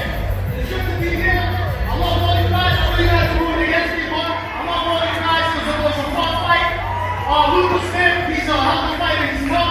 Thank you all my New York City crowd that came out. I love you guys. I'll be back. Stephen Bouye on the phone. Boxing on the Beltway recommends Real-Time Pain Relief, the natural, plant-based, safe, fast, and effective ointment. You go to freepainoffer.com, go $10 worth of Real-Time Pain Relief, you get a free $10 tube of Real-Time Pain Relief. Rub it on, the pain is gone in real time. And by DeborahSpears.com, she has great weight loss tips and great jewelry, along with some great training methods that she has on Deborah, DEBRA Spears.com. Once again, thank you for staying with us here tonight from Live Casino, Hanover, Maryland. Gary Digital Williams alongside Juan Marshall. And tonight we saw in our main event just finished up, Steven Bouye just be more aggressive, more active, and a little bit more technically sound in his bout. He goes on to win an 8-round unanimous decision over Luther Lights Out Smith, who just can't seem to get a big win on his repertoire here in his career. So big loss for Luther Lights Out Smith here tonight. Yeah, it's just his activity. His activity wasn't there. It's like if I'm not sure if it's just straight business for him, and I don't blame him for that because considering his age and the time that he came into the sport, transitioning from I think it was kickboxing, being a kickboxer, successful kickboxer, and then transitioning to this sport. Not bad at not doing bad at this sport, but tonight it showed that he pretty much was almost going through the motions in this fight, just to get it over with. I didn't see that fire in him going through each round like he normally would do.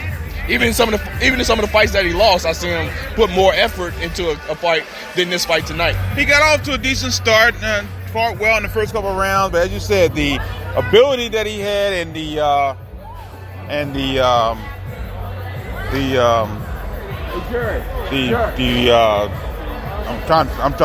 lost words in. Yeah. He just had a tough time finding his situation here. I mean, just finding his offense. His offense just disappeared midway through the bout. Yeah, and to me yesterday, I thought after the weigh-in, I thought this was going to be a very, very high level, high volume punch fight. Mm-hmm. But it didn't turn out that way. Nope. To me, it seemed like Bouye was the one who took control. After the second round, both going in first and second round, both guys was filling each other out. But then all of a sudden, Bouye just took control. Mm-hmm. Smith didn't do anything after the second round. He basically, his punch volume went down. His basically that's what it was. His punch volume went down, and Bouye was allowed to do whatever he wanted to do. Right, no question about that. So Steven Superman Bouye, he wins by 8-round unanimous decision, raises record to 17-2 with 11 KOs, while Luther Smith falls to 12-5 with 10 KOs.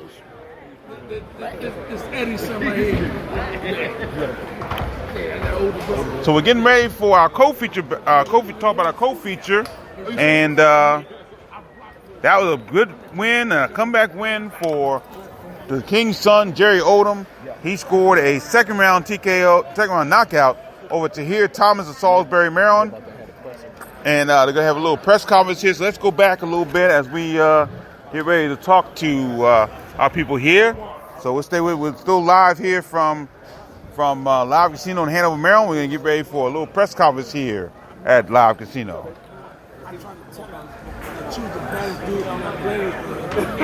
So stand by just for a moment as we continue. Some of the boxers are back here, in the back here. Yeah, you're right, man. Actually, at the moment, let's go ahead and as we talk to some of the boxers here, let's see if we can talk to Jerry Odom right here. Jerry, the King's son, Odom. Welcome back, buddy. And a great win tonight, second round TKO. Talk about the win tonight. I mean, I just paced myself, and when the shot was open and I had the opportunity to take it, I took it. Mm-hmm. That's about all that comes down to. Mm-hmm. So your second bout since 2016. How's it feel getting back into the swing of things? I actually fought last year in November. Right. Yeah, so I took that fight, and it just feels good to be back. After my 2-year layoff and having my appendix removed, and getting myself back together in shape. Okay, we're talking about Ron Harris of the Prince George's Sentinel. Ron, go ahead. What did you take off 2 years for? Was there anything in particular? Yeah, I had my appendix removed. I had appendix surgery. That was the reason? Yeah. For the 12-month layoff? Right, yeah, for the 2-month layoff, yeah. What was working tonight for you? It looked like you took some blows and you... Yeah, my jab was working, me picking my shots and me not looking to load up, just let my shots go. Looked like you had some good body shots, didn't you? Right. I mean, Think that's you felt him? that's that old school stuff, man. You gotta go to the body. If you don't go to the body, man, the head ain't gonna open up. And the right, Chris' right hand that knocked him out, that was something you set up or you just walked into it? Yeah, I seen it. You know, he was opening up. So, you know what I mean? With him coming in trying to throw a burst of punches, I just, you know, kind of planted my feet, and he was right there for it. So were you in good shape for this fight after Perfect that long shape. layoff? Wonderful shape. Could you have gone into the 7th and 8th round? Of course. And what's next? I don't know just yet. I might fight in October, but right now, you know, it's right back to the drawing board. Are you with a particular promoter at this point? I'm promoted, but my manager is Kurt Cashwell. Right. Okay. Yeah. So no particular promoter? No. Okay. Real quick, final question. What did you learn from the setbacks you had in your career? No, you really just got to have a good, solid team behind you, you know? You can't just have anybody in your corner, anybody in your circle. Because, you know, having that support when you win that by yourself, it does a whole lot mentally. Are you disappointed in your pro career so far? No disappointment at all. You know, You think you should have been further? How old are you now? 26. Okay. Because you were a great amateur, man. I remember appreciate it. you really being a great amateur. All right, Jerry the King's son, Odom, good to have you back, man. All right, thank Good to see you again. All right. Jerry Odom wins by second round knockout tonight here over Tahir Thomas of Salisbury, Maryland. Hey, how you doing? All right. So you going to stay at 168? So we're going to continue as we go through the wrap-up. They're just going through some of the press situations. And so we're going to walk back over here to the ringside area and continue with the post-fight wrap-up show here. We're running short on time here for this night here tonight. So Jerry Odom wins by second round knockout over Tahir Thomas, and Jerry Odom now is 16-3-1 with 15 KOs. Tahir Thomas falling to 4-2-1 with 3 KOs. Jordan Short Dog White winning by fourth round TKO tonight over Vincent Jennings. Jordan White 9-1, 7 KOs, looked very good tonight. He probably just caught Vincent Jennings as caught him in the fourth round, knocked him out. 134 of the fourth round. By the way, Jerry Odom's knockout came at 2:10 of the second round, and Jordan White knockout came at 134 of the fourth round. Jordan White now 9-1, 7 KOs, and Vincent Jennings falling to 6-9 with 2 draws and 4 KOs. Also card tonight, big win for Brima Jawara out of Germantown, Maryland. He won a 6-round unanimous decision bout, only going 6 rounds for the first time in his career after only 3 pro fights. And he won despite defeated Markel the Monster Johns out of Fort Washington, Maryland. Despite Johns knocking down Jawara pretty ruggedly in the third round. But Jawara was able to come back, score good shots, and judges Dave Braslow, Eric Irizarry scored about 58-55. Bill Clancy scored at 57-56, all for Brima Jawara, who's now 2-1, 1 KO. Markel Johns falls to 7-2 with 2 draws and 6 KOs. Malik Lil League Lofton, the ambitious one out of Suitland, Maryland, he won a 4-round unanimous decision over Carlos Moreto out of Bridgeport, Connecticut. I'm not doing that. Nah, I don't feel like waiting. Lofton with a good bout. All 3 judges scored about 40-36. And Malik Lofton now 3-1, 1 KO. Carlos Moreto 1-3-1.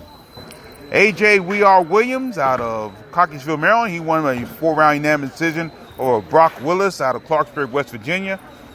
Williams did well, got good shots outside, and he won his bout by unanimous decision 40-36 across the board. AJ Williams now 2-1, 1 KO. Brock Williams 1-4, 1 KO. The Red Comet, Dante Cox, winning by third round TKO over Hakeem Smith. That was a sudden knockout by Dante Cox. Both men were kind of in close quarters and really a pretty even bout until the third round, where Cox landed a big shot and knocked down Smith, and referee stopped the bout. Cox was hammering Smith, and Smith could not come out for the beginning of the third round of that bout. So Dante Cox wins by TKO, 4-1, 3 KOs. Hakeem Smith 1-3-1. Brandon Chambers, Brody out of Owings Mills, Maryland. He won by second round TKO over Fred Thornton of Shelby, North Carolina. Chambers doing a good job and landing shots and forcing referee Bill Clancy stopped the bout at 116 in the second round. Chambers is 1-0-1 now, 1 KO, and Fred Thornton now 0-2. And opening bout tonight, Corey Weekly out of Philadelphia, Pennsylvania. He scored a third round TKO over Champ Moultrie, making his pro debut. Weekly just hammered Moultrie all throughout the bout and was able to pick up the win. And he wins his first bout. Corey Weekly wins his first bout, 1-2, 1 KO, and Champ Moultrie falls in his pro debut. So that'll do it here as we finish up our card here tonight. Don't forget, our next show that we know of here in the Beltway will be on Saturday, September 14th. It'll be at Michaels & Son Sportsplex in Sterling, Virginia, and will be the swan song for one of our great champions, Torrey Shonuff Nelson. She'll be making her final appearance in boxing in that area. Now, I may end up being the ring announcer for that card, so I don't know whether or not we'll have a broadcast for that, but we'll see what happens going forward. That's Saturday, September 14th. Genghis Khan Tazabai, Jamal Dyer, many other Beltway boxers on that card coming up on Saturday, September 14th at Michael & Son Sportsplex in Sterling, Virginia. Well, that will do it here for another edition of the live broadcast here from Live Casino in Hanover, Maryland. We thank the folks at Jetter Promotions, Tony and Christian Jetter, matchmaker Dave Tiberi, for their support here tonight. The Maryland State Athletic Commission, of course, as supportive as always. For Juan Marshall, I'm Gary Digital Williams. Thanks for joining us, everybody. And always remember, keep supporting the best boxing in the world, the boxing along the Beltway. Thanks for listening. Take care.